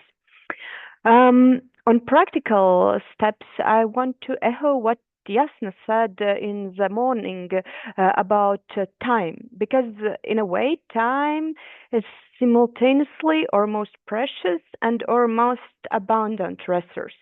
So the challenge is to use it wisely and in a way not to freeze in the face of unknown, because preparedness is a field where most of us still have a great deal to learn and also to start practicing. And that's really important for heritage institutions to be, because in order for them to be able to gain seat at that, we could call it emergency management table, we need to come prepared. We need to know our capabilities. We need to know our needs. We need to speak in proper terms, but also libraries, churches, museums, heritage practitioners, they should be seen also as a trusted partners and contributors to the societal resilience, not only objects of protection. And before, Aparna also touched on this institutionalization of heritage protection, but then we know that, for example, in Latvia, for most of museums, they have kind of friends or volunteers, society or group that helps them both in making different projects, but also helps them to we could say lobby for their needs. Then I would also say that time of rescue services and other stakeholders is also scarce, in a way that they are also busy building their own capacities to protect us better. So rather than asking for separate space, we try to embed heritage into existing national and regional scenarios wherever possible. Colleagues in other sectors genuinely care about heritage, as Agrita's and Ivar's presence today demonstrates it. But they also face the same capacity constraints as we do in heritage sector. So we try to learn from them as efficiently during consultations and carry those lessons learned.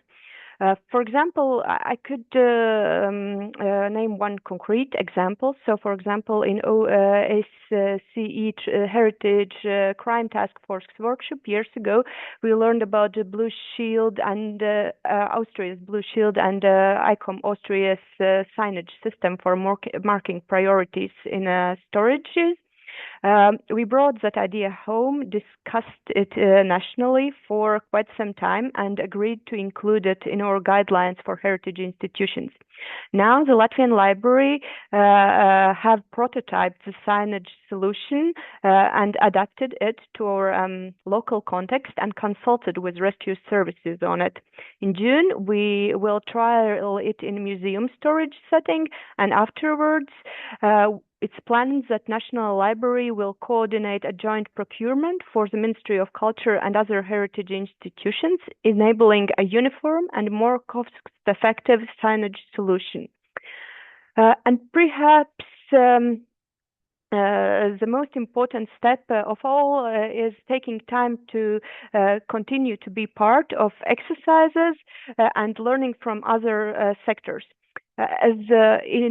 For us, a lot of our progress has been due to our partaking in the National Comprehensive Defense Exercise for already 5 years now. And also now we see that we are on, for example, National Crisis Center's mailing list, and we see that, for example, very soon there will be one training where heritage is part of scenario, and we were not the ones who initiated it. Came to us, we could say. Yes, so my overall message is that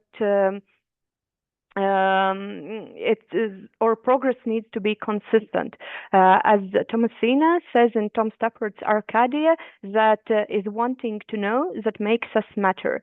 And for our cause, I would add that it is planning, the exercising, the evolving, the practical and constructive work of preparedness that makes us hopefully worthy guardians of heritage and will help us to carry it across the river of the time.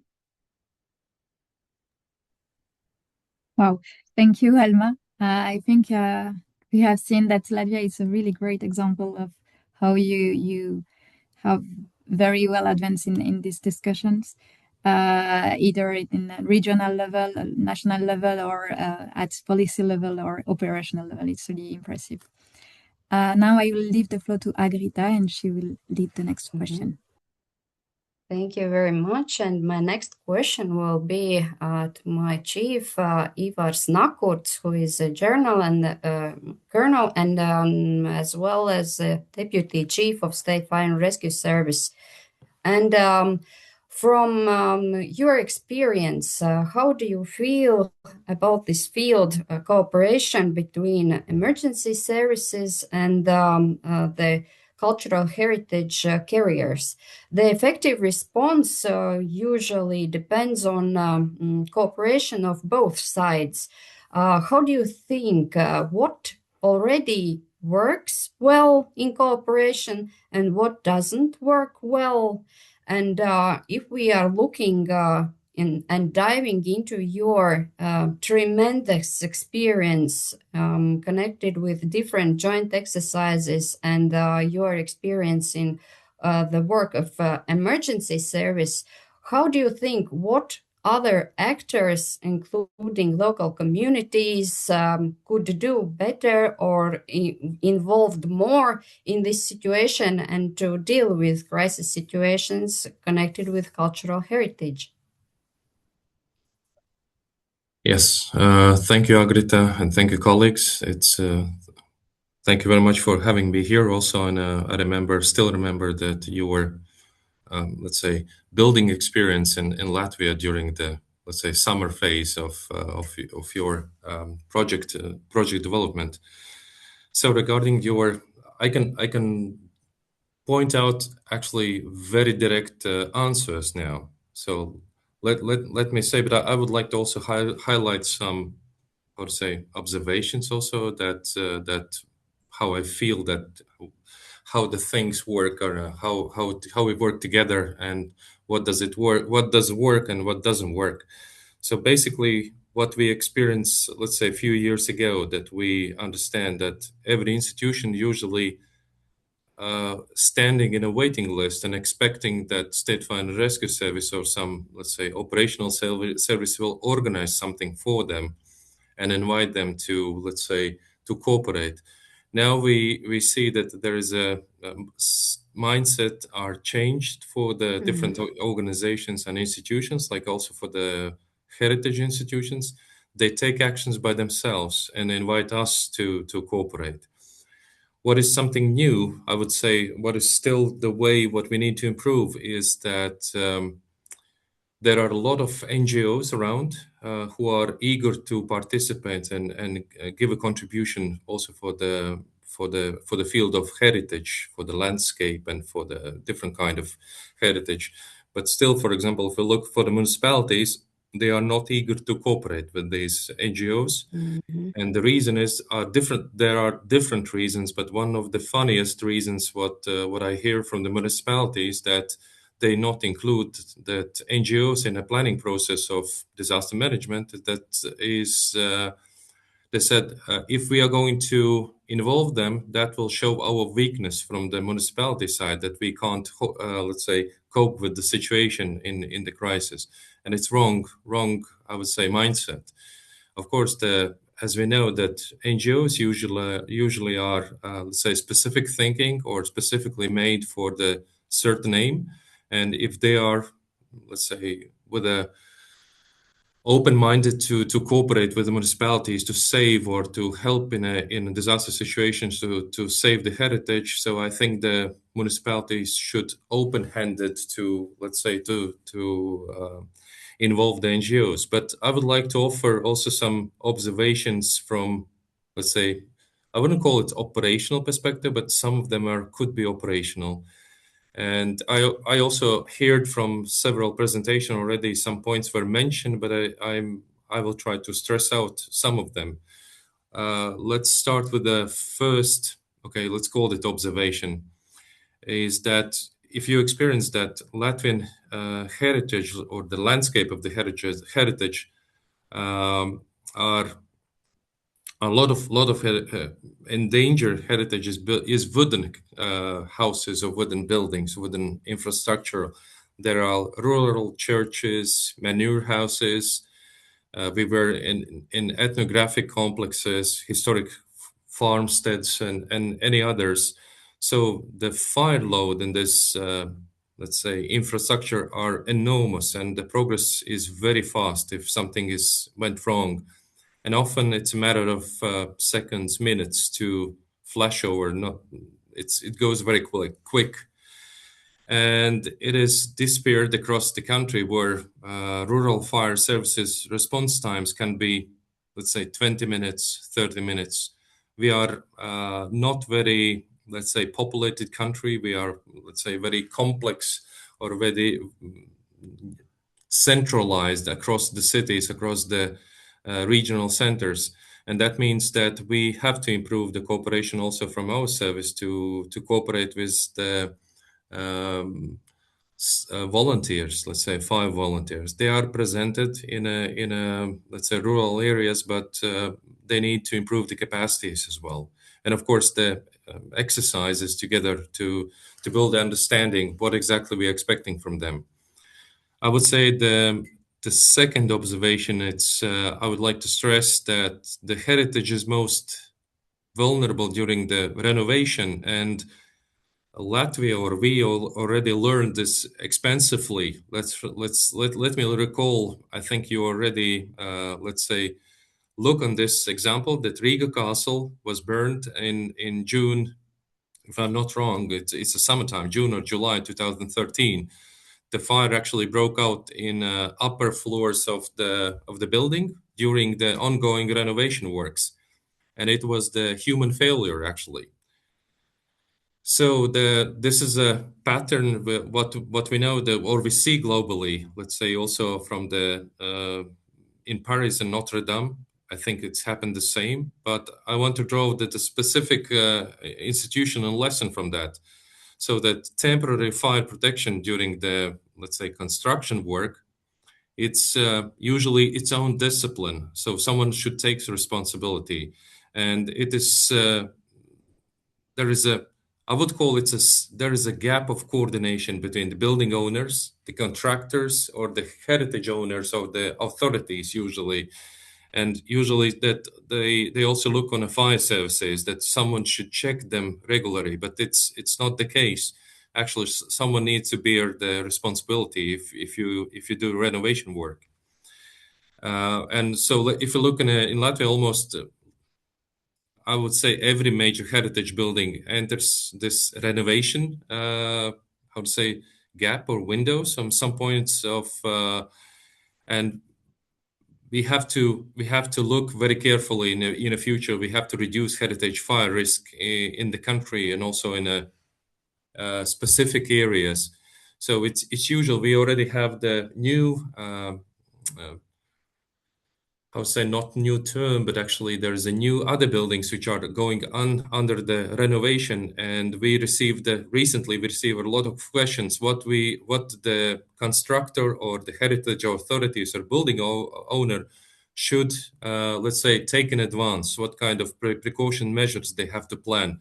That's already the good mindset what we learned so they learn from some kind of experience or from the bad experience. And I think I would like to point out another observation or another point, which is like crucial recently. It concerns, I don't know how to call that. I would call it a high risk situation because it's like a hybrid situation recently in our region. And this is what we face recently for today's, for example. It's scenarios we do not plan actually for recent situations. So we face the drone accidents. Let's call the drone accidents. That means there is an ongoing war on Russia's invasion in Ukraine, and of course Ukraine has a full rights to respond on a different means to Russian aggression, and Ukrainians use also some kind of let's say drones to attack the Russian territory and infrastructure. And we know that there is a warfare, let's say, instruments which allows you to jam the drones, and these drones are actually flying lost in our, let's say, region and our territories and also in our airspace. And we got an accident also today during the daytime when the students has let's say exams and everyone has a daily business to do. So the critical infrastructure sabotage would be one of the cases in the future, and also not the critical infrastructure. I mean also the heritage infrastructure, which could be disrupted or could be affected due to the lost, let's say, drone, which is uncontrolled in our airspace, in our regional airspace. So that means that heritage also could be, let's call that, as we see from the history, from the lessons learned from the Ukraine and attacks from the Russia, the heritage sites could also be the symbolic targets. So, and that means that there is recently we don't have a specific measures how to protect these heritage sites from such kind of threat.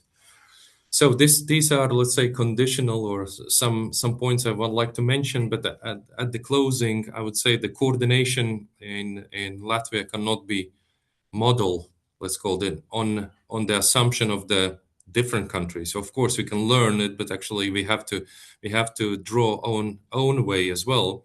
So we are a small country. We are, as I mentioned, we have a wooden infrastructure, heritage infrastructure. we are dispersed in a country, and we live in a serious security environment. So the coordination that will work for us is built locally, capacity, coordination, cooperation, exercise regularly, as you've shown during your project initiative, and honest about what each side can offer, and what grounded in recognition that intangible heritage that is part of the resilience and not separate from the rest of the, let's say, disaster management planning. Yeah, a little bit chaotic, but I think it's some of the points. I have some more points to address, but I will respect your time to, let's say, to go back and leave time for the questions. Thank you. Thank you, Mr. Nakurts, for your observations and for not sugarcoating the situation, and the honesty that you mentioned. That is the most important thing, and those expectations when you know what you can do, and that you not always should expect from the service to do some things that you are you have to do on your own. That's also a very important thing, and we are on the way to understanding it. Thank you very much. Probably there will be some additional questions a little bit later. But now I give the floor to the Nzhdeh for the next question. Thank you. Thank you very much to all speakers. Thank you, Agrita. I would ask to Mr. Haikerchan, local communities are often the first to respond to heritage emergencies and care for heritage over time. Your experience, how can we better support and include them in preparedness and response in ways that respect their knowledge and are sustainable and meaningful?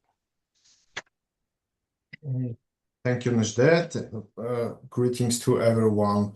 I think you can hear me well. My name is Haik, as Nzhdeh mentioned. I'm the chair of ICOM Armenia. Most of you definitely familiar with ICOM.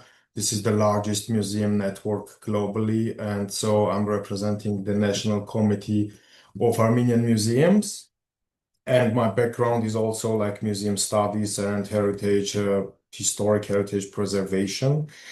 So I'm involved in this museum professional work like since 2008, and since 2021 I'm leading ICOM Armenia.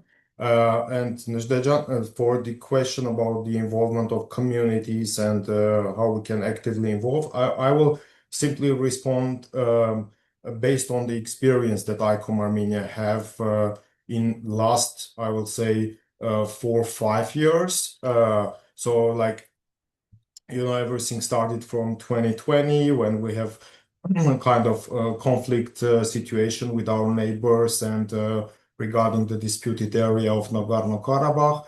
So like 30 and more years after ceasefire, so sudden burnout, the conflict was some kind of strangely to say, but surprise for most of the people, not only communities nearby, but also definitely museum and heritage workers. So most of, to be honest, like saying that, so we were not ready for the situation which was happened during that time.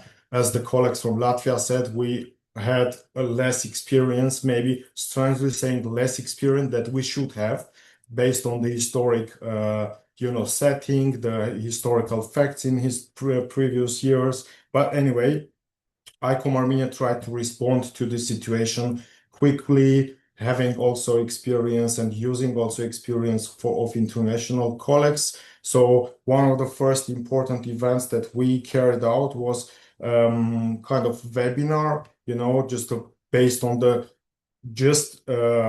daily going cases. I mean, the war on the border sides, So, and in partnership with ICOM, the headquarters of ICOM, so we held a very important disaster risk management training, first ever in the region, including also international experts from, like UK Victoria Albert Museum and also Egyptian Heritage Rescue Foundation. Some colleagues that you might know definitely are Amira Sadiq and also Vernon Rapley from UK. And this was kind of first important event that we tried to involve both the communities who were definitely and directly involved in the conflict area, but also heritage people who were part of this, who were part of the community itself, but also kind of custodian of the heritage in the other words. So this workshop was very important for us, and it have had logical continuation later on. So based on this workshop, we tried to expand, the area of collaboration with communities, with local governments, and with support from our Armenian local foundation, but funding was coming from European Commission. So we initiated so-called about 8 months project, which was carried out exactly in the border regions based on our investigation and based on our previous experience from that training programs. And we also engaged here different professionals, including Armenian Internal Ministry and Rescue Service, specialists, armed forces, local governments, and all possible stakeholders who are in both peaceful and difficult times should be part of the heritage preservation. So this was a very important project for us, and thanks to this funding opportunity, ICOM Armenia carried out observation like surveys about museum preparedness or readiness for the heritage and conflict situation, which was very important for us to map the real opportunities and challenges that museums have and what are the communities' engagement in these processes. And sadly to say again that even the communities and even the governors of the local and bordering communities were not ready and were not able or even were not aware of even the situations that can happen, to heritage. And one of the first ever trainings that we held in local regions in Armenia was to invite like local governors, the small villages, minor towns, bigger towns, even the government administrations to be part of this important event and discussion, and to show that heritage is part of the identity of the local communities. It's a part of the daily life, and usually we're always mentioning that the heritage preservation should not be a project. It should be a daily life. It should be a kind of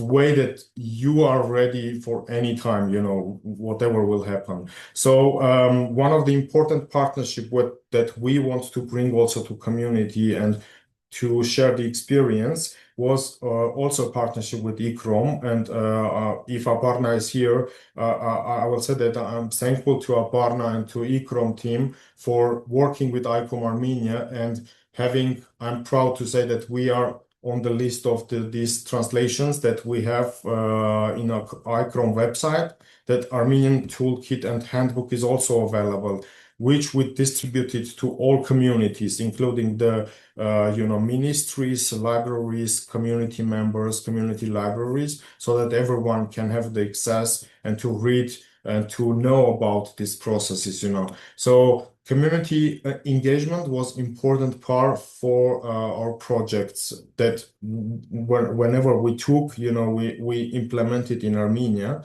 and we still try to continue also to say keeping feedback with the local administrations, in order to understand the local needs. So if everything is understandable for them. Like a daily work and practice with the local governments, we try to keep through our network, through our members of ICOM, who are mostly involved also in different, museums and even the local governments. So my important point here will be that the local governments and are playing very important role in community resilience process. So if they know the process, if they know anything, saying in a smart way or in the right way, so they can easily, let's say, reconciliate the community for any emergency response. And this is maybe kind of short and brief, but I will be happy to engage in kind of other discussion and questions. Thank you. Thank you very much, Mr. Mukercan. I have another question to all of our speakers. Training is essential, but impact depends on what happens afterward. What mechanisms or conditions would you, in your mandate and institution, would you wish to implement to ensure that initiatives like READY lead to lasting change and sustained capacities rather than one-off interventions?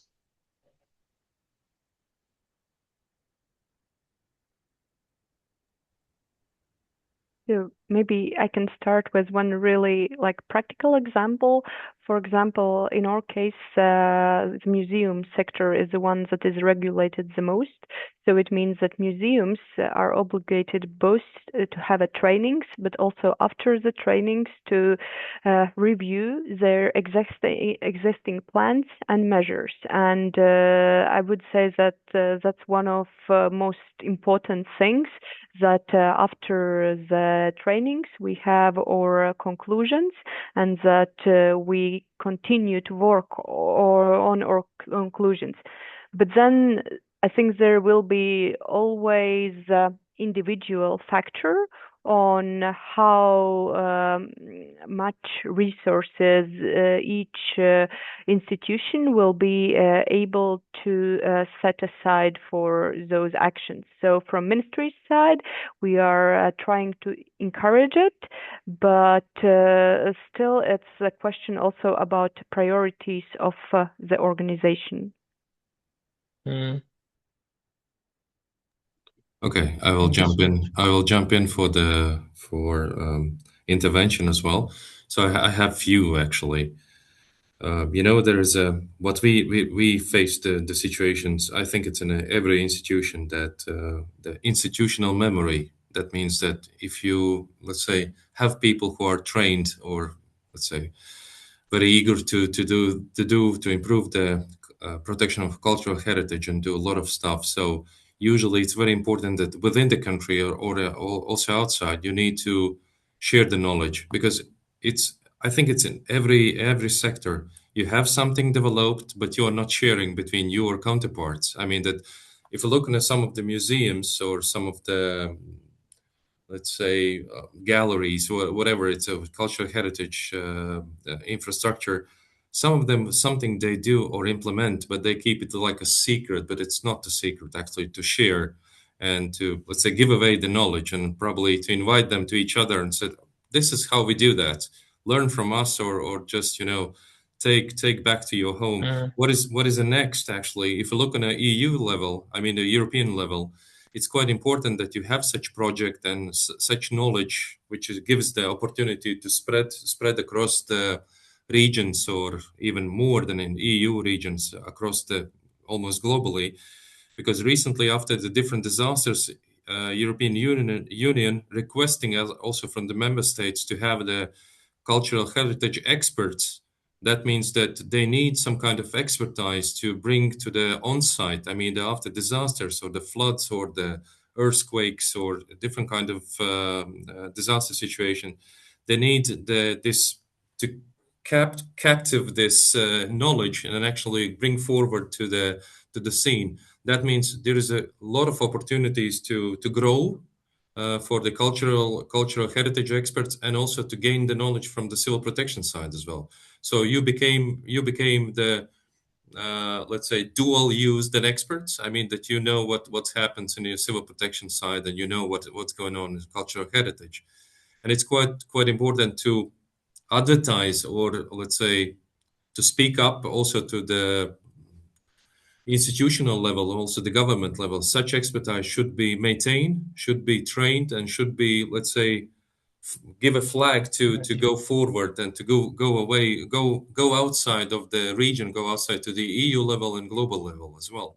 So it's really, that's a treasure. I would call it a treasure. What you have to polish till you are visible. Thank you. Thank you very much. I will also explain maybe on a very practical level based on the experience that we have in southern regions of Armenia. So in order to keep, this process going, and in the frame of the training program, we have decided to create so-called mobile groups under the supervision of museums. So these mobile groups actually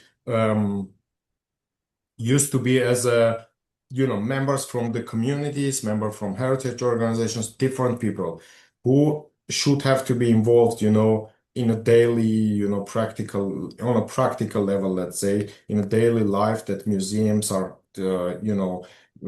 maybe having also learning programs, museums using as a platform for continuation of the training program. So we thought that because, usually in the crisis time, in the emergency response period, it's a very chaotic time. And we thought that museums should be pioneers of making so-called a cold shower on a community, saying that calm down. And so we know this is the people that we have under our supervision. These are the people with the resources. These are the people with the knowledge, which we have been trained during the period of time. And so they will lead the process of emergency response. So these kind of mobile groups, I think, are on a practical level, are very important to have.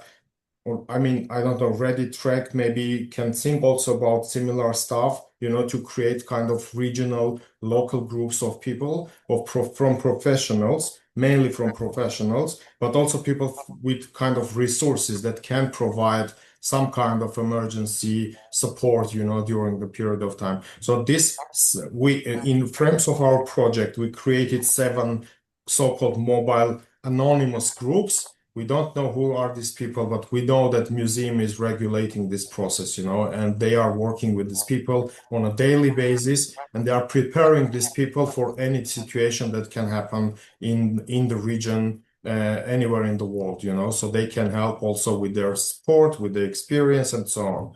So I think this is very important to keep some kind of, connection after, if we call this project, so after project, it's very important for us. In this way, we decided to make the cooperation in future. Great. Thank you to our speakers for sharing this important.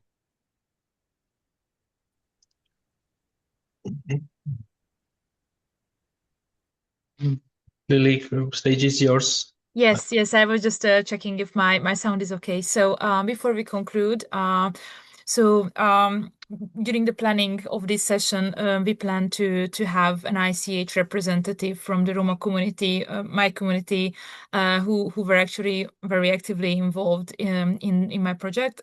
Due to previously unforeseen circumstances, they cannot be here at present, but they were very enthusiastic about still taking part of this event. And please welcome Helena Varga, one of the founding designers of Romani Design, who took the opportunity to share some thoughts on her views on Roma ICH and how she views involvement with first responders and official and government officials regarding cultural heritage. So please welcome and thank you.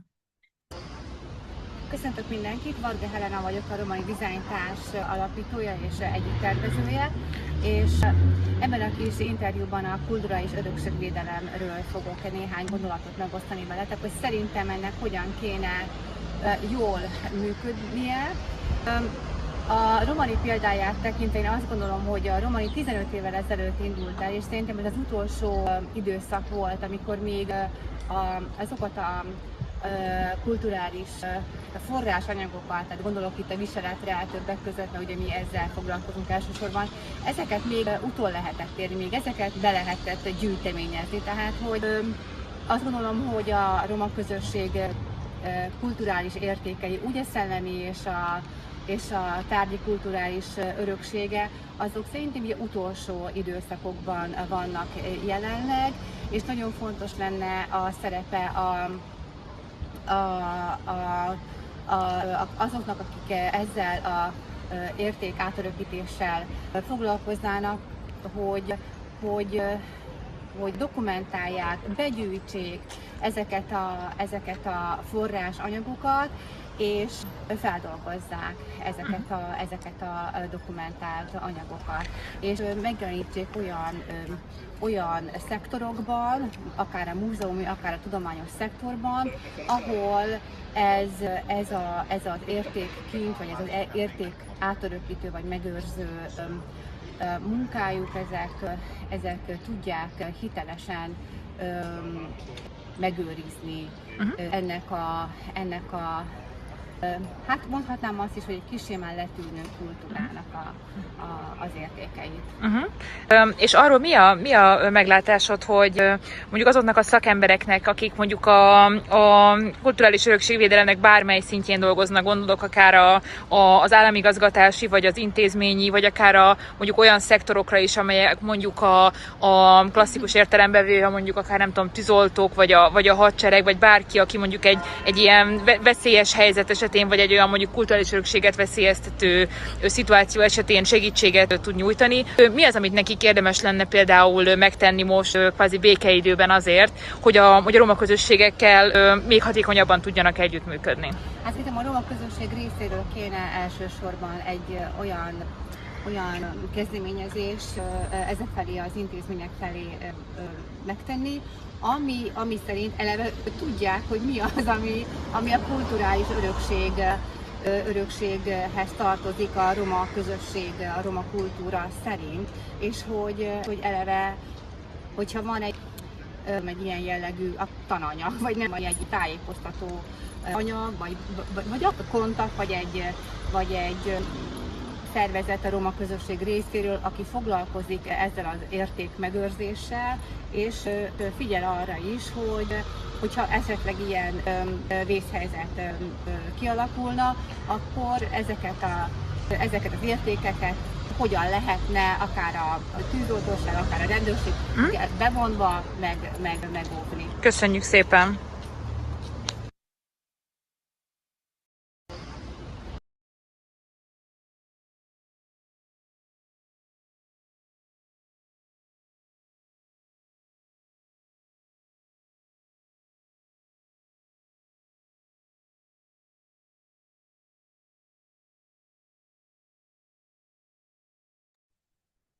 So thank you, Lili, for sharing this video. Now we will end the session with the closing remarks from Nzhdeh.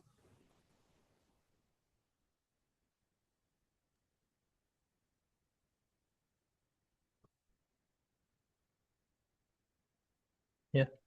Do you listen? Yeah. Sorry. So, dear colleagues, dear speakers, thank you so much for your participation for this rich discussion. Thank you very much.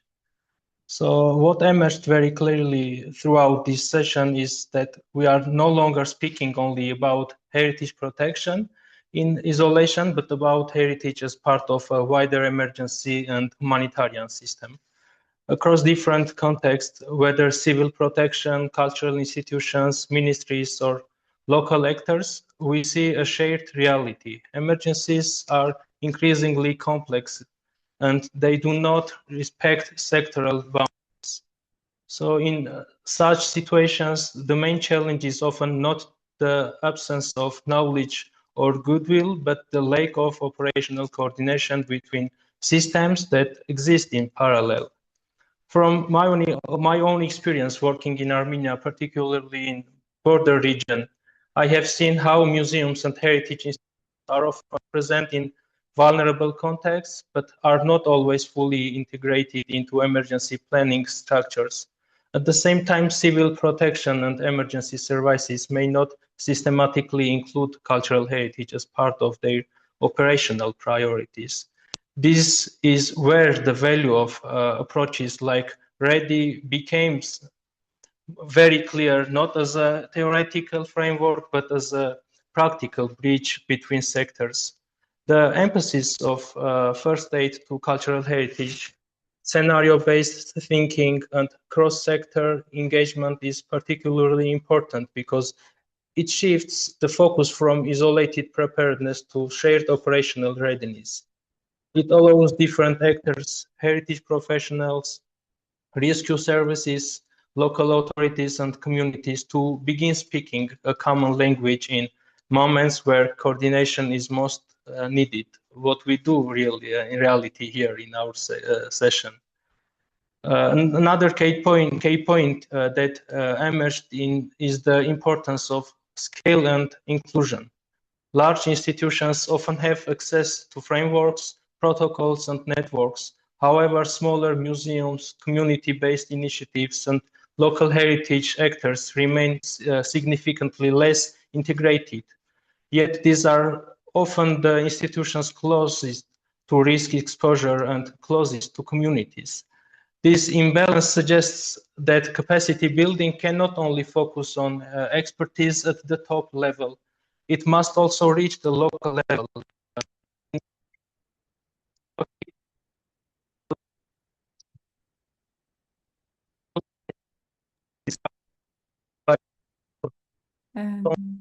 We have lost you.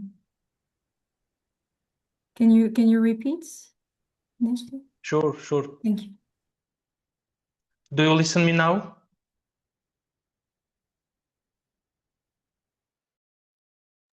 Yes, Yeah, we hear now you. it's Yes, fine. it's better. Now it's... Yeah. Sorry. Do you listen now? Yes. Yeah, sorry for technical issue. So finally, I think this discussion also highlighted that coordination is not only about formal structures. In many real situations, what makes the difference is the existence of pre-established relationships, trust, and informal communication channels between sectors. These are often what determine whether response is delayed or effective.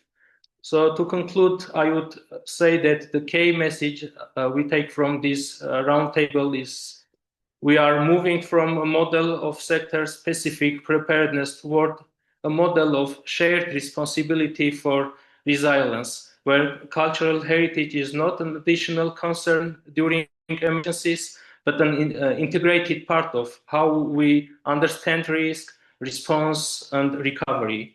The challenge ahead is not only to strengthen tools and methodologies, but to continue building the practical conditions for collaboration before crises happen, not during them. So I would thank again to all participants, to all our speakers for the time, for sharing the experience, knowledge. Thank you all.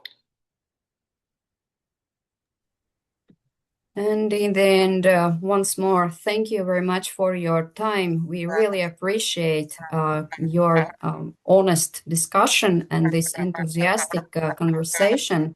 So thank you very much. And we hope this conversation contributes into moving to that something forward. Thank you very much. Thank you. Thank you.